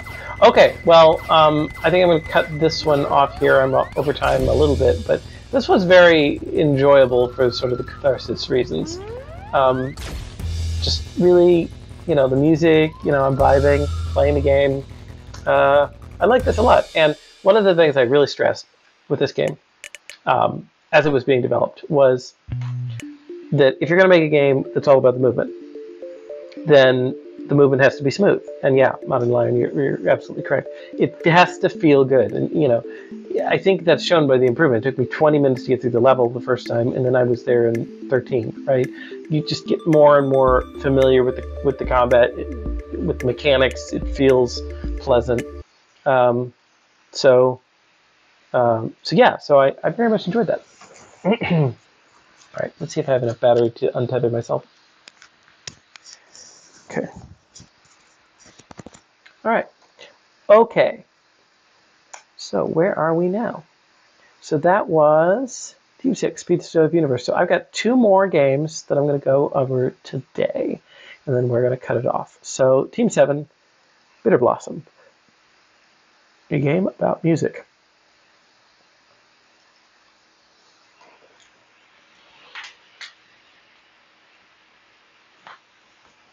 I'm surprised I kept so many viewers through this late into a Friday night. At the end of the semester, too. I'm flattered. Anyway. Alright.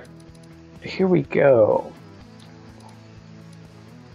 Options. Keep music. Yes, I want to keep the music. Do not get rid of the music. Okay. Let's play.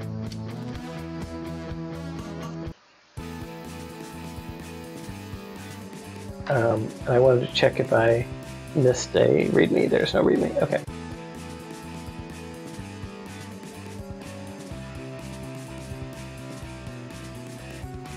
Fixed. Here, go to main menu. Okay, that doesn't work. We'll quit. Just so you can see the title screen.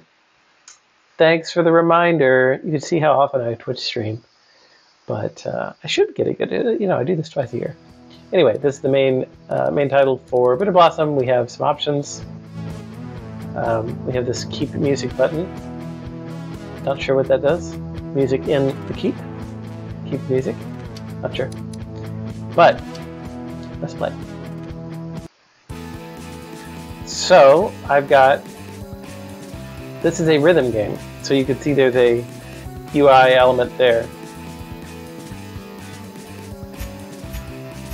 Yeah, so you can see where I'm swinging. Ooh, I've got like a sword. Do, do, do, do, do. So when I'm hitting it on the beat, it's giving me a green mark. When I'm hitting it off the beat, it's giving me a red mark. And then this one has a much longer wind-up, but it's big ranged. Alright, so definitely got some UI elements. We're in a spooky forest. There's a monster. Let's take him out, shall we?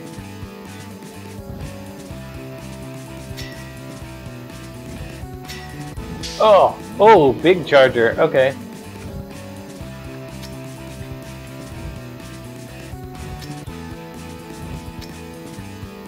Okay.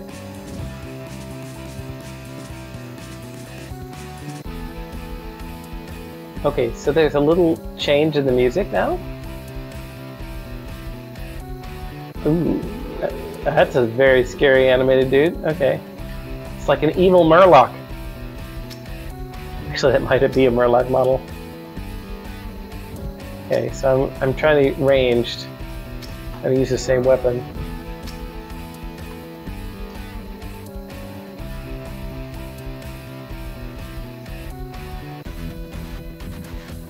So the central conceit of this game, which I'm kind of explaining as we go, is that the way you kill enemies affects the music. And then, you know, so I've got my health on the right, looks like health orb, 0 out of 3. And I guess I'm going to keep following this road. But the music is changing because of the enemies I killed and the way that I killed them. Oh. I'm not sure if I get bonus damage when I'm on beat.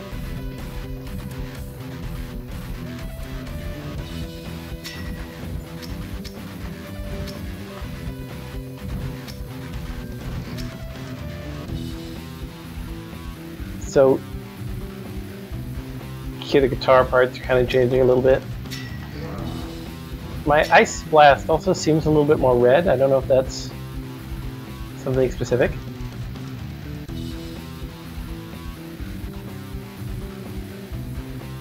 Ooh, there's something. So let me try using my sword.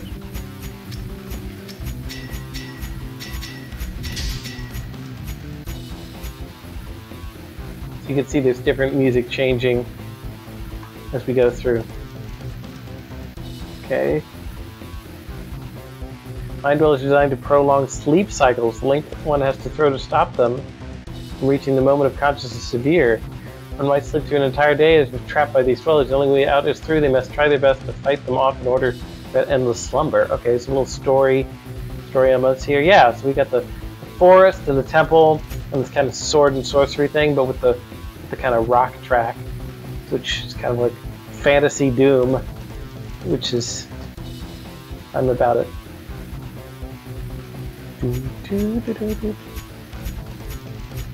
Trying to get good at hitting the beat. It's quite fast with the sword because of the wind-up on the staff. Oh, and I'm told the weapons are named Bitter and Blossom. So the wind-up on the staff is much harder to get the beat on because you can't actually swing it that fast. But you can hit maybe every other one.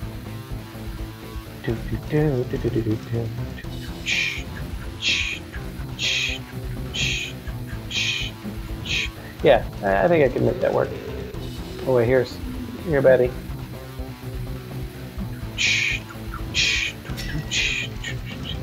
So I'm actually not very good at, I'm okay at rhythm games in general, but like the pat your head, rub your stomach type of like Crypt of the Necrodancer, very, very difficult.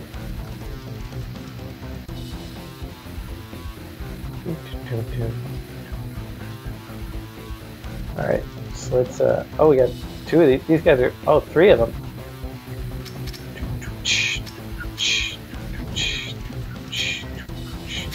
It's nice to see some different enemy types.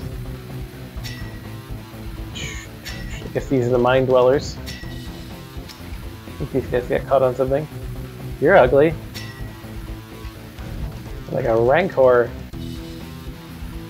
had a child with Gorignac, the pig lizard.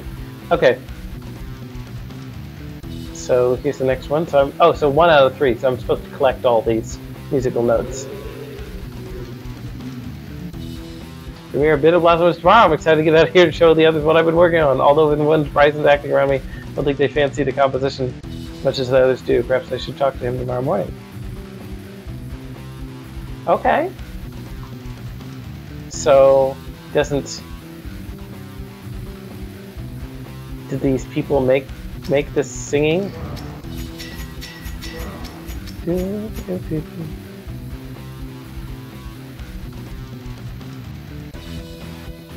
Oh, there's a new track.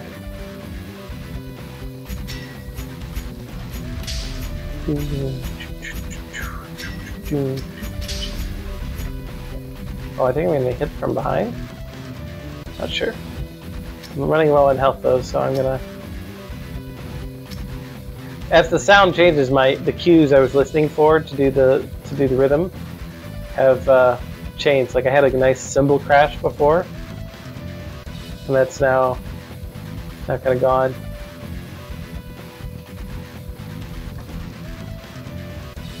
So one of the things is like my understanding of the way the game was originally going to do. I'm not sure if this is what's in the full version. Is that fighting the monsters.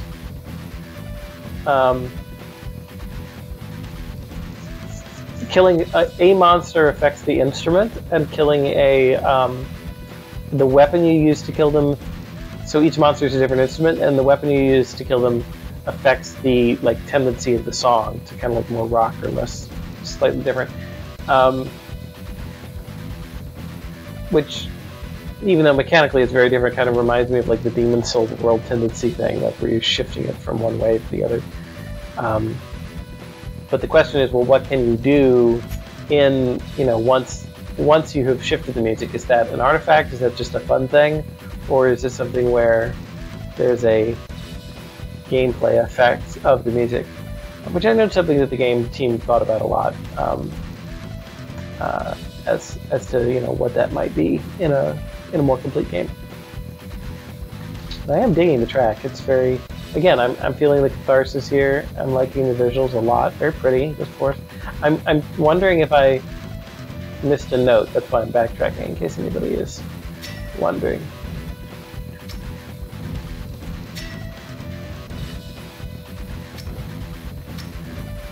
I don't know what he's supposed to do, but he's very scary. So, is this the temple where I found the first one?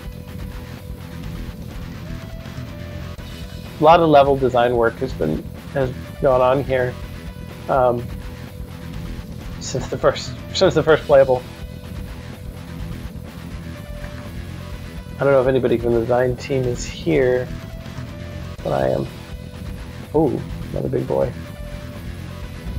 Oh, okay, so he does a grand slam. That's what he was getting me with before.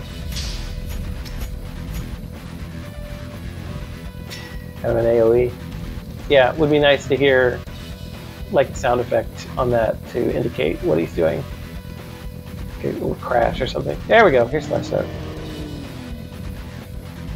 New ideas to come forth for composition. We will reach new heights between the blending of genres. We've almost completed the score for the premiere tomorrow. Just one final combination of work is done. Nice. Okay. Yeah. So aesthetically, it has a lot going for it. I like the music. I like the concept. Could have used maybe some more tutorial. I had to bring in some knowledge of what I knew about the game design to point out the music thing. I feel like it might not have been as salient to somebody who had not played it before. But definitely the foundations of like a really interesting concept that kind of blends the sword and sorcery adventure thing with the beat matching with kind of a beat 'em up fighting game, which I think is an interesting combination. Yeah, very neat. Very neat. Okay, and for the viewers who have stayed as long till the end here, I have our very last game of the evening, which is Team 8's Hunt for Salem.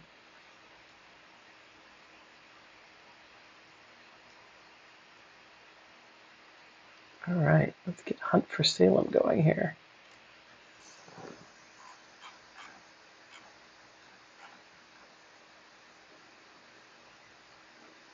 As people were saying, I was actually quite close. That's a little loud in-game music. Here we go. I said this will be about 5 hours. I'm actually going to be pretty close to 5 hours. There's some people were like, "Oh, he's going to be playing till midnight." You should have seen what I did this all in one day. That really was a marathon. But okay, so this was, I think it's 10. But hey, Angel 1254 MC. Has anybody made a multiplayer game for this class? No. And I'm not going to say I would stop someone from doing that if they wanted to, but I do kind of discourage it because there is an enormous amount of network engineering that you have to familiarize yourself with if you want to make a multiplayer game. I'm not saying you can make a local multiplayer, but if you wanted to do something that was like going to work online, that's a whole different beast. Would be a really nice thing to do in like a follow-up class, probably. But for a lot of people, like the first time in game design, you're dealing with weird handshaking network stuff. It's just a whole lot. Hunt for Salem Game of the Year.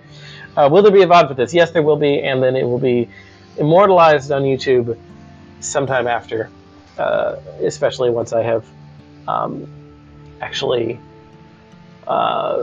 figured out how to fight all the copyright strikes, which takes a couple of weeks. So, a special teacher discount on buying one. It's supposed to be 100, but it's 1. Okay. So, and just checking out. All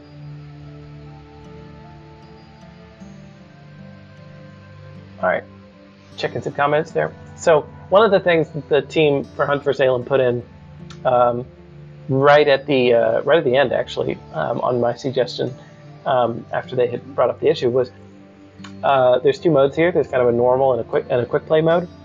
And for the stream, I'm going to probably do the quick play mode because this is sort of a roguelike. It is a roguelike. And there's a kind of a meta system in it that you can do stuff between runs. So to show that, they put in the short mode so I can hopefully show a couple of runs here in the time I have. But that is, just so you all know, the kind of intended play is to do the normal way, where you then have a longer run. So if it seems artificially short, that's because it's kind of special for the stream. So anyway, we have Ultra Graphics. Be careful, second level, not room 1, one moves missing boundary. Okay. So we're going to do this. So your cat, Salem, has escaped and is unleashing monsters upon the world. Darn it, Salem! You must follow after Salem in the portal and capture her before she unleashes hell upon the earth. Dagnammit, you bad cat. I like to think that this is Salem from 90s hit show Sabrina the Teenage Witch, and that's the kind of energy that I'm getting here from here. Good kitty. All right, live Salem reaction. Yep. All right. Before you go, you must remember how to use your wand. Well, maybe that's why your cat left you, is you've been very lazy bones and you have forgotten all of your magics. There are 4 wands to choose from, each with a different spell. To equip your wand, you must press E, Q to drop your wand. Okay. To use your spells, you must hold your wand. Fair. By clicking left mouse, you will be fire your equipped spell. If you have 2 spells, you will use left for primary and right for secondary. If you have an ultimate, you will use R to fire the ultimate. If you wish to negate damage, use tab to toggle your shield. Toggle, okay. Okay, so tab for shield, R for ultimate, left and right for that, and then Q and E for the wand. Ultimate spell is bigger, stronger fire spells. Is bigger, stronger fire spells. Ultimate spells are available to cast once you've done enough damage to enemies using normal spells. And you have a meter. Overdrive, okay. To activate the portal, you must defeat all the evil within the area, then the portal will appear, granting you access to the next room. If the room has a merchant, you will spawn after all the enemies are defeated too. but also sprint with shift and jump with space. Again, because of good design choices, I would have assumed that. Merchant will sell you wands and upgrades. You may also buy health potions to restore health. In addition, Merchant has a built-in bank, allowing you to store and retrieve coins for another adventure. So that's the meta mechanic that you can carry between runs, right? If you're having a really good run, you could store money and then use it on your next run. But I think there's a catch to that. So it's kind of like a more built-in version of like Binding of Isaac's bank system, or donation box. It's dangerous to go alone. Take this. That reference is older than you are. Okay. Now hurry, you must find Salem before it's too late. If you encounter an enemy that refuses to disappear from your attacks, press X to remind them that they're dead. To be fair, it's also older than I am, so ha. Press X to remind them that they're dead. That sounds like a bug that has been made into a feature. Oh, well, this is pretty. I don't know, I'm liking the low poly thing. But it is pretty. Okay. So the immediate thing I do as a gamer is ignore the wands and go wandering around behind the house. All right. Oh, sprinty. Sprint is very sprinty. Okay, and I gotta jump. Nice. So what do I have here? I've got, that looks like water. Water wand. Windy, fiery wands. Fire, maybe? No, that's fire. This is wind. And this is electric, thunder wand. And then that's fire. So this is earth wand, according to chat. It's an ice wand. So I don't know if the ice wand has slow in it. Slow is often useful. I think I'm going to do the thunder wand. Ice is the first, but it's not preferred. So I'm supposed to start with the ice one? Because normally, yes. Okay, so I think you said I normally would have, I'm getting a discount. No? There's a bug with ice. Don't do ice. Okay, all right. We will not do ice. We'll do the thunder one. Okay, so now I have blast.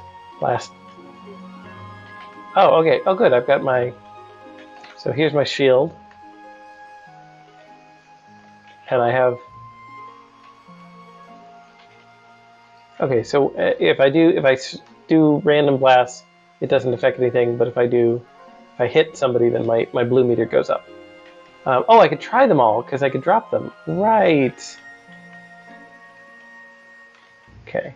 Can't put it back in the pestles. This is Fireball. Okay, so slow moving, big AoE, pretty good.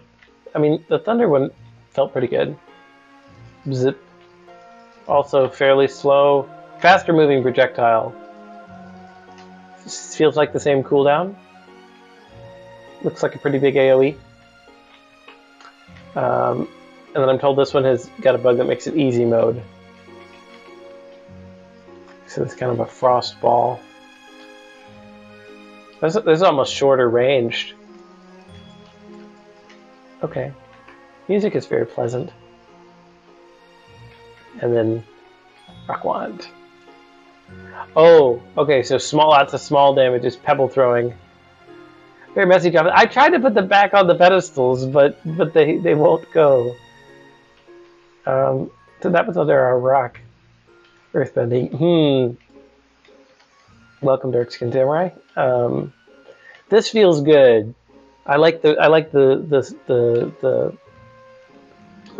low cooldown on this. Actually, I think I'm gonna go with the Earth Wand. Earthbenders are cool anyway. All right, portal is open. Is this my house? This is a nice house. It has a wizard's tower. It's appropriate. Okay. I must fight little toy pigs and chickens from hell. Oh, okay. You've got a lot of hit points there, Porker. Okay. All right. This music is sort of pleasant. Do these guys even fight back? This feels kind of abusive to animals. Okay, I guess they are chasing after me, but only after I attack them. Oh no, no. Okay, you're coming after me. Right. They only melee. Okay, then this does feel like I have supreme power here. Oh, the chickens have less health. Okay, so I have an ultimate, so I could release it. Probably save that for the next level.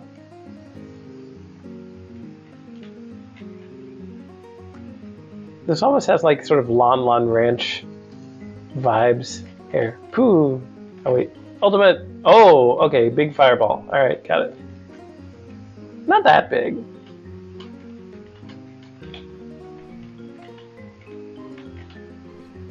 Okay.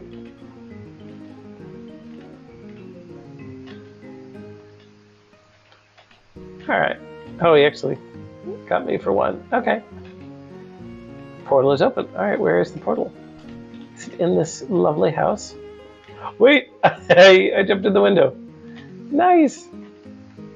I decided I don't need a cat. I'm retiring to this farm. Okay.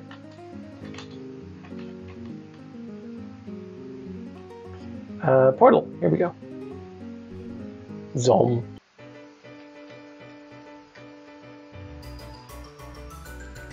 Okay, big flower thing. Oh, does it have a ranged attack?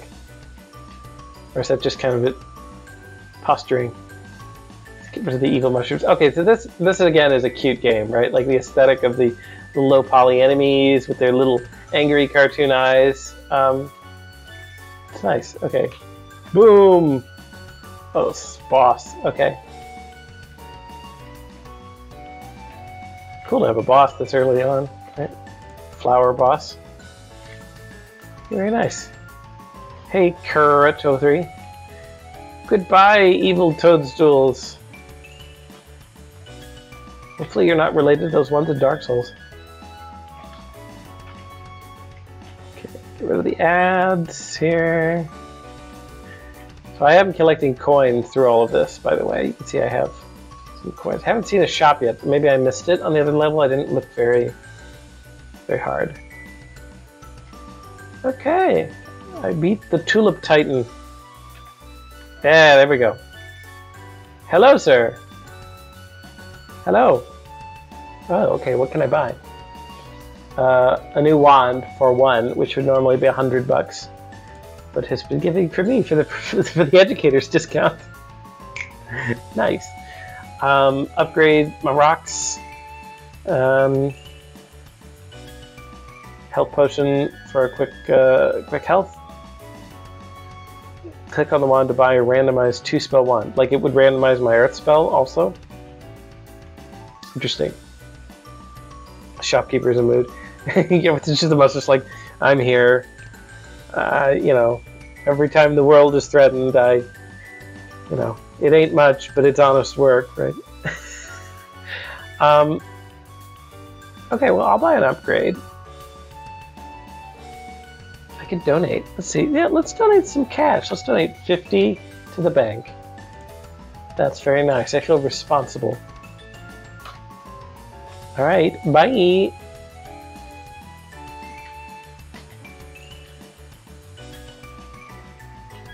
Is that the?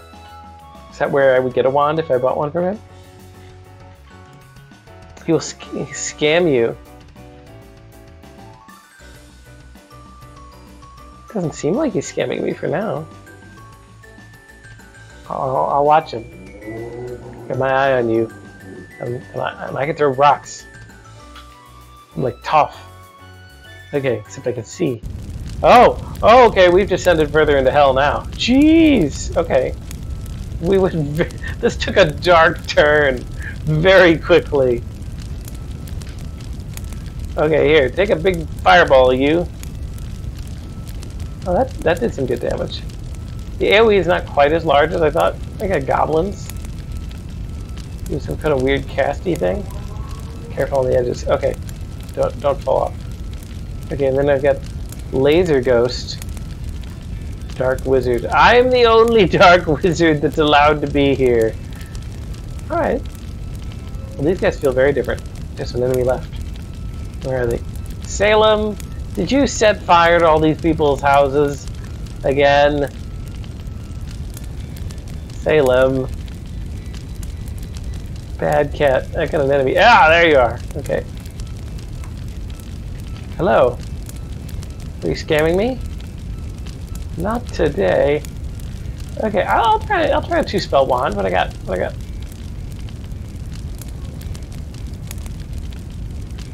What is this?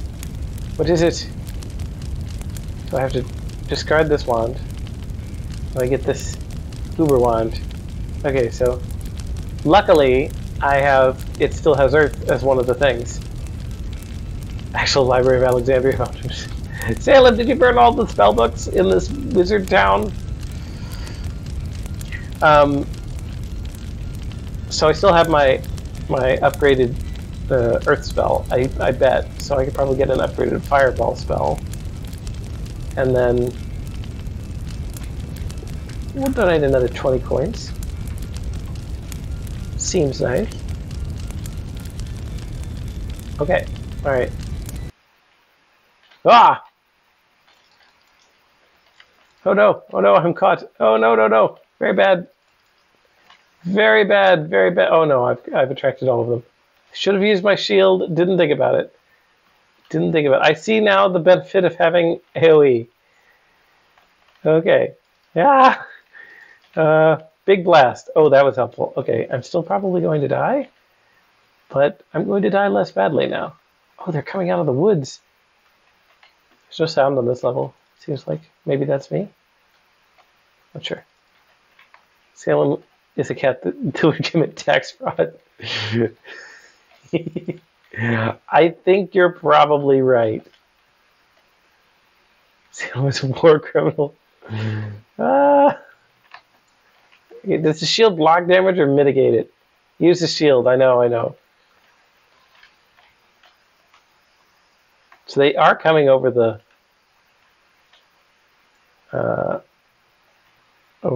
top here. Okay. So the fireball does do a lot of direct damage. So something like this, I would be wondering. I mean, it's good if you're not accurate to use the stones, but it's also kind of a question of, is there, like, if there would be a stagger mechanic, where if an enemy takes enough hits, then they're stunned for a minute or knockback. That would be interesting. Okay, I have very little health. I was hoping for a shop on this level so that I could buy some health potions. But there's a stagger. Okay, great. Salem is the shopkeeper. Okay, oh good, our music's back. And we have ghosts, but they have not noticed me yet. Hello. Hello, ghost. You can... These are magic rocks. Is he just clapping at me? It's like, oh, great job.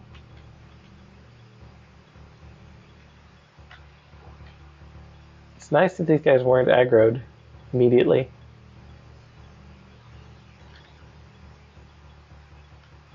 Oh, stop. Hey, don't throw fireballs.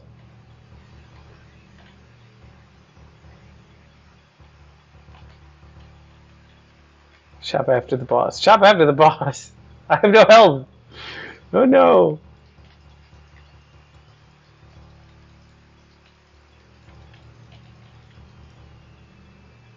Go away. So having the two spells is really nice. Having stone is one of them because you can... That's a nice thing when you have different abilities. If one of them is on a longer cooldown, kind of like Bitter Blossom, right? Where I had the one ranged attack, but it was this really slow windup, versus a much faster attack. It feels like you are much more powerful for having both because you can, you could kind of swap between, do Fire Blast, right, and then switch back to the stone when you need it. This is a much less terrifying... Oh, these guys have ice spells. Much less terrifying level because... oh shoot, he says he's about to die. Just because they don't all start aggroed on you like the skeletons from the last one. Which was very terrifying. Pew pew. Okay. It would be nice to have like a hit sound effect, but this is on fire. But this is it's good. Like all the enemies seem to be. What is he doing? He's praying to Salem. Anyway. Oh, did I hit his projectile in midair? I didn't know I could do that.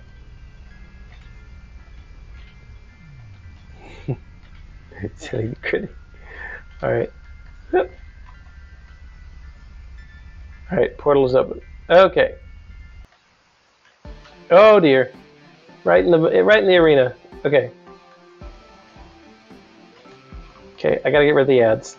That's one ad down. Because if the boss is melee only, then I might be able to just kite him to death. He is definitely being stunned in the stun animation, so that is a stagger. Kind of like a mega blue werewolf dude. Oh no! It's cool models. The model pack you guys found is neat. Okay. Now I feel like I got you, because I could just keep you stun locked and kited. Gaming word of the day for non-gamers. Kiting is a strategy used on certain mobs in games where you have ranged abilities, where you hit them, and because they are only melee, or even if they are ranged, but they have a slower attack animation than you do, you can simply just hit them and keep out of their range and lead them on. I'm not sure if it comes from like the idea of them being on like a kite string, where you're just kind of pulling them along. Maybe. And I need to upgrade some of these spells. This guy's a bullet sponge. But anyway, it's a term that has a lot of use in RPGs and other games. Alright. I did not expect to live through that. Alright, hello. I see you've come down here to Asphodel to sell your wares. Okay, I need heals. Okay, that feels much better. And fireball, this, and donate 50 coins. I feel like I've, gotten more than 100. That's goodly amount. Oh, this is a small stage. Oh, I like the music though. Boom. See, that's where the AoE was very useful. Took down several of them there. No, get out of my cage. This is my cage. No one can come in here with me. Okay. So some of these guys are having a little issues with pathing, but that guy's ranged, so he's not. But much better. I know there was definitely some issues. These guys seem to have a little bit of an issue, but definitely some issues with this in the early builds of just enemies not always being able to recognize that they could get to you. These little gliders are very fast. Rattling me, Mr. Bones' Wild Ride. I want to get off Mr. Bones' Wild Ride. Ooh, okay. I like the diversity in the levels. Like some of them are really tight corridors. Yeah, I hardly use this. Oh, that blocks entirely. It's not even chip damage. I really should have been using that more. But yeah, some of the levels are really like. Oh, you're a mage. You're Skeleton Mage Knight, Battle Mage. But yeah, some of the levels feel very compact and tight corridors, and some of them feel much more big and open, which is nice. Nice to have that diversity. Oh, I have to remind him he's dead. You're dead. I remembered that control from the tutorial. I miss having the music though. The music is pretty good. I guess not all the levels have it. Oh, that was Very bad. It's bad damage.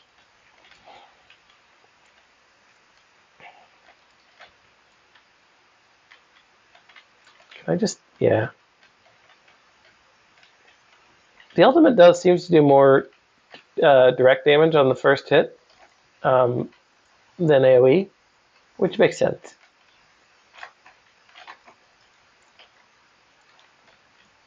Pew, pew, pew, pew, pew, pew, pew, pew. Pew, pew, pew. The ultimate charges pretty quickly, which is good.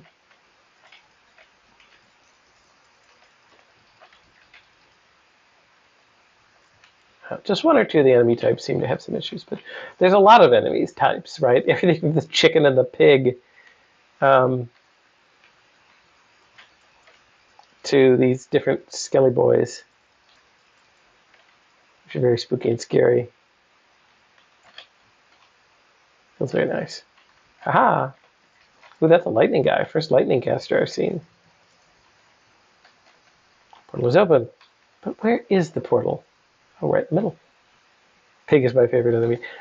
The pig is just sort of aggressively snorting towards you. Oh, no, no, no. Okay, boom. Oh, yes. Harpsichord music. That's how you know things are getting real.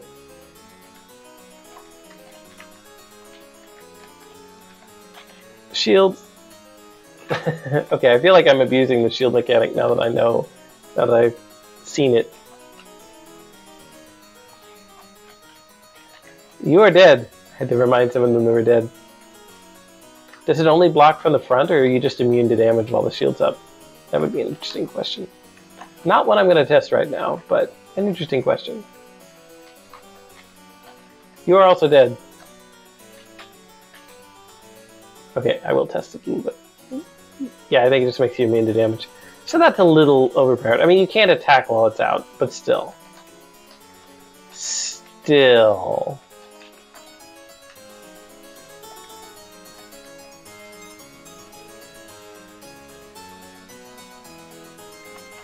Poof. Now see, this was a very, very tight arena. And that's why I'm wondering if like the ice has like a slow, because it'd be nice. Hey, hello.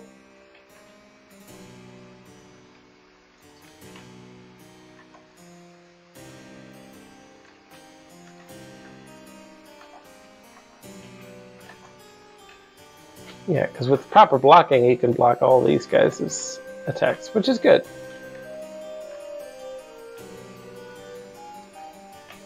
These archmagey boys. So sometimes they have ranged attacks, and sometimes they seem to want to get in melee range. So seeing some different behaviors on the enemies feels good. You know, you want to have a diversity of enemies, but it's also nice if they have ways to do different attacks. One thing I also talk about in class is telegraphing. So these mage enemies are doing a really good job of that, because they do the hand wiggle, which, as everyone knows, is essential to casting spells. And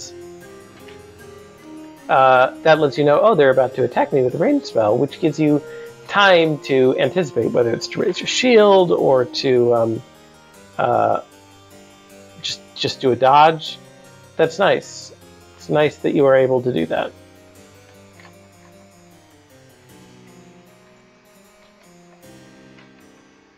Pew.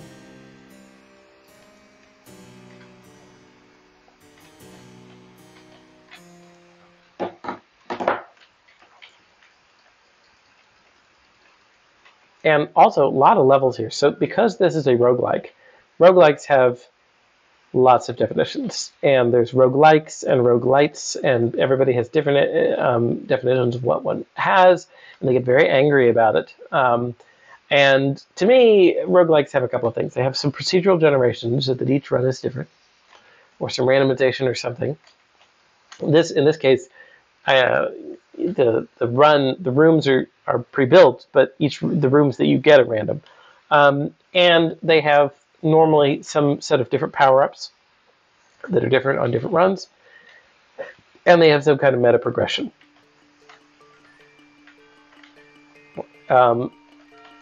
And by meta progression, I mean you can make progress. Did they spawn a bunch more dudes?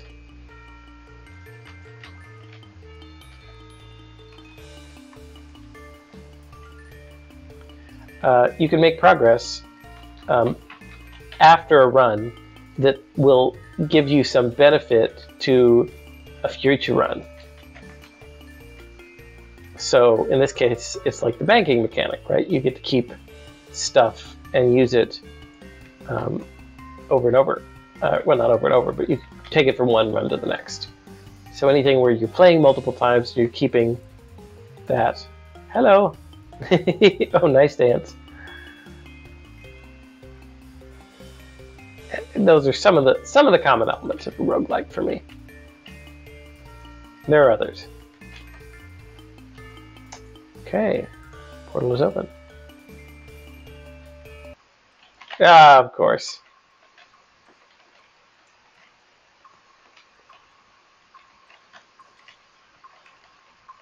I'm going to abuse the shield.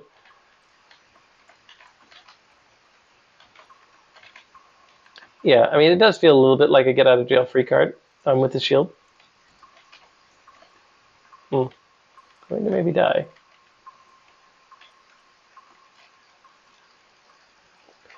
But it is nice to have some kind of defensive magic, for sure. I think that's a good addition.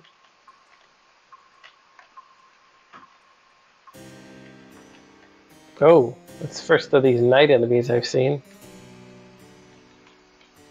More harpsichord music.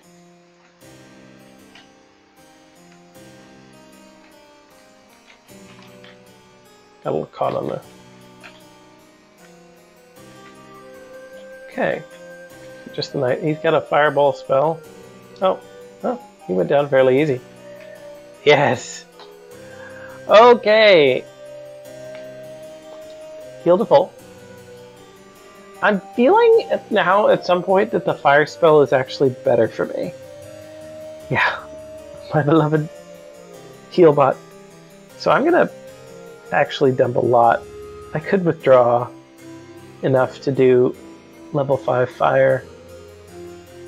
Because I was like, I'm using the rock more just as a distraction, and I feel like my DPS, my damage per second, is coming from the fire spell. Now, I'll donate on the next one if I get a chance, so I'll just donate all that.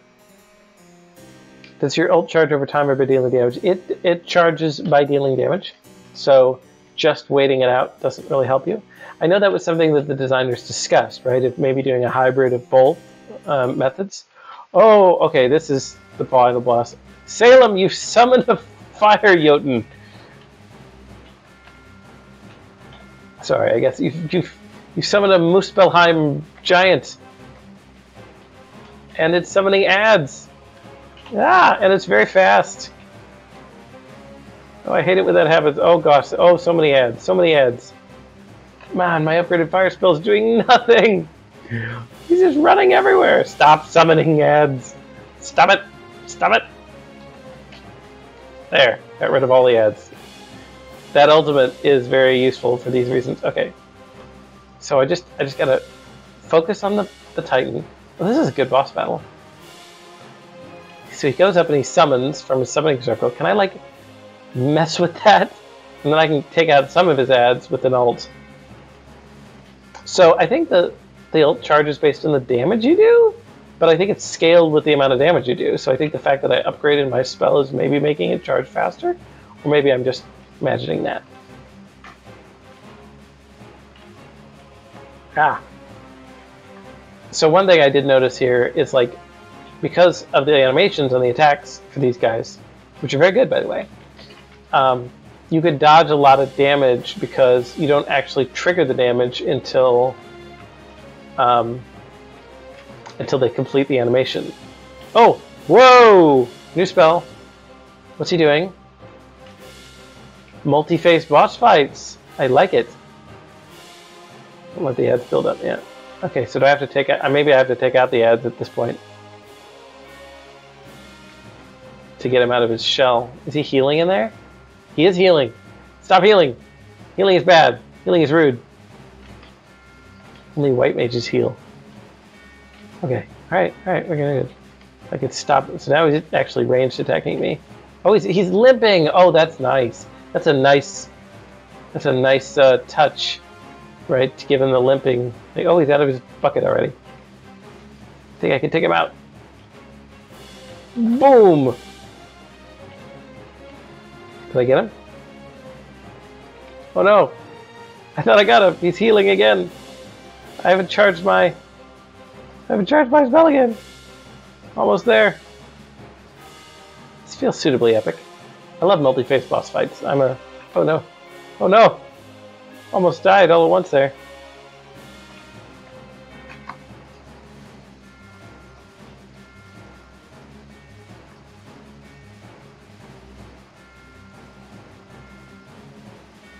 Oh, that was close. Woo! I got cornered by him. Yeah, multi-phase boss fights. That's cool. That was nice, and the animation changing when he got hurt. Very good. Was that the final boss? That felt better. Yes! After an arduous journey, you have rid the world of Salem's mischievous mistakes. Don't kid yourself. This was intentional. Through your mastery of magic, you find Salem right where you started, back at your homes. You must have gotten hungry after missing dinner. Oh, nice. Before you take the portal stone back, think about the wealth and knowledge you've amassed so far. It's not like anybody was hurt. Those monsters did drop a lot of gold. Maybe. That's how you plunge into yet another adventure chasing after your cat. The end. Credits. Jade Soto.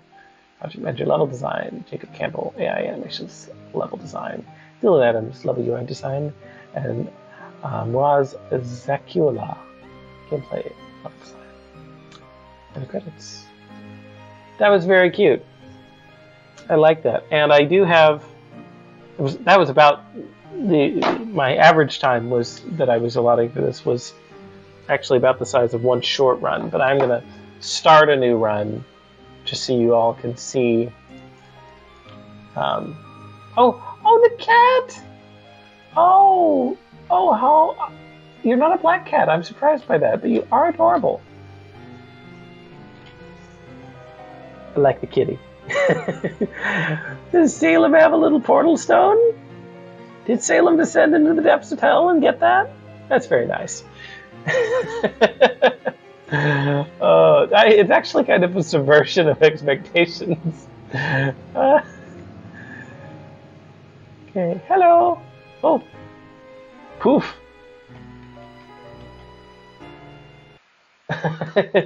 Nice. Nice. So yeah, so if I do another short play, then it says I'm going to have 0 coins, but I think by the first time I get to the bank, I will not have 0 coins. So if I were to get, let's say, the wand I didn't try, which is the Thunder Wand, pew pew,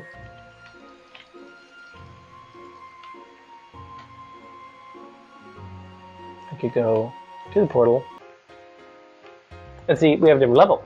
So it's not like we're back in the Mushroom Forest of Easyville, but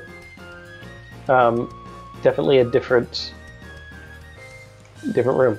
So is one of the developers on? How many different rooms did you make? It's a lot, from what you guys were saying. And they're kind of grouped into these different 31 rooms, right? And they're grouped into different levels, right? So we have like this kind of cheery forest, and then it gets darker and darker until you're fighting a fire giant golem thing. Yeah. See you, Kimchi Moo. Yeah. Gonna wrap up soon, I think, but I did want to show, like, look, this isn't just one set of levels. They actually made a lot of different ones here so that your runs are going to be different. That's the little angry tulip bulbs, actually. What would be interesting is in a game like this, or something, that has those features of being a roguelike, is you can even have different bosses, right? Not just different like layouts, but different bosses. Now we're back to the pigs. Excellent. So this looks like we're on the same level that we were on before, but but that's just random chance. So yeah, right. And you can even have them. That was stupid damage. You can even have them start under different conditions. Like, one of the neat things about certain games, just like Binding of Isaac, you get access to a different boss, well, a different level, if you beat like the first 6 levels in a certain time frame. And so, you know, if you're doing something, or like, you can put in lots of secret-y things in roguelike, because you're like, it doesn't matter if everybody sees all the content, you just want to see some. Like, you can make it so that if you beat 3 levels without taking damage, you get a secret boss or something like that. And yeah, everybody in the comments is saying very nice things. Again, please do congratulate the teams. They worked really hard to deliver everything you saw today. And I hope, if you're not, if you have time, that you join us tomorrow. We've got another good slate of games, including a VR game. So I'm going to be really looking forward to showing off another slate of cool stuff. Oh, there's all desert land. See, just continual surprising by this. Oh, and there's horrific spiders in the desert. Because, of course.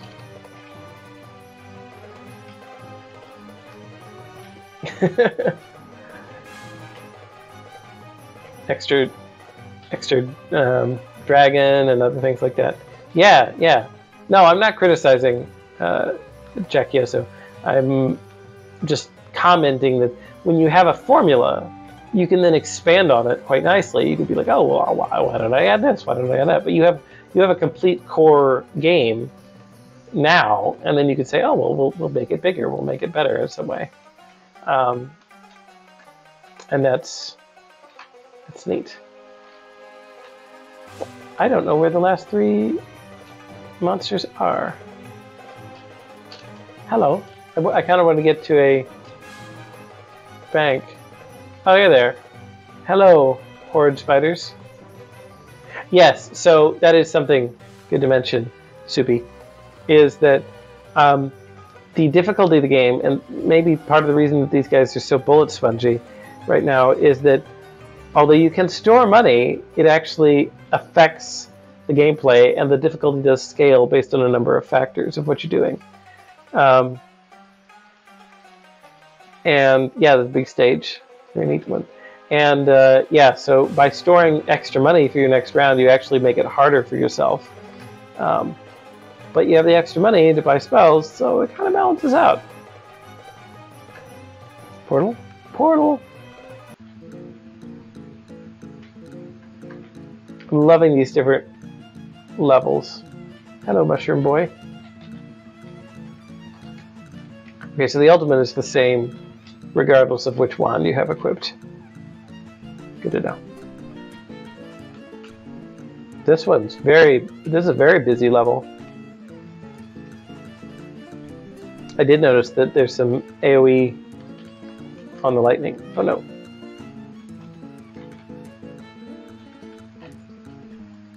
I mean, I assume the fire had AoE too, but maybe that was just the ultimate, and I was mistaken on that.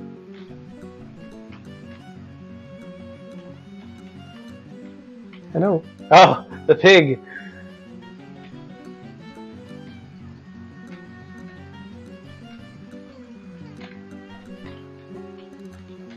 Oh, I hope there wasn't a shop there. We have a modern day one with police officers? And CIA agents firing fireballs at me? I guess more like Men in Black.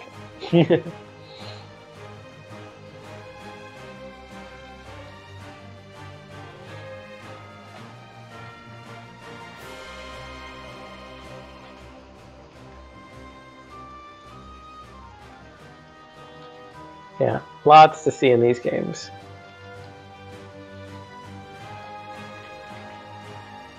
I don't know why Carmen Sandiego was after me here.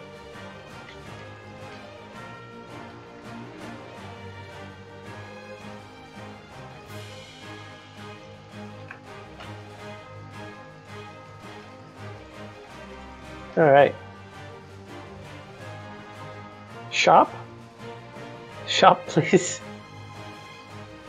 So are the shops tied to specific stages, I'm guessing, instead of like a certain number of levels?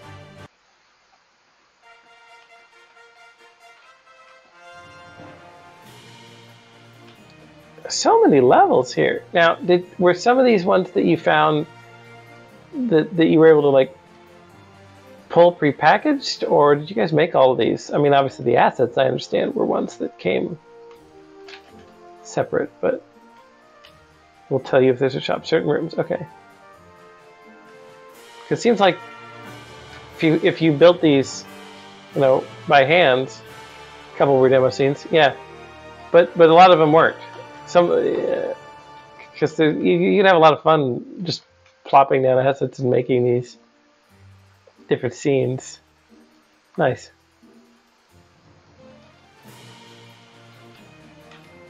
Okay. You're dead.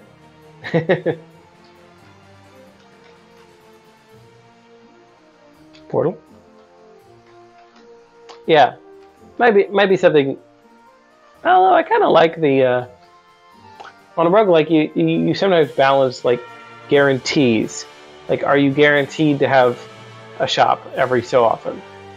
Versus the purely random elements of nope, just you got unlucky and you didn't get a shop. And knowing which of those is very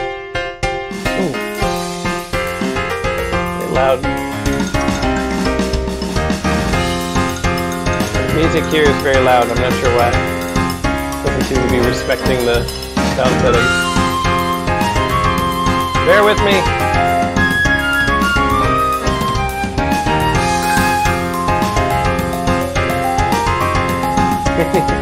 It's okay. Hang on, stream.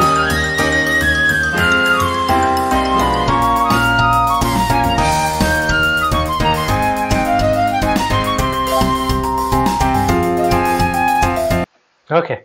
Phew. I mean, it was banger. It was just very loud. So, go back to Tulip Monster. I think there's a shop here. Yeah, these guys have definitely got more health than they did before because of the way the difficulty scaling.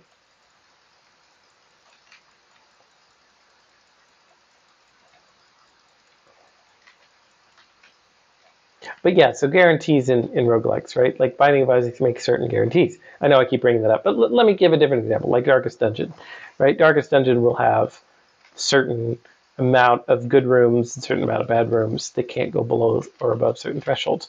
And, you know, and then sometimes it has really an unfair set of combat encounters that are almost unwinnable. And that's keeping a level of that randomness is good because it makes people feel really successful when they do get through a run where everything is going well. And so you're allowed to have this kind of randomness where you have really bad runs. And that feels okay. But when you're, yeah, so that's a judgment call when you're building a roguelike. It's like, well, how much do I want to make be things that can screw the player and have it not be pleasant versus things that are, that, you know, you're always going to get an item in the first room, or you're always going to have an extra life on the third level, or stuff like that. There is a lot of content in this one. And even if some of it was pre-built, right, integrating it all together was done very nicely. Okay, so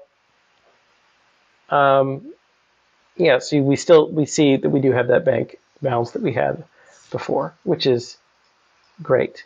So I could try and get a combo wand here, see what that combo wand is, so we know what to upgrade. And it's fire and lightning. Okay, we can work with that. And let's upgrade our lightning. We'll withdraw all of our bank amount. And we'll just pump up lightning to a ridiculous degree. Nice. Then we can donate back our 96 coins. Bank coins don't affect you only when you withdraw. Oh, so me putting them back in and taking them out again just made it harder, probably.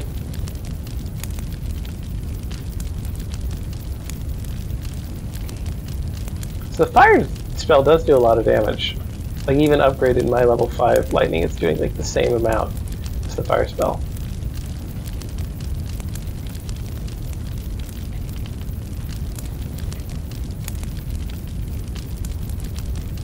But it's not doing it AoE as much. We're back to this level. All right.